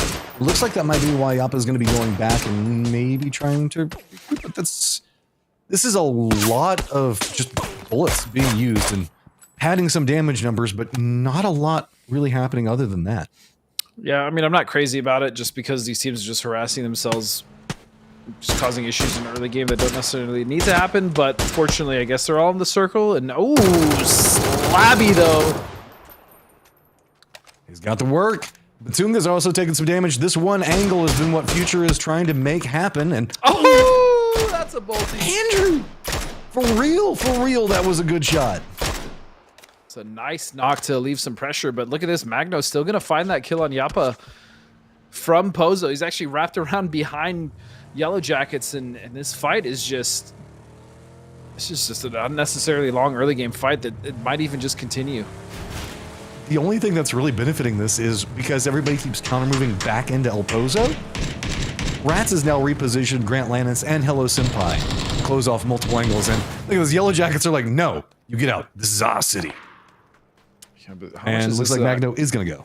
How much is this going to cost him, though? Yeah, I feel like he's just trying to get out, and Yellow Jackets at this point is just committed. They're at least going to take this kill back as they are in hot pursuit. Hey, I mean, get your points where you can, right? But this just means that you're going to be going right back into that open sight line. There are two members waiting. This almost feels like a trap, and Yellow Jackets need to be careful. Andrew for real is taking a lot of damage. One more hit will probably knock him, but I don't think it's going to land. Oh, well. He just falls out of the vehicle, I guess, and he's going to get flushed. I mean, this is what I'm talking about, though. Like, losing two members this early, I guess, I mean, when you're in 15th place, like, you need to keep 4 up and have a good game rather than kind of going for these, you know, drive-by or chasing someone down. Like, at this point, just call it quits. You know, cut your losses, get out with 3, and try to have a good game. There's plenty of space for them to rotate around Pozo and not be seen. Oh, that's a fat knock from DraftKing at distance onto Fake. Actually, it was DraftKing with a bolt. It wasn't even Capitan. Yeah. DraftKing actually playing to the south of this position. So Vinny looking up, and this is, I don't know, what are you going to really be able to do out of this one? He's pretty isolated. I don't even know. You can see Vinny maybe try to retreat. He's pretty close to actually the firing line from Fiumba, because it's going to be them holding down from Hacienda all the way down into pretty close to Graveyard, where LG is going to be at. So Fake Zen is moving while Vinny is there, but Fiumba has a lot of different sight lines into this. This is going to be one of the few ways that they can't be seen, and that means that Decimate has to surrender up pretty much all their information gathering now. Yeah, Fake Zen just has to be careful not to drop too much and die, but he's going to bleed out, and actually he's going to get stolen by Despoon. So, kind of an unfortunate way Fake Zen to go down, but what a shot from Draft with that 4x K9 from God knows how long, probably 400 or 500 meters. Yeah, I'm trying to look at it. That looks about that range, and if anything, that's a little bit annoying as well, because Fiumba's glad at least the person's dead, but at the same time it went over to Rats, and that's kind of annoying. That kill, but yeah. Yeah, you do. You like, right? It's what it is. First shift is going to happen, and it's going to go very far south, right into Sonic's territory. That's going to be just about centered right on Picado. So with this, that San Martin area, and remember the Pozo fight that was just doing things? Yeah. Look at where Rats is positioning. They've just kind of set up, I guess, different gate-kept lines on any angle that Future wants to try to get out of here, and maybe even be able to spot out Yellow Jackets. LG is already just going to path back down. They were holding down Graveyard, so it shouldn't be too hard for them to make a move. Yeah, they'll be able to come off Graveyard fairly easily, but where does LG actually want to play once they land? ZV as well. Zvire is going to be just on that east side. They could actually take that nice compound just to the east of Friendly Fire as well and get some high ground. So really great options out from Zvire as well on this rotation as we see all the way, actually not too far all the way, but just on the east edge, Elevate's going to be taking that emergency pickup. See, I like the emergency pickups, but I don't know where you go in this one because there's not a lot to be had inside this circle. As Sonics are going to spot out Page, take him down. This is a fight pretty close to center. It is forcing Sonics to be more aggressive and move outside of Picado, which maybe elevate where they're wanting to jump. It's no secret that Sonics drop Picado and tend to leave Picado pretty early, so I guess that might be their target, but I feel like Sonics might be a little bit mad based off the fact that they haven't been able to make it the late game yet today, and are taking that out on Friendly Fire. I mean, we'll see, though. That's actually a really good call-out, though, that, you know, seeing Sonics in the kill feeds mean that Elevate might want to drop Picado to potentially try to get a third party going, or at the very least land on 5-story, where they could be relatively safe as long as no one is there, and they should be able to see if anyone's on top of 5-story. So it wouldn't surprise me if Elevate actually do end up going to Picado there off that drop. Rants, just as an update for that fight we were having a long time ago with Future and Yellow Jacket, they have moved into the area next to Power Grid, and Future and Yellow Jackets have not yet moved. Oddly enough, Lumba hasn't done much moving either, as Decimate's just going to try to regroup, and... Oh, never mind. 22 Esports. It looks like this is going to be where they're going to be going to, and this is a pretty split drop, but they got away with it mostly. Rusty Zera is going to have himself a whole bunch of friends. I don't know, though. Poonage is going to find kill demo. Rusty's going to knock Shinboy, and Shin's going to go down his elevator, down to 3. And so at the very least, they are alive for the time being and in relative safety. And yeah, they're going to take over this compound. So nice little drop there from Elevate. It's a start. It's something. Yeah, and the cost wasn't too high, and they're at least could have been a lot worse. Yeah. Yeah. But it is going to be Dragon Tiger Barrel Showdown that makes the move into Picado itself. They have 2 members that are going to be up on the Power Grid hillside. Remember, that is also where they dropped at, so they have a pretty good idea on the pathing that they're going to be trying to use. To the east, we still have Decimate that's going to be rolling pretty close to Tilt Town, as Sonics are just trying to shoo away Dragon Tiger Barrel, as they still have a couple of members playing inside this position, and now, there you go. That's a couple of shots exchanged between them means that they are going to separate, but what, I mean, coming back behind LG, that's about the few options you got. Yeah, speaking of few options, finally Yellow Jackets join us in the circle as they come in for the emergency drop out of Pozo, very far to the northwest. And so where are they going to drop, though? This is actually what I'm most curious. What decision are they going to make after coming in so late? They should be able to see that the majority of these compounds at this point are probably already taken. As again, Picado just does seem to be another option they would probably take, as the circle is also going to shift, and that's going to be dead center on where Tig and Shrimsy find themselves. And here comes Yellow Jackets. Going to be a 2-2 split for a lot of strength, and Yellow Jackets, you got to make a commitment one way or the other. It looks like they are leaning into the Picado right as soon as they see Sonics trying to extricate themselves, so going to be rewarded for that. But guess what? There's another squad there, and that's going to be Dragon Tiger Barrel Showdown that sees you. So you got to land pretty quick. Ooh, Andrew for real trying to find somewhere to stop. Greg Shot isn't going to find a good firing line because of that wall. Vegas is going to do some shots, and the other 2 members haven't moved down yet. Decimate might also be thinking about doing the same thing on the ground now. Yeah, Decimate's actually rotating right past Picado. They want to get something central. They're potentially going to go for that dip across the road as they're starting to settle in here. But this is a dangerous position to be stopping in this early with so many players still left alive. We do have Elevate's position just to the south, and then past that's going to be STK. The duo that's still alive for 22 is just going to be to the west of this. So, like you said, not a lot of cover, but I mean, I guess a dip's a dip at this stage. Make do with what you can. They did leave, I believe, 2 of their members back. So yeah, they're not quite done yet. They're going to continue their scouting and try to find some type of priority movement to deal with this. Grant Lannis is going to be bumping into all of Fiumba, and yeah. Just go straight back in the blue. He's like, I'm good. I'm just I'm fine. Yeah, you guys just go. And so the rest of Rats is actually going to be just to the south of Fuma's rotation spot right now as they're coming in, but also 0-0 Nation going to be aware of their presence as they drive by. So Fuma has to be very careful, and ultimately, I mean, where are they going to land? They could potentially go towards where we see STK staying, but this is uncomfortable for them as well, just as it was for DCM. There's a couple of dips that they could maybe opt into. I don't know. Fuma is still continuing into that elevate pathing. They're going to have a couple of shots, but not a lot. Decimate's dip is already going to be filled up, so Emmy's going to go for some shots. Does manage to take down Vinny, but that's just going to be bad for both.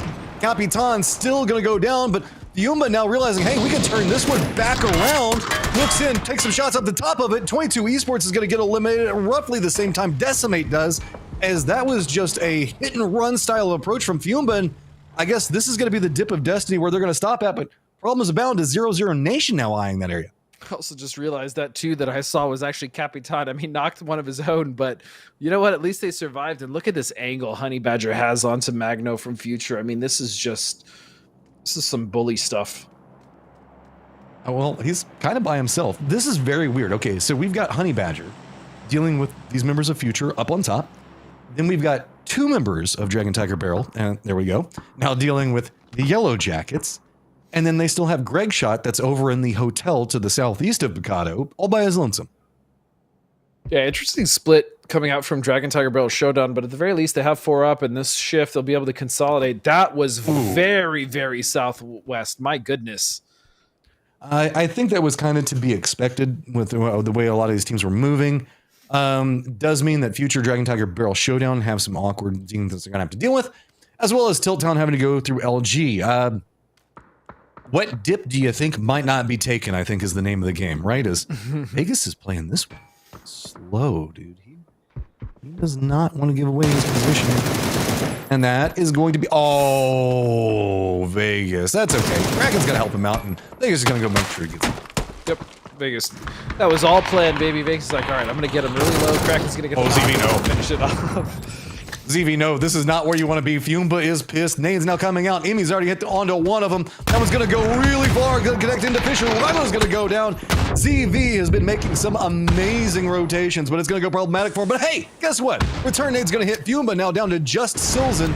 And nobody coming out of this one clean, as it is just getting to be a problem. 0-0 Nation also has some firing lines that they're taking into this one. While this is happening, Rat's also trying to make a move into it. Zvire playing really far back, the last member up for ZV, just kind of providing some overwatch. But keep in mind, we still also have the Picado firefight, and what's going to be happening with that one is LG is taking shots at Tilt Town, but we still also have what's going to be going on to the north of this. So LG trying to path in. Tilt Town is managing to get at least into a compound right on the edge of the zone. Well, at least half the compounds is.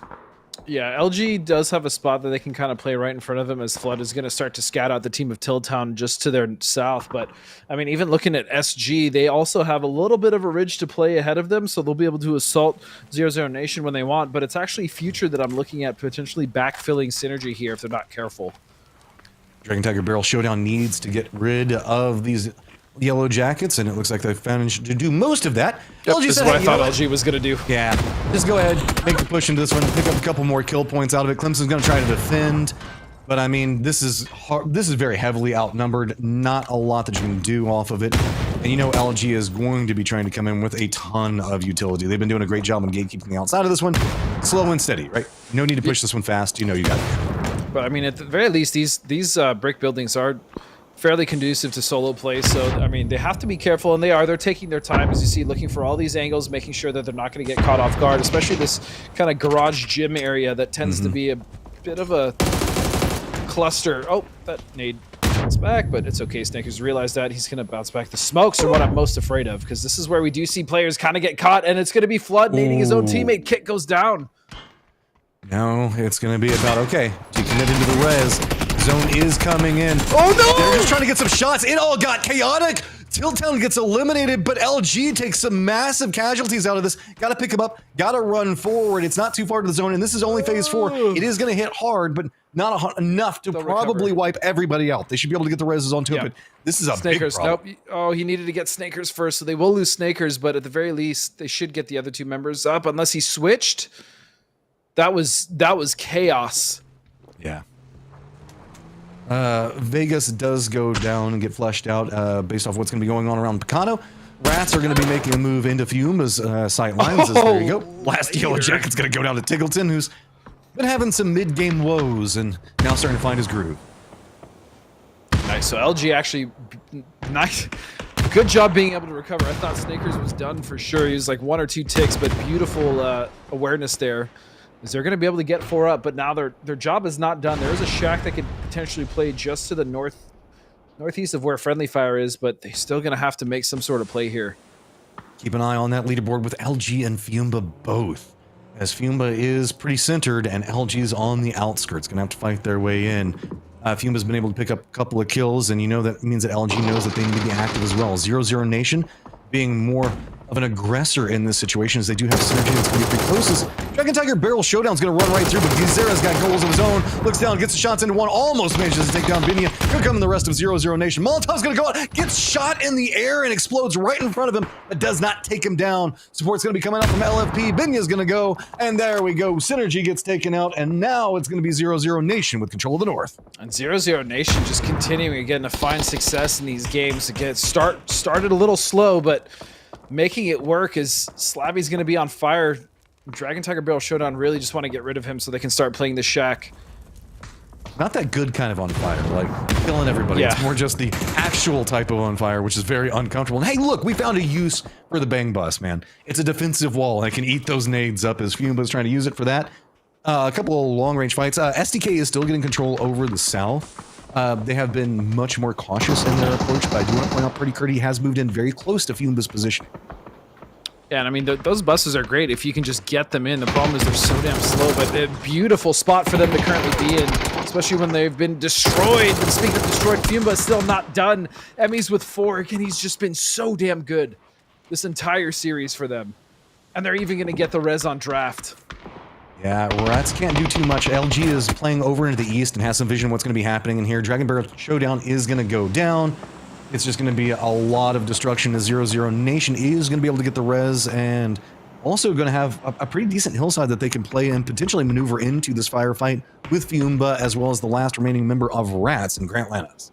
And these endings are actually so fun if you're on the team on Spine, the way that Fiumba currently is, right? It's just, it's a nice little lane to fight down as long as you have vehicles, which they do, especially with these buses. It's going to be wonderful cover. If you're one of the teams in this situation, you are super happy. Or even a team like Sonics, just in that compound to the south of Picado, just really great if you're one of the teams in these positions, and it's pretty miserable if you're trying to find your way in otherwise.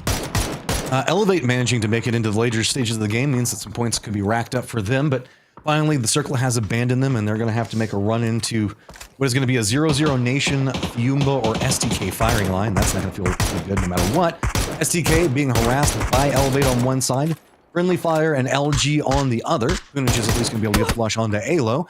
And you can see that while Elevate's doing a good job on getting shots on everybody, they are also drawing some aggro their direction. So Gats does move forward right in the foothill just below Fiumba.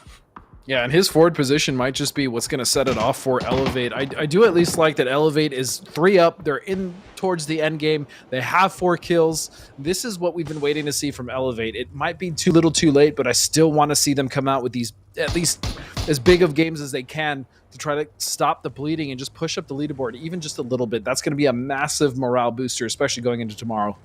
Specifically talking about PGC points is something we have to keep in mind as we're looking at this leaderboard. Sure, the top 3 going on with Sonics, but PGC points are vital inside the series. As whenever you're looking at it, just a one bad performance on a PGS can pretty much deny you a chance to go. Yep, and every point matters. Every point counts. We've seen teams barely qualify, missing it by 5, 10, 15 points. So even if they're, not necessarily going to be punching their ticket to Riyadh, they will be punching their ticket later down the year. Shoot to Kill getting more aggressive as they don't have any options. They're going to have to walk right into the thick of where Elevate's holding onto one line and Fiumba on the other. Fiumba's not getting too aggressive into this as they still know they've got Grant Lanas close. SDK is going to lean into the lower side of this hill going for some shots. And guess what? Sparking's also going to be able to see what's going to be going on with Elevate as 2 members of 0-0 Nation have now made an aggressive push back into the east. Funage doing a good job on just trying to hold up, but there's just too many different angles, too many different teams, and it's too hard to stay alive as 0-0 Nation starting to get more and more control over the circle. And 0-0 Nation, again, we've seen what they're capable of in these endgame scenarios when they have control, and especially when they have 4 members up. They're such a dangerous team. Look at that, 9 kills. Gizera still just leading the pack with 3, even though it's 1 more. He's just been so impressive, and he's continued to find this consistency at least. And as a team, they are just firing on all cylinders right now, taking complete control of the North. Sonics has been doing a good job also getting a lot of harassment in the teams that are around them. But they've got the compound. But it kind of is that same problem, right? There's not a lot of cover to be had around them. And we are at phase number 6 with 21 alive. And this is starting to look like it's going to be a repeat of yesterday, is not a lot of cover to be found. No, not especially not after that shift. It's pretty much centered up on the road. There's like a bus stop there, I think, in between in the middle, and that's about it. So this fight on the west side is about to get very aggressive and very wild, as we see many teams, including 0-0 Nation, Fumba, and STK, have to hold for that spot. LG in a bad spot as well, as a Sonic's compound still kind of in, and Friendly Fire's compound kind of in. So LG, very few options to work around. 0-0 Nation, though, who's been kind of on a rampage in the north, is going to have to figure out, okay, how are we going to push into this one, as Fumba's dip is still in play? And you can see they can't even raise their heads up too much, just due to all the firing lines, all the different things that are going on around them. It's just going to be hunkered down. But Emmy should be able to start getting an idea on how STK might be moving into this. He's going to be able to listen in for footsteps, as there's not a lot of firefighting happening next to him. Yeah, and STK do have an approach up to that ridge that you, as you were mentioning, Emmy is on. He should be able to hear that, but it's really 0-0 Nation that I think STK is probably most worried about, especially if they do want to go for a wrap on the west side. So they're going to take some shots here at LG to kind of keep their heads down. And LG, another team that is kind of in trouble right now. They're between a rock and a hard place back to the blue, and they don't really have any options at all. I don't even know if they have a vehicle they can use. Is he trying to cross through, maybe use the lower sections of the hill? Flood, though, connects on a nade in a big way on Tiggleton. That might give them some option to work with. Blue Zone now is going to be coming in back behind him. Kickstart's got himself the P90. They need to get some harassment out. Do have a vehicle, and they're just going to send it down. Shot's going to come out. Big Nade going to go ahead and take down Yumba, as it's all starting to come apart everywhere right now. LG is trying to figure out how they're going to make the play into where Sonic's position is going to be at, and we have 0-0 Nation now getting more control over the western side of this. Grant Lana's still alive for the time being, but it looks like they could be pinched any given moment, as Sparking's going to be moving forward. STK is now using the lower side of that hill to also try to move into that, while Sonics are taking some shots, and they have got to be careful with LG's positioning, and 0-0 Nation has to stop because of all the outside harassment. Guess what? We're not done. Friendly Fire hopping in the vehicles. It looks like they are going to be sending it across. They want to be part of the hillside fight as well. And LG just doing an absolutely insane job of not only making it across with Flood getting those knocks, but also just continuing to put pressure onto the Sonics. It is just down to Rilo now as he finds himself in the building underneath Shrimsy, but Sonics is just down to 2 as well. So what an insane battle. The will there for LG to just try to make it work, as they're going to get Flood up too. Oh, missed him by just a bit. Grant Lannis goes down, and so with this, they go down 6th place. Again, a late game showing coming up from them. Here comes the push from the Sonics. They got the shotguns ready. Goes for the double tap and pop. There it goes. H1 popping them off. LG is going to go down, but they've got a 10 lead over Fumba. Fumba now down as well, so it's going to be 0-0 Nation to see if maybe they can try to catch up something in this. I'm not going to lie. Ever since Hunter's become swollen, I mean, True. He's actually, dude, he's even better now, I think, and this does correlate. I feel like the better you feel physically when you're working out, you got that routine, and you're practicing as much as it doesn't surprise me at all that Finn's looking better and better every time we watch him play.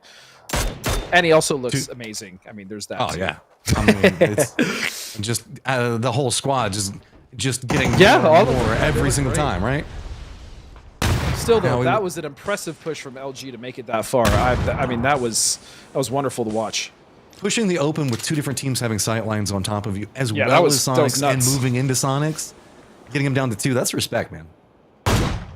But 0-0 Nation, 14 kills, man. We got to talk about these boys still consistently with 4 up, and they have done a massive amount of work here on the spine here.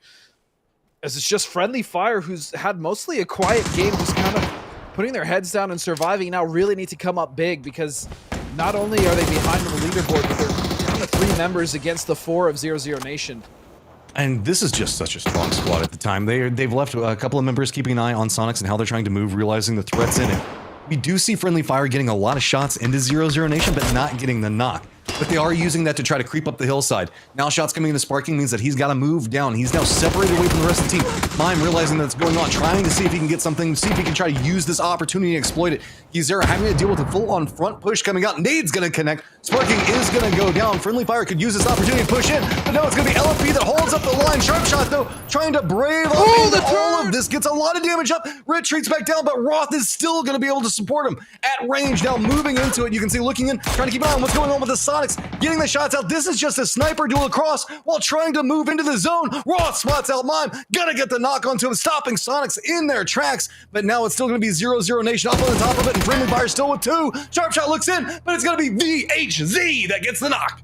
And Sharpshot, the absolute hero there, saving a potential pour over there, and Roth being by himself. At the very least, damage has been done, and Huynh is going to find it. As we now see it's down to, what is this, a one-on-one? 1v1. It is straight up Roth still at that vehicle, but Huynh is actually taking center circle here as well. They're both so close. Love this, go ahead and pick up the kills, but that's kind of revealing position. Now juking back and forth. Roth using the higher section of this, trying to get up on top of the vehicle, see if he can break the sight line down into where H1's playing. Meanwhile, H1 using a bush to see if maybe he can break some cover. A lot of mind games being played in, as you said it a second ago. It is going to be H1 with just a bit closer position to that center point, and Roth, who has the cover, can't seem to quite find the angle to work with it yet. Smoke's down. We might be seeing a smoke duel happen, as both players going to have to be pushing into it. Is H1 going to be more brave, stepping around the side? Hasn't quite seen him yet.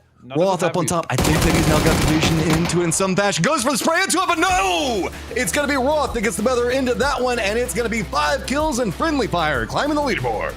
Very nice, much needed for Friendly Fire. That's a good start at the very least. They got a win there. That's going to be a nice little confidence booster. And they desperately needed a big game, but still my eyes go to 0-0 Nation. 14 kills ending in the top 4. That is what, man, that's just going to cement their position in there even more. If they can just keep this up, would not be surprised if they punch their ticket. Just so efficiently played. We're going to go ahead and switch over, bring in Toffees. We know the fact that he's going to be want to talk about this. We all love Miramar, and I mean, a 1v1. How could we not want to talk about that? Enjoy the highlights. Let's talk to you in a second.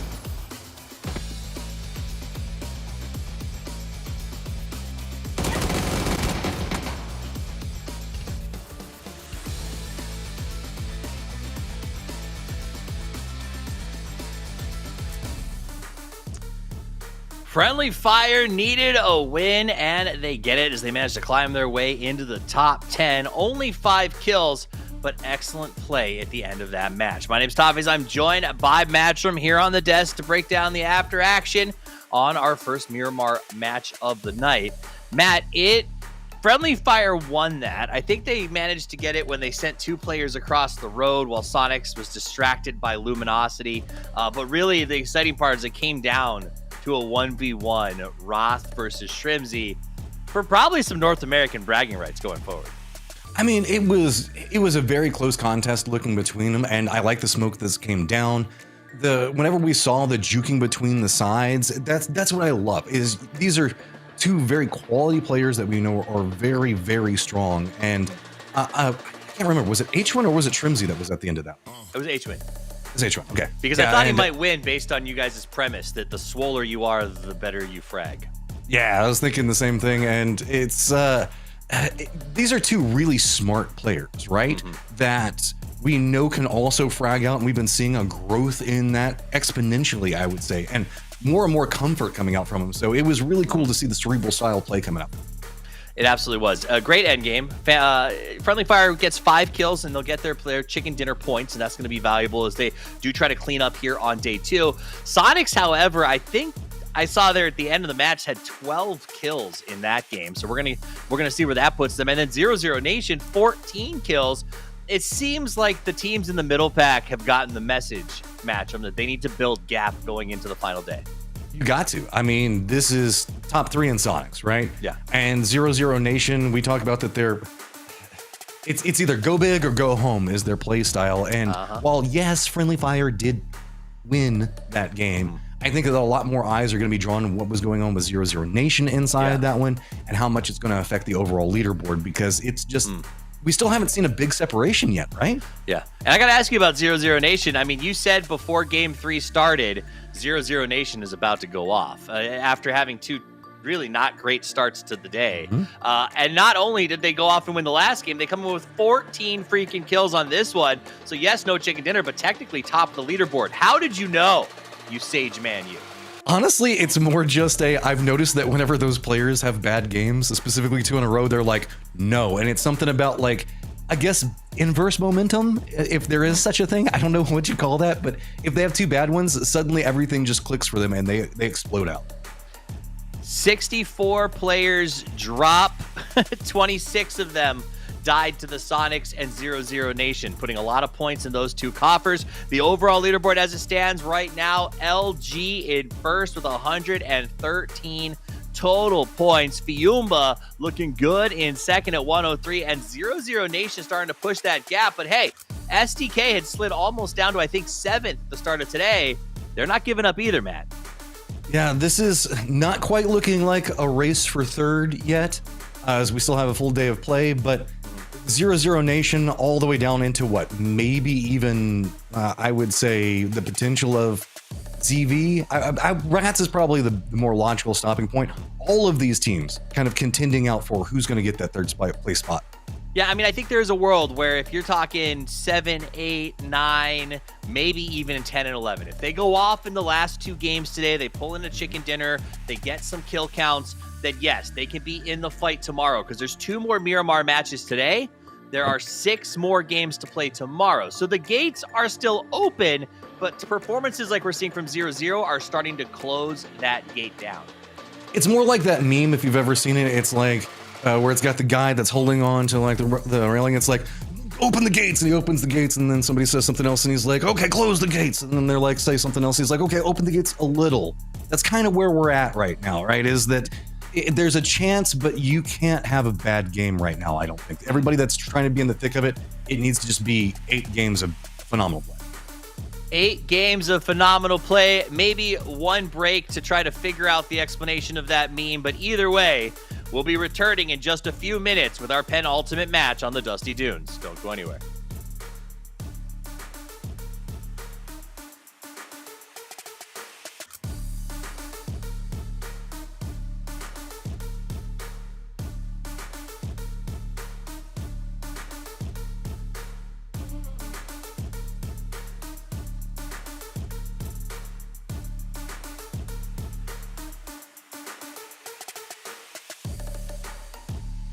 Looks like you need my help.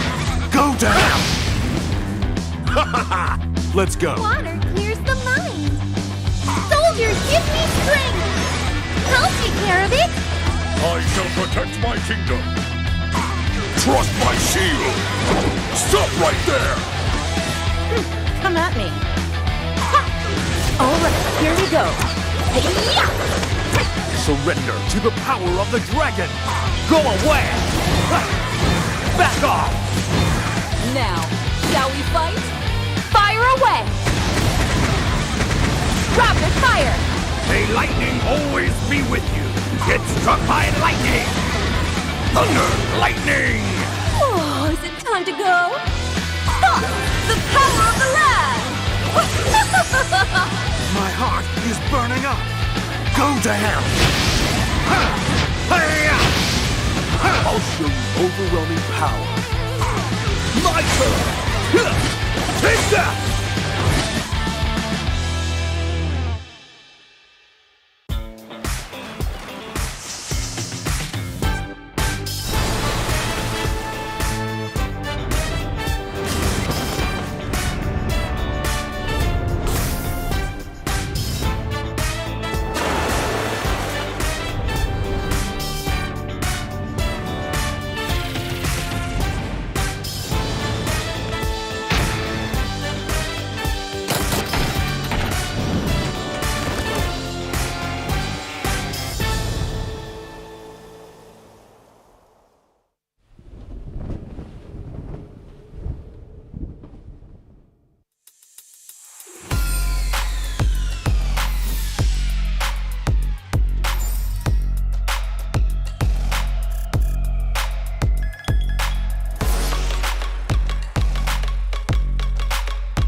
getting the feel soon. Maybe you can spot it. It's a nice side bunk that they're trying to pull off, but H-Win just says, hell. This is going to be actually a little rough for Dragon Tiger, especially if they're all in there. Silzen's going to find 2. Make it a third. That's going to be the flush. That's going to be the flush. Trying, man. He goes for the spray onto one of them. He's been spotted out, takes a massive amount of damage. Here come the pans. Pop in the face. Decimate's starting to lose more and more numbers. Vinny's going to be open against the knock on to DraftKings, who's been a massive problem. Looks back and goes for spray on one. Tries to go for the second one, and he picks it up. Cheetah's trying to make their approach in, and this is just run and gun. They just got to send it, and they're getting picked apart by so many different angles. Haven's trying to put in the work, and he is at least going to get down on a kickstart. He's got a friend real close. Wants to try to go for this one. Does.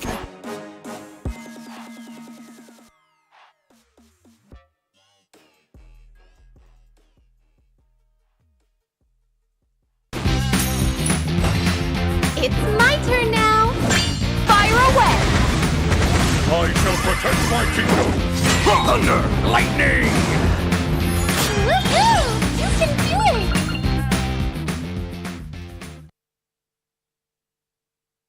Welcome back from the break. It is almost time for us to get into our final 2 matches of the day. My name's Toffees. I still got Matchroom here with me as we get ready to jump into the next one. The players are coming back from their short break, getting onto the plane, and it is go time. If you are watching at home and you've got a favorite team, there are still 8 games left to play, 6 tomorrow, 2 today, but the top of the leaderboard, Matt, is really stretching. And I think in the past we've seen like, oh, maybe 1 or 2 pulls ahead, but there's still sort of a battle for 3rd or 4th place and the bid to PGS 2. I'm a little bit worried right now based on how this is going that might not exist tomorrow if teams don't make moves in the last 2 games.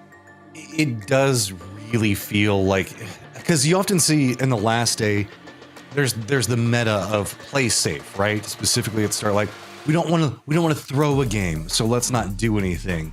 And then you don't make very many points, but you make it in the late game and you get like 6 or something else like that. But you never get enough to catch up. We are getting to the stage where it's go big or go home, and you're gonna have to start either playing for risk, because I think that you hit the nail on the head. With as many teams compacted as close as they are on that leaderboard, and really only one feasible spot that hasn't had somebody run away with it, right? You got to play risky, because you can't assume that everybody else is just going to screw up when there's 6 other teams that are a couple of points apart. Yeah, and which is I think what we're seeing with like Dragon Tiger Barrel Shotgun, for instance, is they are taking some risks. They're putting themselves out there. They're looking for those fights. And at this stage of the game, you just have to do that. You can't.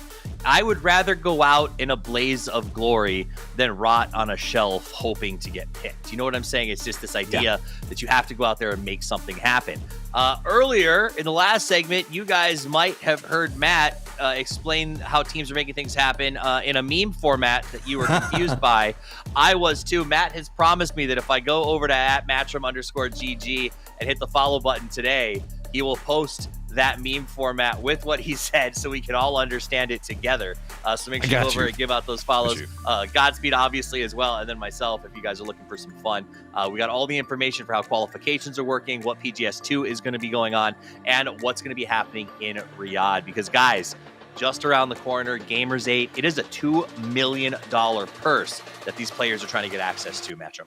And this isn't even PGC yet that we're talking about like that. I mean, it is going to be absolutely wild. There is so much on the table. I cannot wait to see 2 more Miramar games too. Full table, lots of money for the taking, but you got to get there. And the journey commences in our penultimate game on the dusty dunes of Miramar right after this.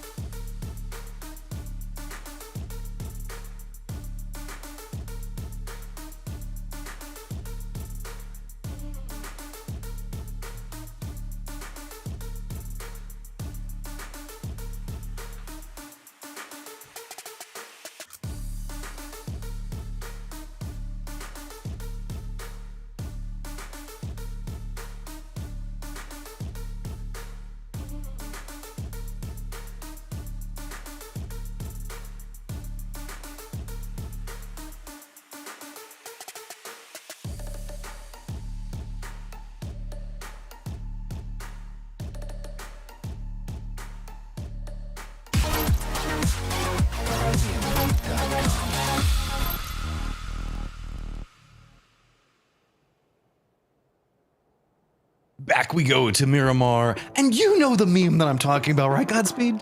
I'm not crazy, right? The let me in meme? No, the open the gates a little meme. Open the gate, close the gate, open the gates a little. I'm really sorry, Matt. I don't think I do. Oh my god. I can't tell if I'm making a Zoomer meme reference or a Boomer meme reference. Either way, can't be too good for me. What is your take on how compacted the leaderboard is whenever we're looking at that third place position? Do you think that you can have a bad game, or do you think it's just over and done? No, the thing is it's pretty much what you and Steve were talking about on the desk, right? Is like you can't really just kind of hope that the teams around you have bad games, especially if you're the one dropping the ball. So as long as these guys are just staying as consistent as possible with getting those points per game, whether it's salvaging some kills here or there that we've seen before, or it's just getting some decent placement point, ultimately they just can't have bad games. And so definitely don't want any of the teams currently at that cusp of just completely change the way they're playing. Obviously keep doing what's working for you, but yeah, salvage those games as you can. And Joshy is already dead from Tilt Town, man. What's going on? I don't know. It's at this point, it just feels like it's a canon event, right? It just has to happen, otherwise the whole universe comes undone. Yeah, that's I'm actually, what the hell happened there? Honestly, I have no idea. I glanced away for a second to look at this very crazy circle. It's like 50% water, and yep. I will forewarn everybody that there is the islands in this. But I promise you'd prefer an Impala game than you would an island game. Island games aren't as fun as you think. I can also like crazy circles, guys. I can also attest to you, having played one of these damn circles, that they are not fun to play, and they're just they're. I would much rather we go Impala or even to the south. Puerto Paraiso would be a pretty sick ending as well. But yeah, the chances of us going there are probably, I'd say, like 10, 20% max. Let's be honest. We know how the circles are going right now. It's going to be like it's very east of Bandita, right? It's just going to be a flatland east of Bandita. We know where the circle's already going because it always wants to go to the flatlands. That being said, I actually really do like the southern part of this circle in between Impala and Puerto Paraiso, as you're saying. Like, there's a lot of really cool ridges and interesting ways that teams can kind of utilize that terrain to fight. So it really could be cool. We could actually have a circle where these teams aren't fighting for just scraps of cover for once. Zero Zero Nation over here giving Monte Nuevo some love, as STK is going to be rotating to the west of them. Opposite side of the hill, though. Looks like they're going to be heading down to Valdemar. And I 100% agree. I really like that. Might be my favorite section of the map to watch competitive play in. That west Puerto Paraiso area. Yeah, Puerto's really good. I actually really like the area above above Cruz de Valle with the silos. Church. There's some pretty cool stuff. The church as well is pretty good. Obviously, my favorite's always going to be Chuma, Church Alos, or even just the Ladriela, the Rumblers compound. So, I mean, those are my favorites for obvious reasons, but there's some really great endings on Miramar as far as like offering enough cover, but also some interesting terrain for the teams to use. We got Yappa by himself and Poza going to be rolling in, and I think this is going to be pretty sneaky if you can pull this out. I don't know if there's a vehicle that Poza can even see. There's still going to be loot on the ground, make it look like it's still not even been touched. Yappa can just sit here and wait. Steps around. Ooh, I thought that was going to be easy peasy, but Poza almost managed to get enough information to turn it around, but it's going to be Yappa going ahead and pick them up. 22, losing one very early. That's also just like such a weird spot for Yappa to be in, and so I'm not at all blaming Poza for being surprised there, because why would anyone be there? But to be fair to Yellow Jackets, that's the second time they've looted around there, so... heads up to everybody, as ZV is the center of the circle at the time, as they can do. I don't know. There's been a lot of memes about they'll risk it to get in there. They understand the math on it, and this time they don't have to risk it as much. Well, depending on how the circle goes. Yeah, but at the very least, they're starting center just to the southwest of Impala, and then they could even just take Impala proper if they wanted to, depending on what this shift does. So again, ZV with multiple options as far as what they want to do based off the first circle positioning, which they've been consistent with. And not too much else happening. And just to give you guys an idea, whenever we were talking about that Yellow Jackets 22 fight, that was like all the way in the northwest. Given the plane path, I mean, I guess you could assume that there might be somebody over there, but really, it's pretty unlikely.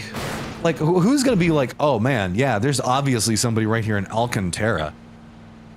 Yeah, that again, that doesn't really come up too often. We have seen some teams like even STK kind of use it before as an alternate drop, and it does seem like Yellow Jackets is using it now.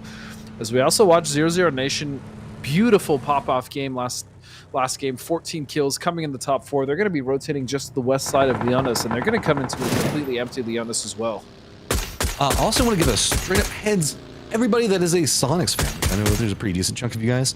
Sonics have left Picado really, really early. I mean, look at this. The Blue Zone is just now coming in. They leave early, but they're already almost down to Puerto. They've crossed half the map and are in a strong position, and I like this. If this goes any direction, let's be honest, it's going to be brutal to be playing along the edge. So good read on them, and Sonics not in that contention for first and second right now, is pissing them off. So making much more heads-up plays now. But definitely making good moves. That's obviously a great rotation, as you stated, coming in on the south side, being somewhat edge, but also being able to rotate pretty much wherever they want off that position is going to be great for them, as they are still very much in the race for that, the top 3 spots, as they do still desperately want those PGC points. They know they're going already, but they're still playing for quite a bit. Looking in, Dragon Tiger Barrel Showdown have been kind of navigating over to the west, bumping into Decimate along that Picado line. And looking in, we also have 0-0 Nation that's kind of grouping up. This is going to be just on the outskirts of Los Leones, and Synergy with a bit of a read on it. And I think that somebody's spider senses were tingling as 0-0 Nation did want to commit it. Hey, remember that Decimate Dragon Tiger Barrel Showdown situation I was saying? There it is. And is that actually going to be all it is? They can walk up to that hillside and look down at the vehicles, but boy, Team 762 is going, and they're trying to get out of there as fast as possible. That was almost terrible.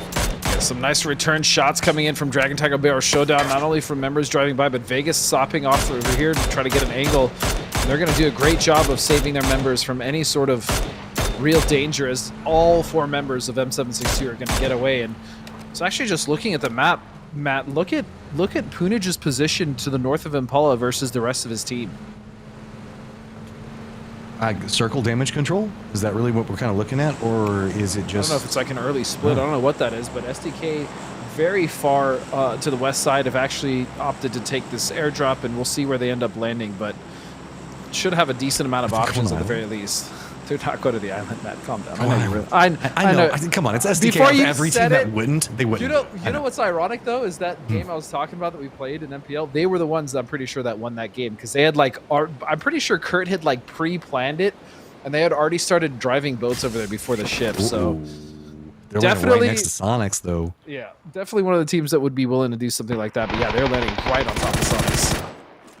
Shots are going to be coming out from H-Win, not going to connect enough to make it scary. And we did also have Elevate roaming around this area. That's why Sonics did kind of move out. They're running a pretty wide 2-2 split. It's going to be H-Win and Tiggleton up on top, with Shrimsy and Mime down to the south, and good coastal control all considered. And I like seeing the emergency pickups, and I feel like SDK is one of the most effective users of it. They've been using them to pretty great effect so far. Yeah, them, obviously, Zvire has used them pretty well. We've seen Sonics do some pretty interesting plays with them as well, trying to land on top of other teams. But so far, yeah, I think SDK has been pretty consistent with keeping most of their members, if not all of them, alive off those drops. Tailwind teams that are going to be coming in are going to be Rats, 22, and Yellow Jackets. Everybody else kind of lined up at the time. We're looking at Friendly Fire that has no one around them. I like the fact that they're at least keeping an eye on boats to see what's happening, but there is, probably all the way down from where they're at to Impala, there is nobody in between them. So just safety right now is kind of what they're going to be aiming for. And given the fact of their positioning in the leaderboard, there's no surprise on that. They're not out of the top 3 yet, but they got to be putting up more than they have been putting up. And they had a pretty decent game last time. So let's see if maybe they can start getting some replications on that. Yeah, that's a start. In fact, I was going to mention earlier in the day, or even at the top of the day, that, oh, wait a second, fakes in. Is he going to get something? No, he's going to run out of ammo, and Future's going to make it. But yeah, I was going to mention that it was kind of weird seeing Friendly Fire so far down that leaderboard. They did not have a good start. They've actually managed to fight back all the way to 10th, 46 points, putting themselves in a nice little contentious spot to make sure that they can make even another push towards that top 3. But they really need to close out strong with these last 2 games. There's a lot on the table for these teams, and with a circle like this, it's going to be even more hectic.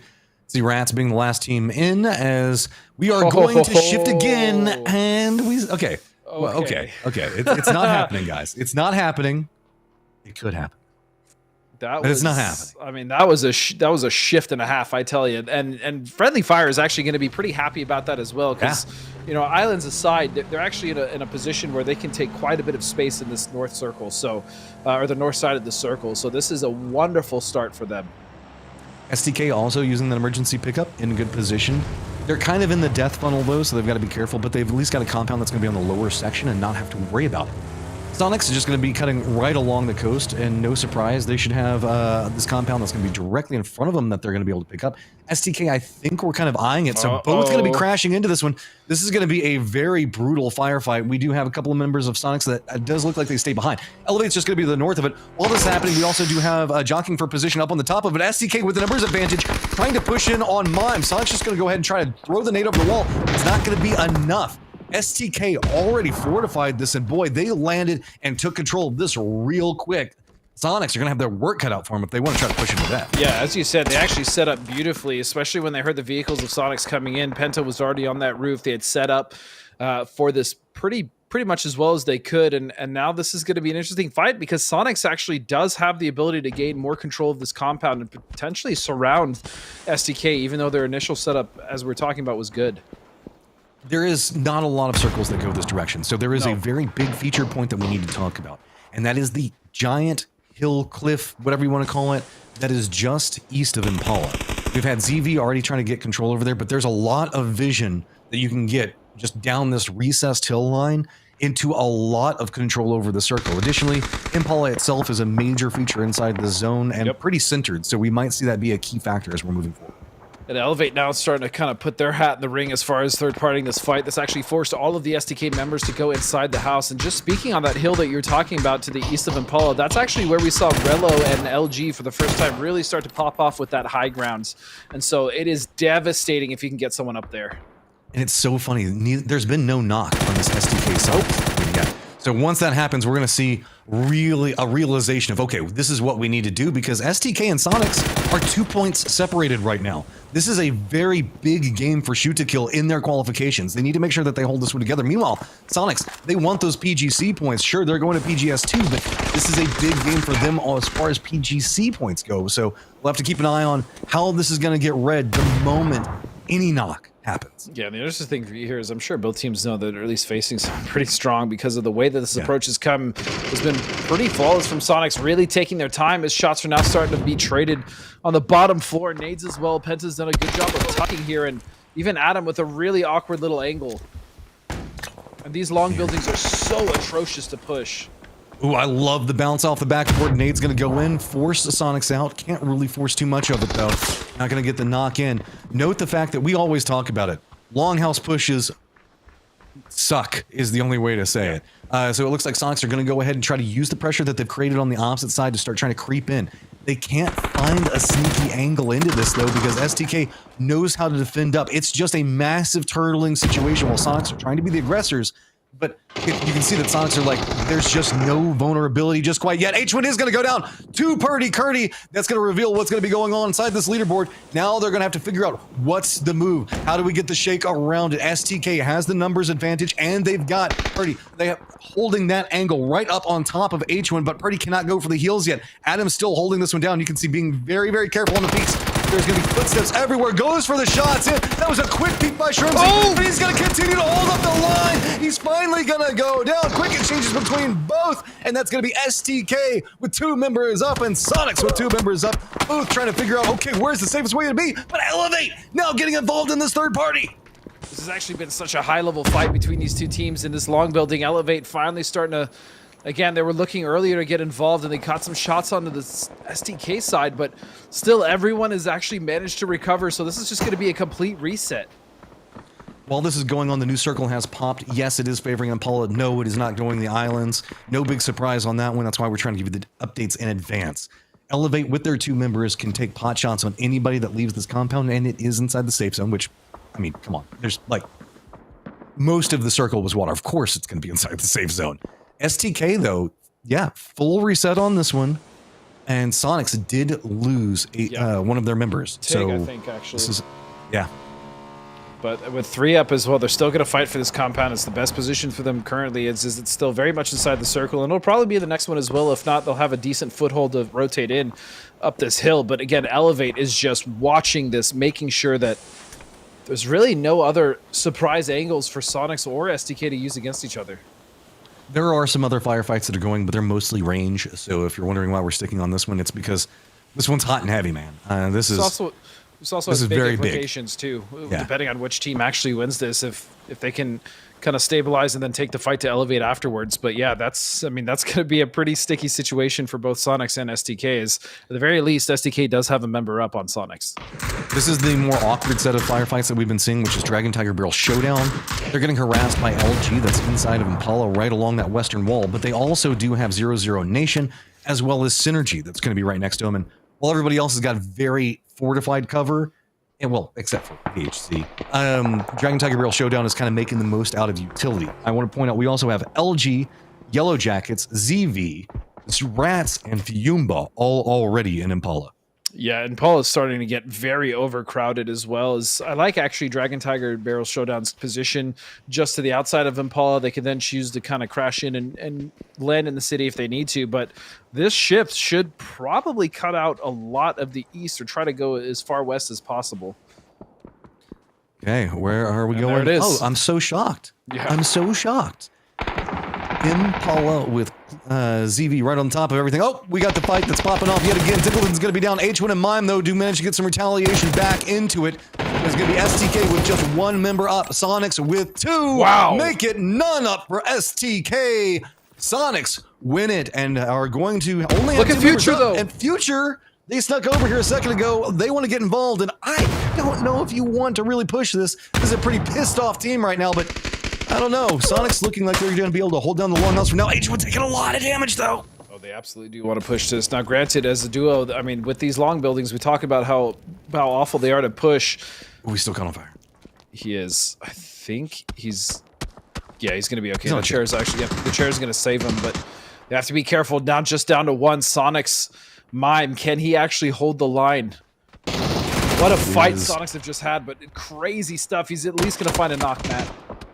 Oh, tries to go out for it, but it's going to be Decimate at the top of the hillside. Remember with all that vision that it has? Yeah, that's going to be what finishes that out. So I guess while it was an important fight, nobody really walks out of it as both teams now tied. Future actually, yeah, well, Future walks out of that pretty good. They're going to get so much loot out of those bodies, and the attachments are missing some utility as well that was left over from that fight. But as we now move to Elevate and ZV right in the center of Impala, someone was on top of that mountain. I think it was Poon, but he actually ended up getting off. And so now it's going to be Decimate with control of that central mountain, which is going to be so crazy advantageous if it's still in the circle off the next couple shifts. Yeah, this is a pretty fun section to have a firefight in as well. I like fighting the church. Yeah, the church specifically where we see ZV playing around the high hillside with Decimate. Also, it like there's just something different about an Impala city fight than it is about other ones. I don't know. It feels like everything's just got a bit more space to it. It is not as vertical. There's just a lot more run and gun opportunity. It feels like this is also like really. I mean, if you want to go back old school, this is really Tempo Storm's like kind of shooting grounds, right? This is where they're stomping grounds, I should say. This is where they looted. There's quite a few games used to end in Impala, and they would always find themselves in a really solid position, and they would use that hill quite often. Or excuse me, that mountaintop, whatever you want to call that. Yeah, it's like weird. I guess it's like a plateau or something. A plateau, I don't yeah, know. that's what I was thinking too. But yeah, this is a fun area to fight in at the very least. Yeah, and I want to give a shout out to Synergy. While they're not highest up on the leaderboard, Pippa has been trying to make it a thing. He's got a good line in as we're going to come in. Snakers, nope. You don't get that res as that was a bait, and Andrew for real is going to get taken down, and Yappa probably going to be joining him soon. An LG 4 alive in the city. It's very dangerous. They're also going to be controlling the western edge right now as this shift has gone just so much in the favor of Decimate. If they can just hold on and stay on top of that plateau, they're just going to be able to fire on so many teams and potentially get so many points as long as they're just very aware and just head on a swivel. Synergy making just a bold sin. Gonna clip the wall as they're coming in, but ZV wasn't necessarily the most lined up for him. So they are going to be able to sneak that one inside and run right next to Dragon Tiger Barrel Showdown. Church, okay. Okay, well, ZV is going to be prepared for that one. That was biting off a bit too much, as now it is just going to be Binya, the last one up. Oh, man, I feel like that was a misplay. Synergy got in and managed to get at least a foothold. They could have started clearing building by building, working together for trades, but instead they just got a little overzealous and thought it was free. And they paid for it, man. Yeah, Synergy, they could have had so much there. Oh, Batunga's the last one up for the Yellow Jackets, and you can see taking some damage. Looking at outlier teams, Fumba is going to be able to collapse in from the north. They were holding down the mine area. Dragon Tiger Barrel Showdown is going to have to move in, but don't forget, there still is VHZ that's back behind them that can ruin any rotation attempt that they're trying to make. You can see him kind of hiding out where they just were. He's just kind of sneaking back behind them, but it's doing a good job by M762 to make sure that nobody's going to be able to come back. They're at least glancing back there and making no assumptions. Yeah, looking at their approach, they do have to deal a little bit with LG, but I really want to put some focus on Friendly Fire as well. They're on the east side, pretty much uncontested. The only team they really have to worry about is Future, and they actually have the potential to have just another massive game that would propel them up that leaderboard.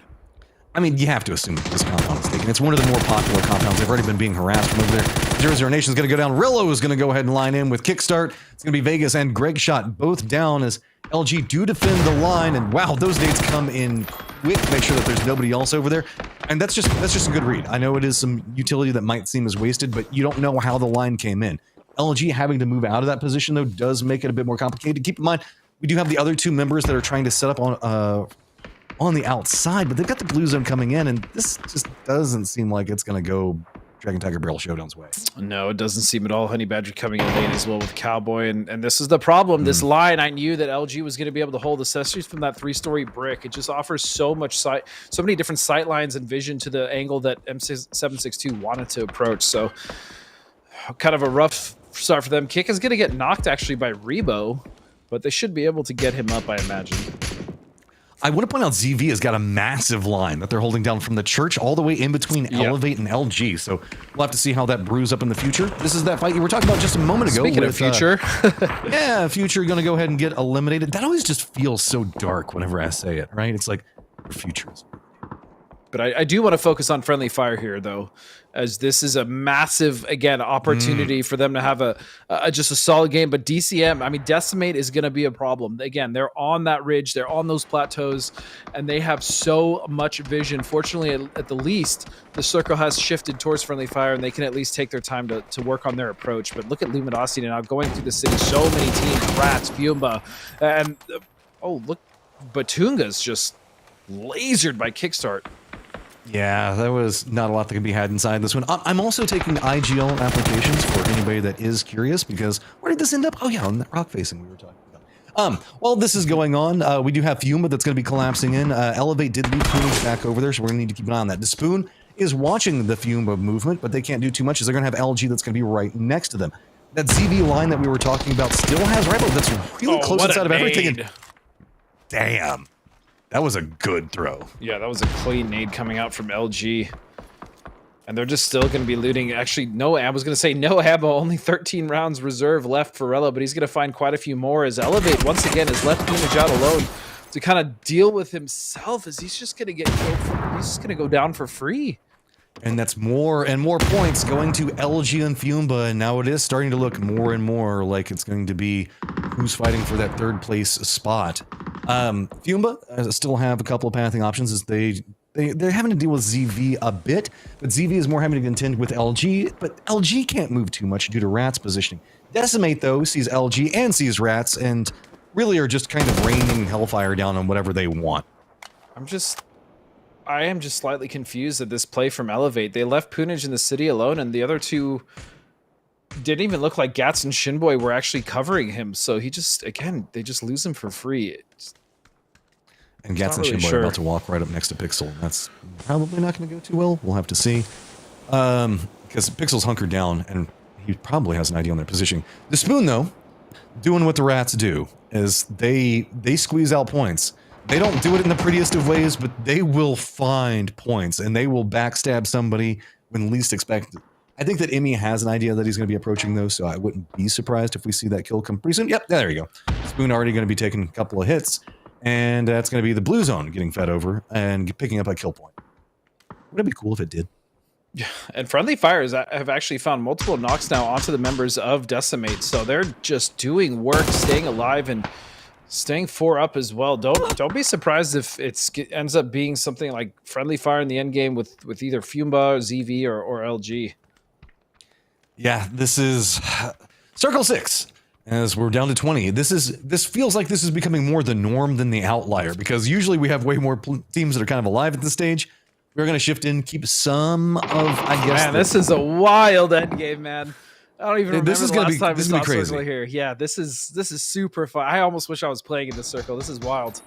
This is going to be really fun. Decimate's going to have some advantages in vision, but keep in mind they're going to have to assume that Circle might be able to bounce away from them.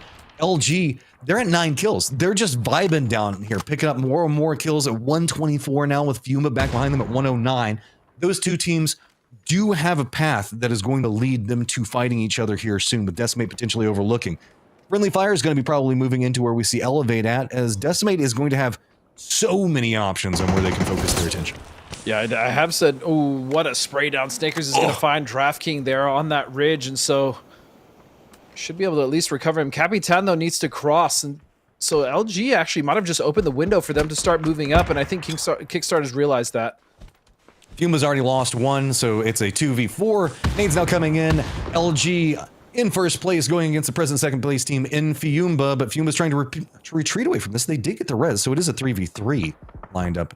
Looks like Friendly Fire were thinking about stepping into this and then kind of decided against it. I do like the mindset and the wraparound here from Friendly Fire. Yeah, I like trying to be proactive and get those kills, but they start to realize that fight's probably going to be a little more of a disadvantage for them just because of the trade, so they're going to back off, and I really like this. LG just going to go ahead and cluster very low. ZV looks like that's going to be the biggest thorn in their side. Decimate doesn't, well, they do have the high ground. They don't have really good sight lines on what's going on because everybody's just kind of clustered right up against the walls, so unless they have a ton of throwables, which they probably already used, and again, there's not much they can do. Yeah, Friendly Fire just keeps knocking them. Vinny's gone down. I think that's the second time now. They've knocked a couple members, and so they are trying to get those angles, as you said, but they're having to kind of pour over a little too much and peek over a little too much. At the very least, they do find Rebo, and that's going to be a knock and a flush and a point for Decimate. ZV, there is a specific wall you don't want to walk by, but you can throw a Molotov there. That works too, as Rello and Snaker is going to run out, and Rello and Snakers both stay alive by just 1 HP, it felt like for Rello, maybe 10 for Snakers. And LG have done a good job of kind of being patient, working up, doing what they can, but they still have to deal with Decimate on top of dealing with ZV. Only 2 members left from Zvire, though, and Snakers is just looking for something, some sort of angle. If he can get a knock, that's going to be a nice little reprieve to just move forward and take the fight immediately to Zvire, but Decimate just not letting that happen. They're now back behind RV. They're going to be on the outside of this new circle. Decimate has sent 2 of their members down low to try to see if they can get closer to what's going to be going on. That's going to get spotted out by Sharp Shot. Snaker's also going to spot out Cluzera and get the knock onto him, so it leaves just RV. Hey, Molotovs worked pretty well last time. They don't know how well that they work. We're going to go ahead and try it again. Not going to look like it gets the same impact as last time. Ali, what you going to do? Yeah, those shields kind of work 2 different ways as Decimate's starting to get more and more vision, but notice Friendly Fire starting to get more control over the high ground, opposing them. Yeah, that was a nice date. Surprised Snaker didn't go down, but Kick is going to finish that kill onto Clow, and now they have a foothold just underneath his mountain, but they're still not in. They have to climb. Oh man, this is going to be hard to deal with. Fiumba on one side of him trying to creep in. They still have Decimate that's going to be looking at him. You can't say that there was any ratting coming out from LG this time. They are fighting their way through it. They have got to be cautious, though, with Fiumba and their positioning. Fiumba's been hearing what's going to be going, looks back in, but Good Guy is going to be looking in, coming out from help. Decimate gets the knock onto Kavitan. Ron's also going to get the knock onto And1. Kickstart spots out what's going to be going on. He's going to get the knock onto DraftKing, and now it's just going to be Emmy who's going to have to contend with a massive LG. Keep in mind, look at their armor. Look at their ammo. They have been fighting for so long, they are coming in tattered. And look at this, Elevate has been sitting here for so long solo, or excuse me, as a duo, but finally they do get found out as Friendly Fire is going to clean that up, and they still have 3 up. In fact, they are now the new center of the circle. This is pretty much where it's going to end. But Haven could technically just shoot down on this. So I don't know. This is such a weird ending. I don't think it's ever ended here before like this. At least I don't remember playing it or watching it or casting it. Yeah, it's come around here a few times, but like not like this. And so, Decimate, you've got kind of center control-ish, but Friendly Fire also kind of has center control-ish. Well, Friendly Fire has the dot, but yeah, I think Decimate has the advantage.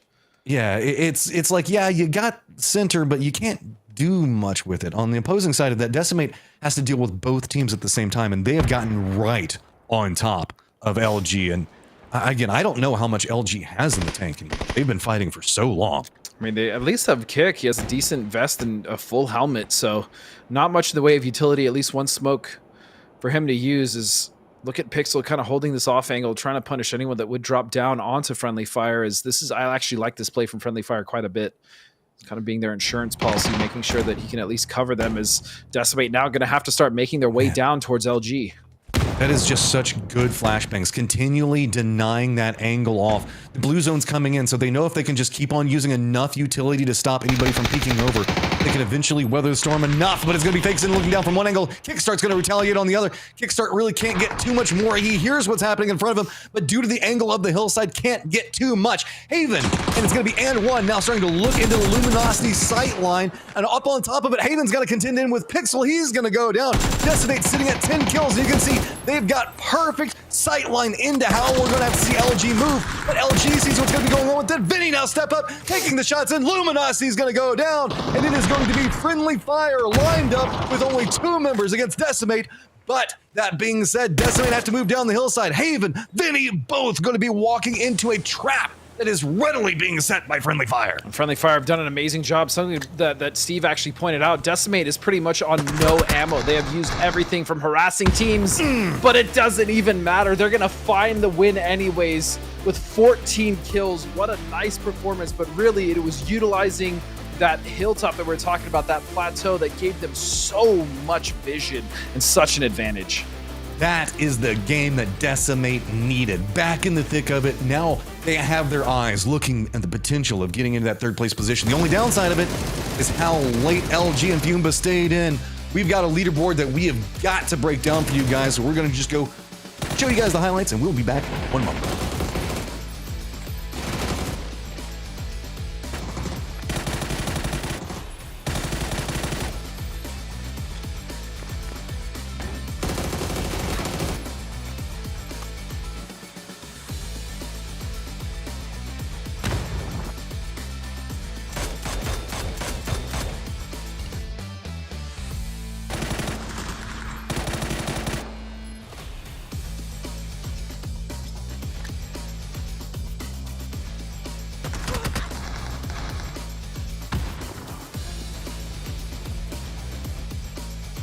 Decimate takes the high ground and lights up everyone below them. The circles worked in their favor, but so did the gunplay. They went to the bitter end and got a much-needed chicken dinner to try to climb back into this fight for 3rd. We saw the top 2 go deep, but at the end of the day, they've built some separation. Everyone seems to be chasing that 3rd spot, Godspeed, and DCM, with 14 kills and a chicken dinner, they're going to be a lot closer. And that was a hell of a performance as well. We talked about how important that plateau was going to be, but man, did they actually get more kills than I thought they were, specifically because a lot of those teams were fighting right underneath them and didn't really give them the angles, which is why we saw Friendly Fire get so many knocks, because they were just trying to find something. But also want to give some love to Friendly Fire. That's the second time they found themselves in the top 2, or at the very least in the top 3, and they actually got a good amount of kills out of that as well. So they're making that push. Yet another North or America's event where Friendly Fire doesn't really start activating until the end of day 2.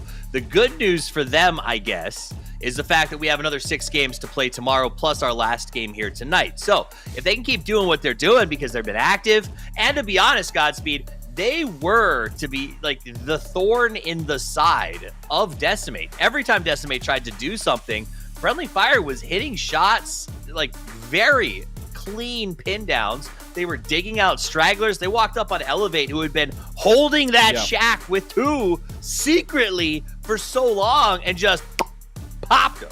Well, it wasn't even just that. They tried to even get proactive on that fight between LG, right? And they realized that it wasn't the greatest situation, especially because Zvire was bombarding them with all nades as well. So they just decided to kind of back off a little bit, maintain that control, and get more kills a little bit later when they were actually safer to do so. As we now take a look at that 24-point game cutting out of Decimate.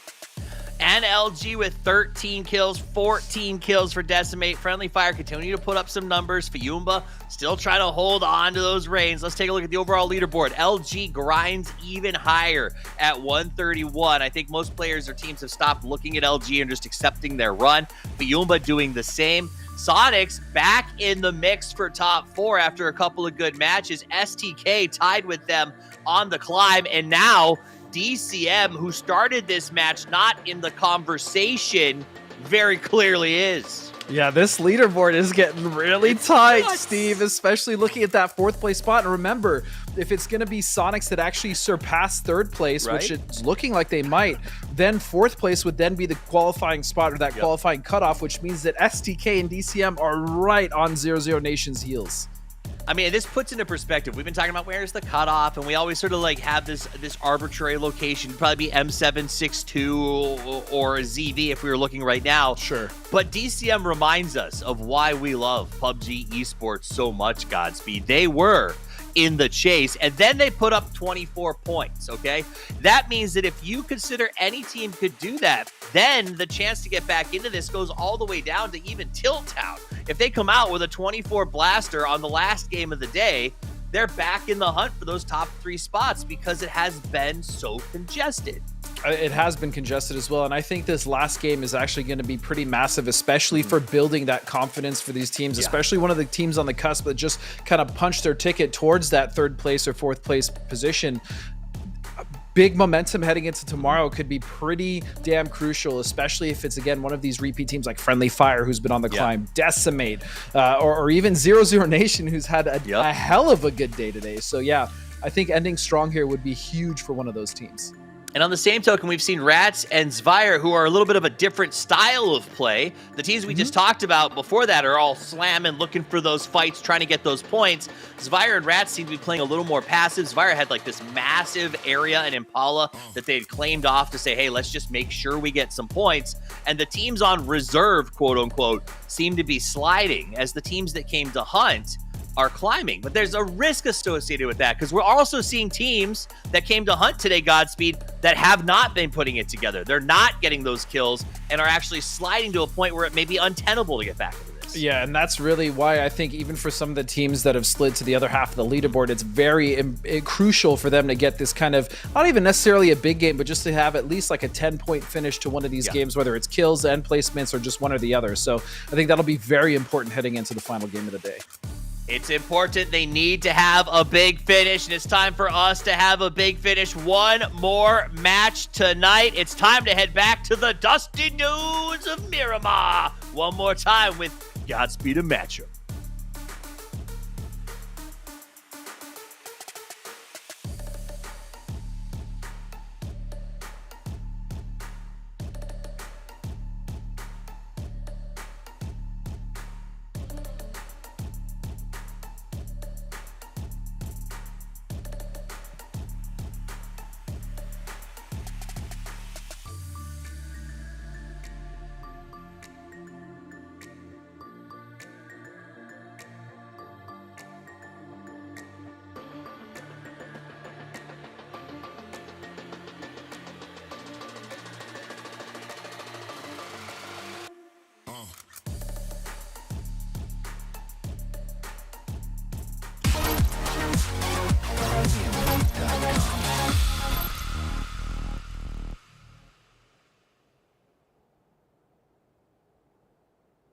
Here we are, last game of the day. We've got 3 days of action, and this is going to put us at 2/3 of the way done, and it is starting to look like Fiyumba, where we're looking at with LG, are going to make it very difficult to see who's going to be able to get that 3rd place position to move on to PGS 2. Godspeed. Yeah, and I'm just going to say it. I think even if LG has just a travesty of a game here, and even if they don't start that hot tomorrow, I still think they've done so much to just kind of make themselves, for the most part, safe. But I promise you, even they're probably going to get at least another 20 points. So LG probably punching their ticket. Fuma as well have just been so consistent. But with the way these teams are starting to bring it together in third place, like 00 Nation, Sonics, even STK, Decimate. I mean, this is still very much up in the air as far as who is really going to go in that potentially second, but mostly that third place spot. Oh yeah, this is getting spicy. I love to see it. So 131, 111. Then we've got 88, 76, 76, 74, 68, 64. Man, this is just absolutely nuts. We got ourselves a treat of a last game inside of Impala, but we're kind of following ZV make their drop back over here. This is where they're at, and we're definitely not going to Impala this time. Oh, this is a very interesting little circle right here. That. Oh God, no! Oh my God, no! I actually don't know how this keeps happening. How is Tiltown always next to another team? It's not even that they've been dropping in the same spot every time too. That might be the issue. Trying to go for these adjustment drops, just constantly finding trouble, Matt. Maybe are they just announcing where they're dropping beforehand? No, I don't think so. Hey y'all, you need some KP? We know you can pick some up. All right, Tiltown should be able to at least adjust around this somewhat. Problem is it's a player you've been talking lots of good about. Is kind of left behind as the duo is going to have to deal with what's going to be happening in Elevate. This is a also awkward compound, right? Because we've got it's technically a quad with the road going through it, and that's not how you start it. I don't think Clemson had a helmet. I think Gas just popped him right in the face, and so that's going to be a knock. This is going to give Poonage plenty of time to push up. Shinboy as well, coming off of that hillside now. M249 in hands. I mean, if you need to go after two people at the same time in close range, and they probably don't have a lot of, I don't think that you need the. That's a little bold, Poon. You never know. If he could control it, though, yeah. See, you didn't need the 4X. He doesn't need it for this distance. Yeah, I think he's fine. Yeah. And I guess Tilt Town is trying to support, but I think you just should have called it done, man. I guess that's what Savage's job is, but this is getting painful to watch. I mean, it's a second knock now. At least Elevate's getting points. I mean, it is unfortunate it's at the expense of Tilt Town, but if they're going to make something happen, they just basically need to start going for these drops, getting aggressive, and just try to get as many points and kills as they can, especially if they could somehow just string together an early hot drop game plan with a win as well. That would be a lot of points for them to accrue. I mean, I guess if you're just going to pre-fire it somewhere, and that would be pretty good. Poonage is going to be able to get down onto Clemson, and that's going to be all of They're going to recover. Eliminated. 4 points. Elevate's going to be able to get the res on it, and yeah, that's going to put them in touching range of Yellow Jackets. So, and I'm sure it's probably frustrating for other teams, you know, that they're dropping on, but this is what they need to do. They need to drop, get early points, go for those early frags if they can, maintain 4 alive the way that they have done here, and just keep on trucking because they are very much behind. Yeah, I mean, this is a squad that can frag. It's also just a squad that shouldn't be in 16th place. I'm just going to say it. They should absolutely not be in 16th place. And see, we've got now what is I always consider to be the NPL circle. This is the one that I always think of, is that it's got a lot of that wall in play, and it's still got Vitamar. It's got some of like the Prison Island in play as well. There's just this is going to be a fun one, and high probability of maybe a Chumacera too. Yeah, the biggest issue with this circle though is coming up from Valle de Mar, like that ravine that road is, that main road. It's such a pain in the ass to cross that road if you find yourself on the wrong side when the circle shifts. So that's going to be a big contentious point here for the teams as far as where they're setting up currently in the circle. Bring up Toffee's point about this type of circle, and respect to him for being one of the first people to really talk about it, is the north-south section of this. This circle is very north and south. It is not east and west. If you have to rotate east and west, it's going to be hellacious to go down those giant ravines where the roads are. So it's going to be a lot of early preparation, getting set up, and hoping that you're going to be in the right spot. Synergy is going to be bumping into Yellow Jackets over here, but also do want to point out that we do have 22. That's just going to be the north of where we see Yellow Jackets 2-2 split. And while this is happening, we've got Dragon Tiger Barrel Showdown that's kind of playing in the foothills around where STK is on the opposing hillside to the west. Yeah, and STK have actually done a really great job of getting there as early as possible, and so they want to take control of that west side, or what little of the west side is still playable, as they're on a nice little plateau with a compound there as well. So they'll be able to, at the very least, dictate a decent amount of rotations or push away any of the teams that would want to come play up there with them. Looking on the outside, this is I don't feel like this is an emergency pickup rotation. This is one where you want to come in vehicles, because while you could drop in on top of the hills and stuff like that, you already have to assume that those are going to be taken. And if you have to make a secondary shift to drop down inside the ravines, boy, I feel like you're just going to get ripped to pieces as you're just going to be running between multiple teams at roughly eye height. Yeah, that's actually a really good point. Certain circles are not going to be as conducive to emergency drops as others, right? And I do definitely agree. This would be one of those circles where an emergency drop would probably be a little problematic for the teams coming in, simply because of how much space is actually unplayable on the west side due to circle, but as well as just there's not really much to land on without just being completely in the open. This is hilltop to hilltop we're going to be looking at for just a bit. Most of our teams have already kind of gotten in positions that they want to be able to get into. Rat's going to be getting some pot shots that are going to be coming at them. They're coming out from the north, hitting the very western road. So that means that it is going to be Future taking some shots, and if they continue on this path, they're going to be bumping into Shoot to Kill. That is going to be the next section of it. As you can see, Alo is just going to be to the left side of the screen there. This is probably one of the more comfortable approaches, but I want to point out Future is kind of set up a trap. If anybody goes for a stop anywhere along this line, they're running kind of a 2-1-1 split with the Valley. Just north. Ooh, look at that little ant down there. But yeah, that's going to be an interesting rotation. I agree. Future have this kind of wide split, but they're staying on the north side, Matt. I actually like that they're not completely committing to this hill yet, and they're just taking their time, and they can potentially move up later when it's going to be more advantageous for them, or at the very least after they get a couple kills and teams rotating in late. But looking at Friendly Fire, they're coming in on the south side of this, and as you had mentioned, that Steve said, this is pretty much a north-south type of rotation. A lot of these teams are going to be coming in from those angles simply because the west is pretty much not rotatable. And then the east is, as you said, a lot of cliffs and hillsides to go up and down, which takes forever in some of these vehicles, especially at Damarado, which gets stuck everywhere. You can see it bouncing all over the place as Fume was trying to rotate around. We've got to keep an eye on this leaderboard right now. Look from ZV, I would say, to 00 Nation. Top 3 teams and Sonics go on. I know we keep talking about it. But whenever it's 00 Nation with just an 8-point lead into a tied Sonics STK with just 2 points ahead of Decimate, and that's only 6 points ahead of Rats, ZV just 2 points behind that. This is a big, important game for these squads specifically. They need to have a big showing here so that way they can come in with maybe some type of gap, or at least staying in this pack by having a good game. And early out here, not getting any points, just means that the work tomorrow is just going to make it that much harder and apply that much more pressure.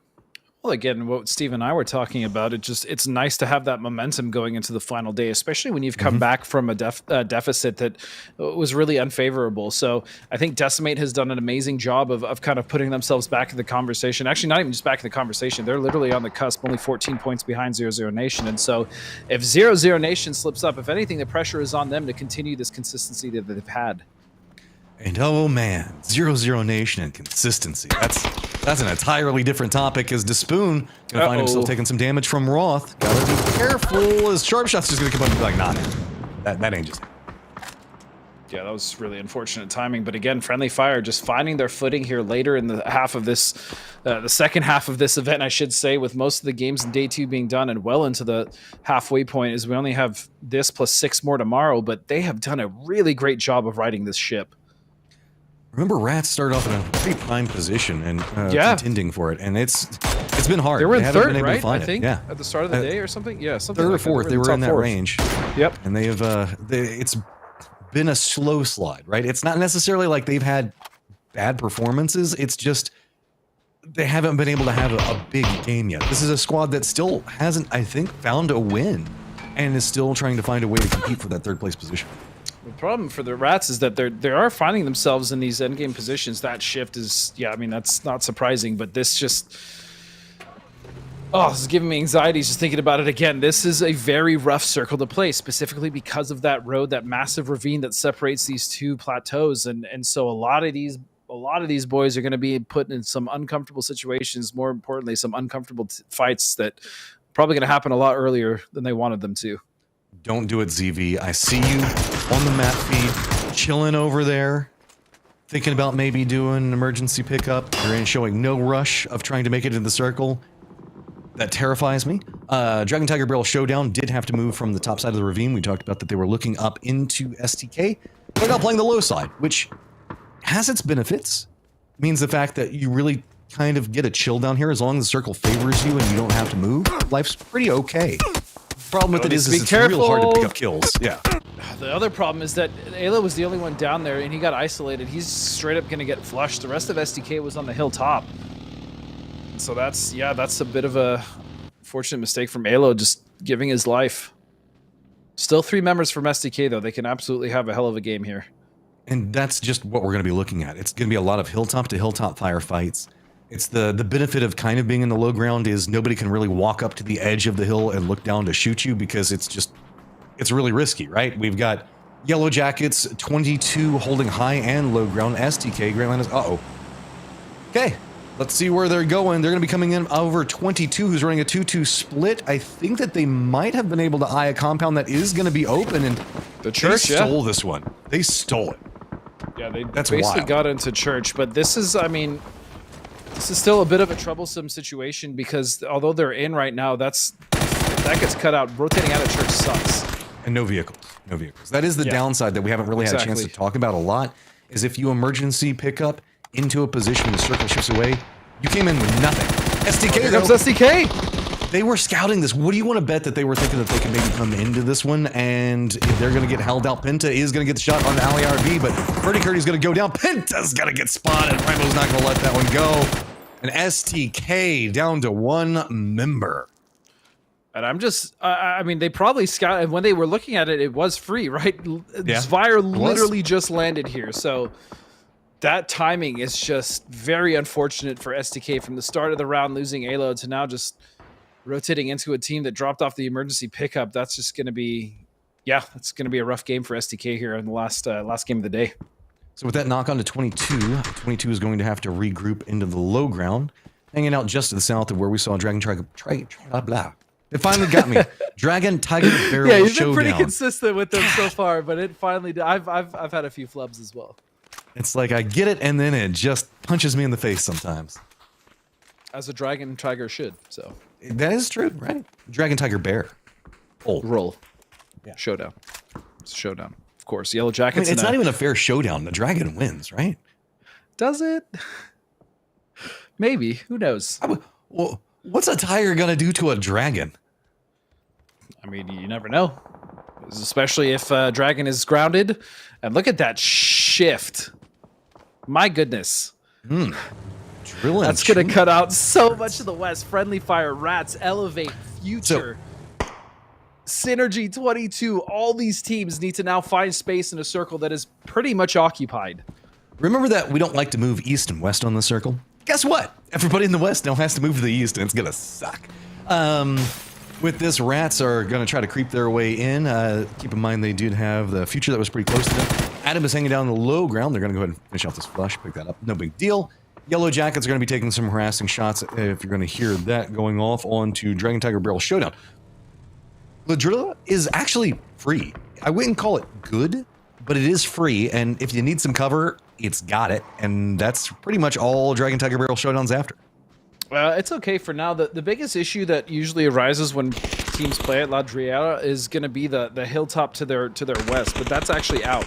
So most of the teams that would have any angles on them are pretty much going to cut out of the circle, which means that it's actually a really solid position right now. So great on Dragon Tiger Barrel Showdown to find that. See, here comes the Sind. Rat's going to move down into Fiumba's line. DraftKings got the nade prepped. Silzen's going to go ahead and take down Finna, and the Rats are coming to pieces there. Not even a single member down for Fiumba just yet. Grant Lannis finally gets the knock on a 1, but he's only got 2 HP, and he's going to go down. Very solid defense from Fiumba. And Draft is thanking his lucky stars that Grant Lattice ran out of ammo when he went for the flush. His teammate came beautifully to kind of pick that up. So good trade there. Fiuma's going to stay alive, and they hold this position here just on the northwest side of the circle. Elevate having the same idea that ZV had. That's the same idea that STK had. They at least stopped in the right spot. They crash into the outside building that only had 1 member, and I'm shocked. Absolutely shocked that Yellow Jackets I guess there was a distraction going on with 0-0 and Dragon Tiger Barrel. So as you can see, this is why they weren't shooting them on while they were making their landing. It's got it all up close in each other's faces. Just the hillside separating them out. And I don't know if Vegas has the full read on that one. He's going to drop it in. But some long-range support's going to be coming in from Haven as he gets a knock on DHZ. Finally going to step in, and yes, Vegas is going to get the knock on Sparking and walk away. Well, crawl away. Crawl away. But yeah, I mean, that position that 00 Nation has is easily the best one in this entire circle. They actually Not have... crawl away. It's difficult to push that. So the fact that Sparking came down off of that to try to get an angle on M762 is a little surprising. He might have just given his life there, but that position that they hold is so amazingly strong. Trust me, I would know. This is, yeah. That's the Rumblers compound, baby.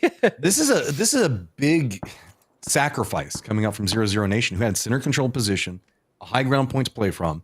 I can see why they wanted to maybe go for something into that. But yeah, as the circle's going to continue pushing this way, you're going to feel real bad about losing those two members because there's two that were knocked there.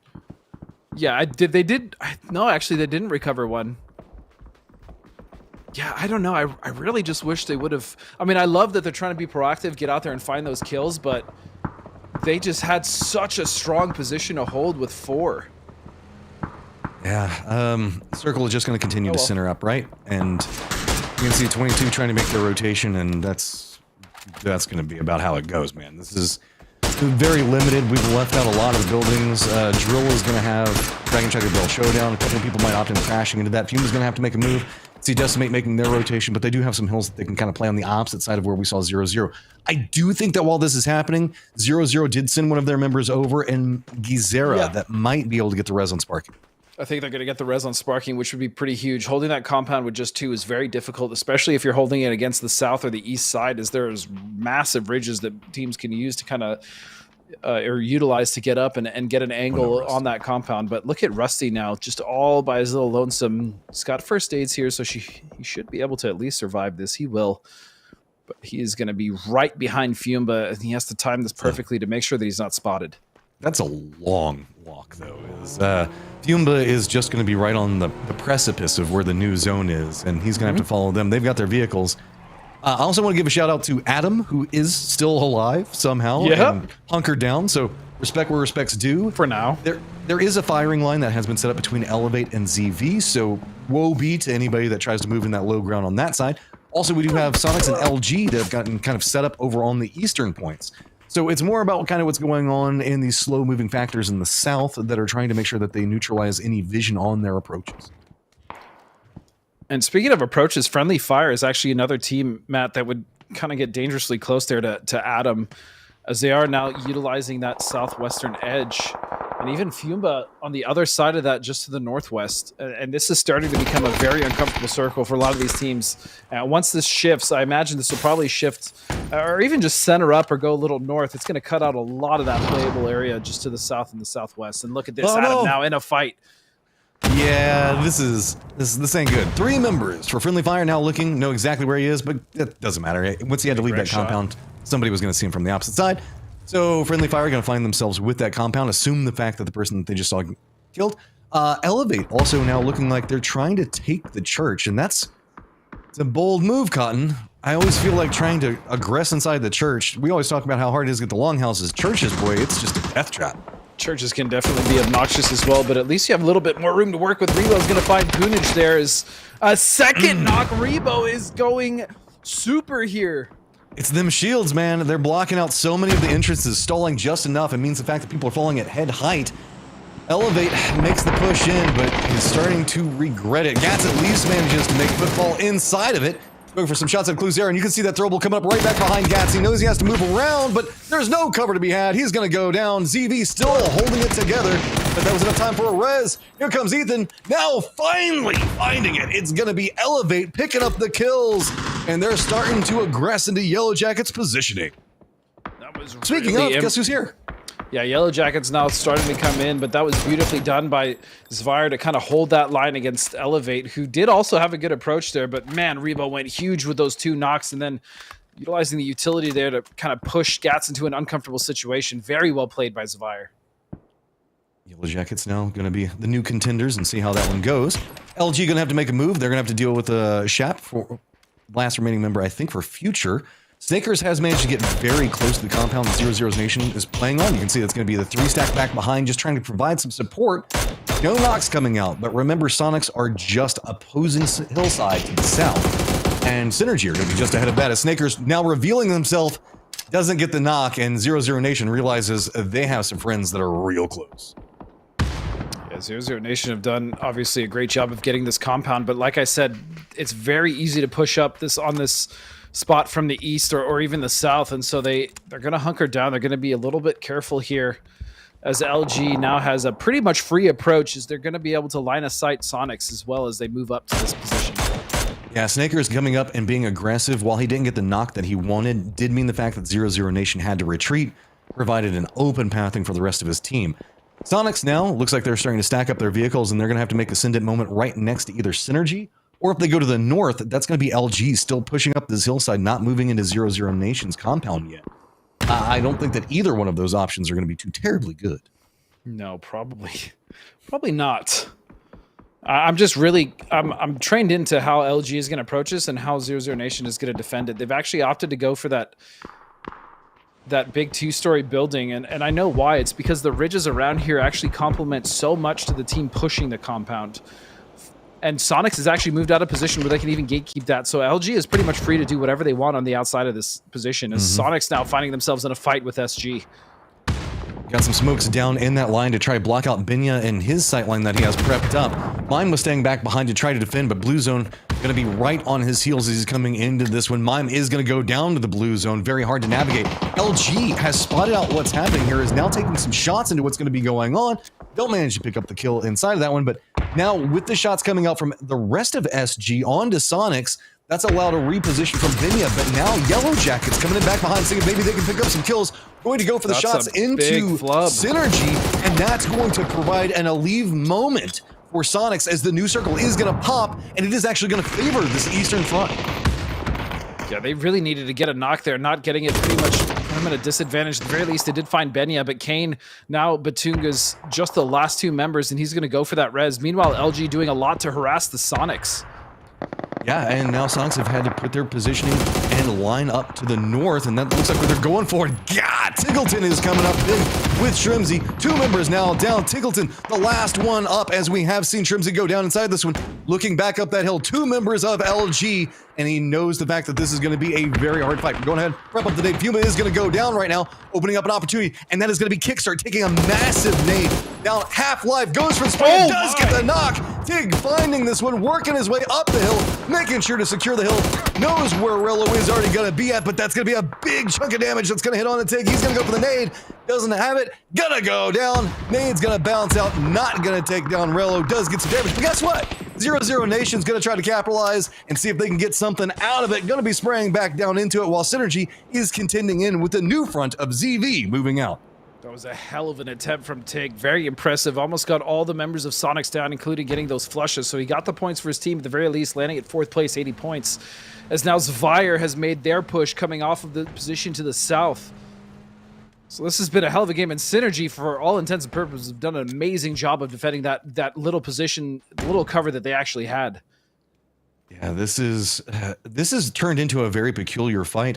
We still have one of the members up for friendly fire that's going to be playing to the west. That's going to be Dragon Tiger Barrel Showdown that's kind of watching that, and you can see that's where Zvire is trying to keep an eye out, making sure that they don't get harassed from too far. But they've kind of moved in and gotten control over the circle, and they want to also make sure that they make it to where there is no option for Synergy to come into this one. 00 Nation, though, they've got a lot of vision on the circle. Specifically, once you move out of this hillside, pretty much everything that they want to see, they can, except for the remnants of drill where we do see Dragon Tiger Barrel kind of hunker down at.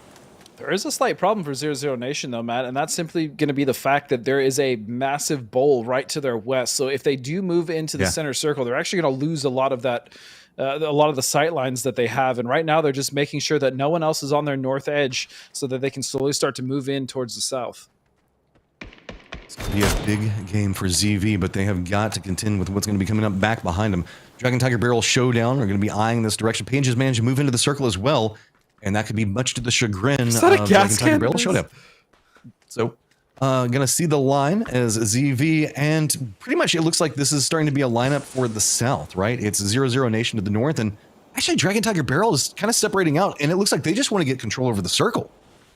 Yeah, and I think the play here for 0-0 is actually just to wrap east, take control.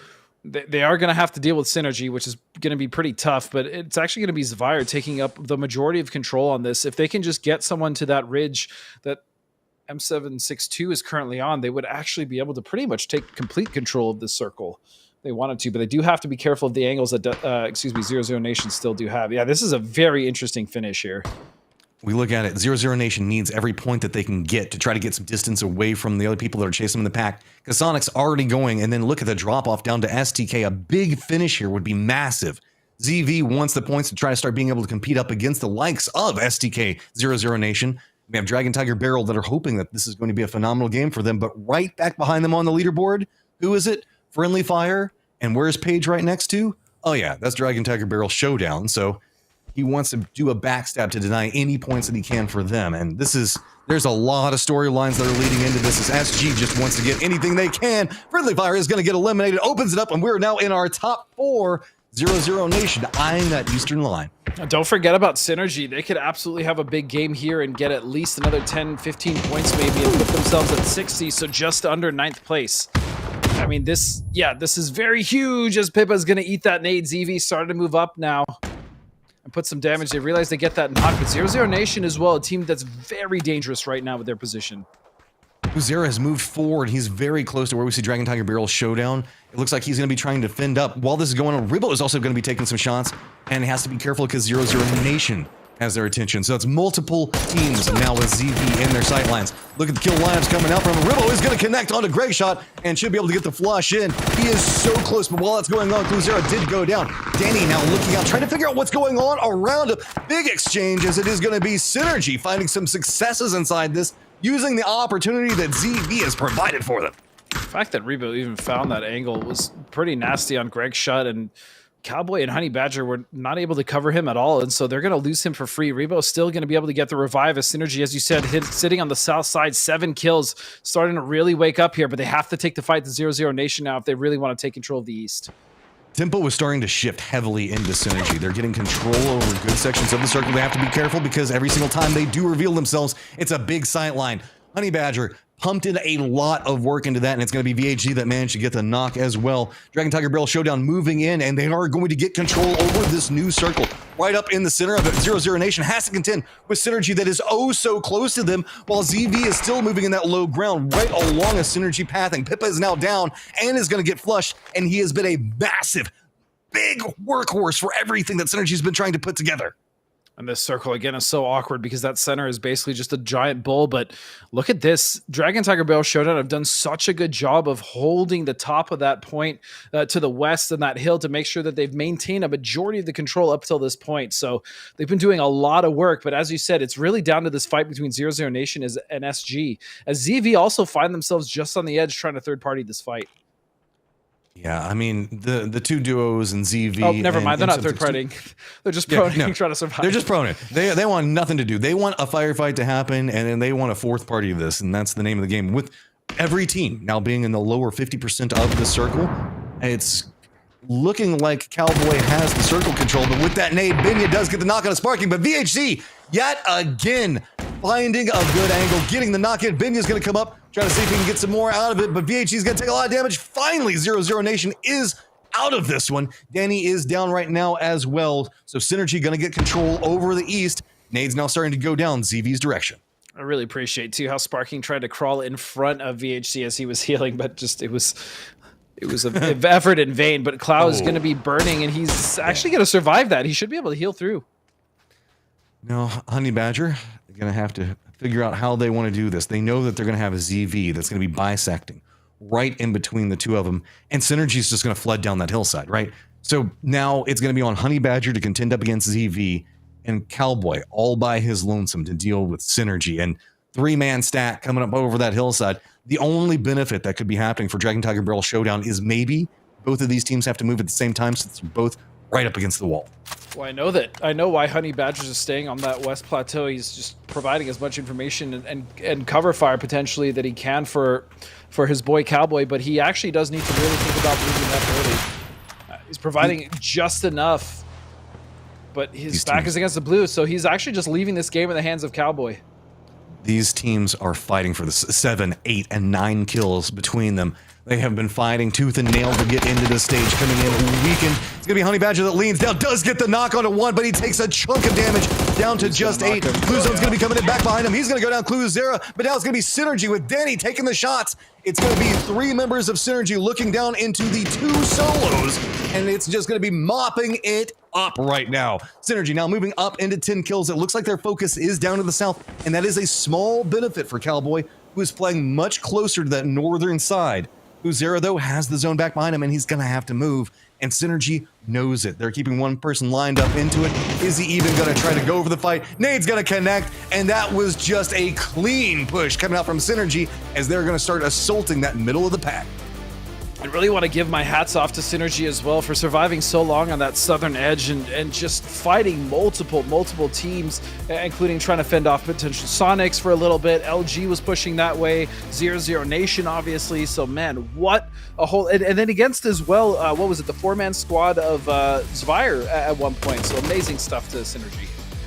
We were going to have to give you a breakdown on everything to look out for tomorrow. So we're going to show you the highlights, and we're going to get everything set up with Toffees, and we will see you guys in just one.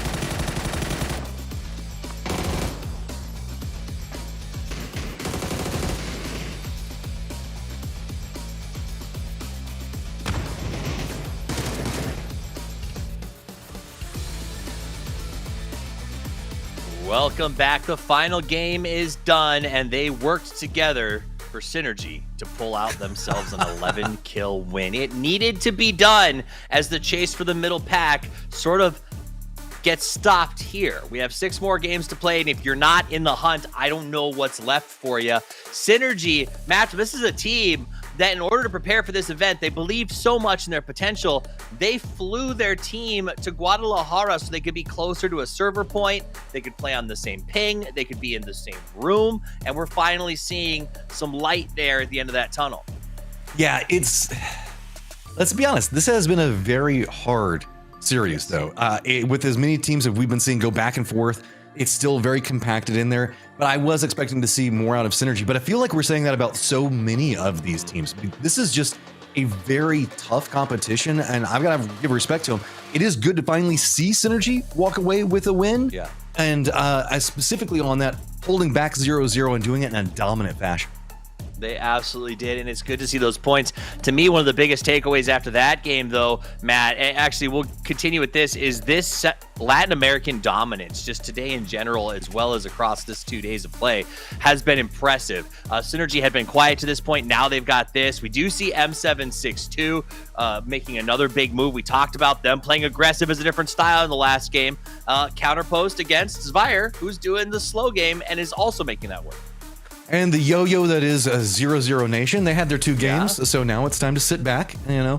LG picking up 7 points, middling. I mean, if anything, it almost feels like they're a point sponge at this stage. This is the thing that I know that a lot of us are going to be focused on. 1, LG, great. Fumba, 116, great. But then Toffees, woo, it's going to get fun tomorrow. Yeah, it absolutely is. So we're going to leave this for just a second. LG looking great.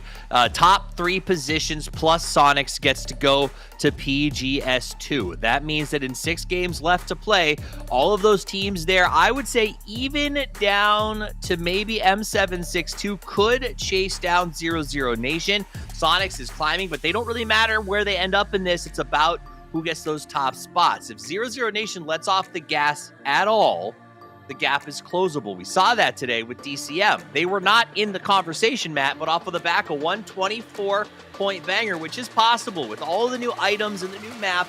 It can happen. A lot of these teams still have a chance to get back in it. And with as close as it is, it's great. We're talking about PGS 2. But think, Toffees, as close as this is for PGC points tomorrow, that's going to be ridiculous in and of itself as well. There's every single one of these positions, like you're saying, from probably, I don't even know if we can even count out SG or Friendly Fire, given what we've been seeing these last couple of games.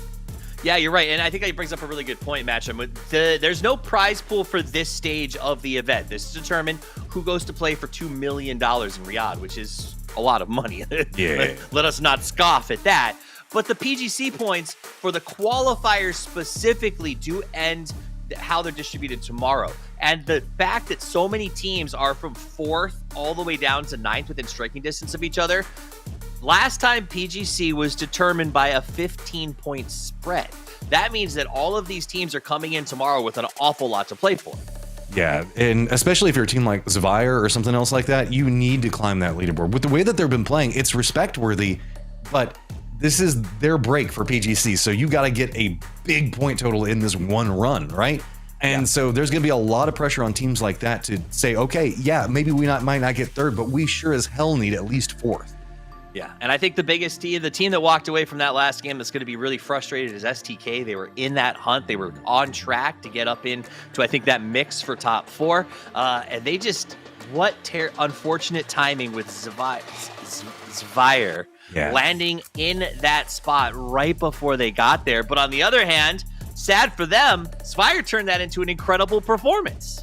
And that's what they've been doing is, again, we've been talking about, they're not going to just go light up the kill feed, but they can fight. But whenever they fight, it's very solid teamwork. It's good map knowledge. It's understanding how the circles are likely to move. And they just keep exploiting that time and time again for benefit. I don't want to say they're my underdog team because they're performing so well, but they're an underdog hopeful that maybe they can get enough points to showcase themselves on an international stage soon. It would be fascinating to see. What we can definitely say is Latin America has stepped up when it came to PGS 2, and I can't wait to see what we get tomorrow. Matt, I love final thoughts. Games are done for today. We got more to play tomorrow. Give me your final thoughts. 0-0 Nation, do something before Game 3 tomorrow, please. That's all I want to see happen. I also just want to see every single team go do your homework, man. This is going to be make or break for the year for you. This is get some sleep, but also talk, figure out everything, plan. It's going to be vital. It's a big moment tomorrow with a lot of teams who still have something on the line with only 6 games left to play to get their shot at $2 million. You are going to want to be here for this. So come back tomorrow at the same bat time in the same bat place to catch all of the action. On behalf of myself, Matcham, Godspeed, the entire production team, and Crafton, thank you so much for spending your evening with us. And until we see you tomorrow, play more PUBG.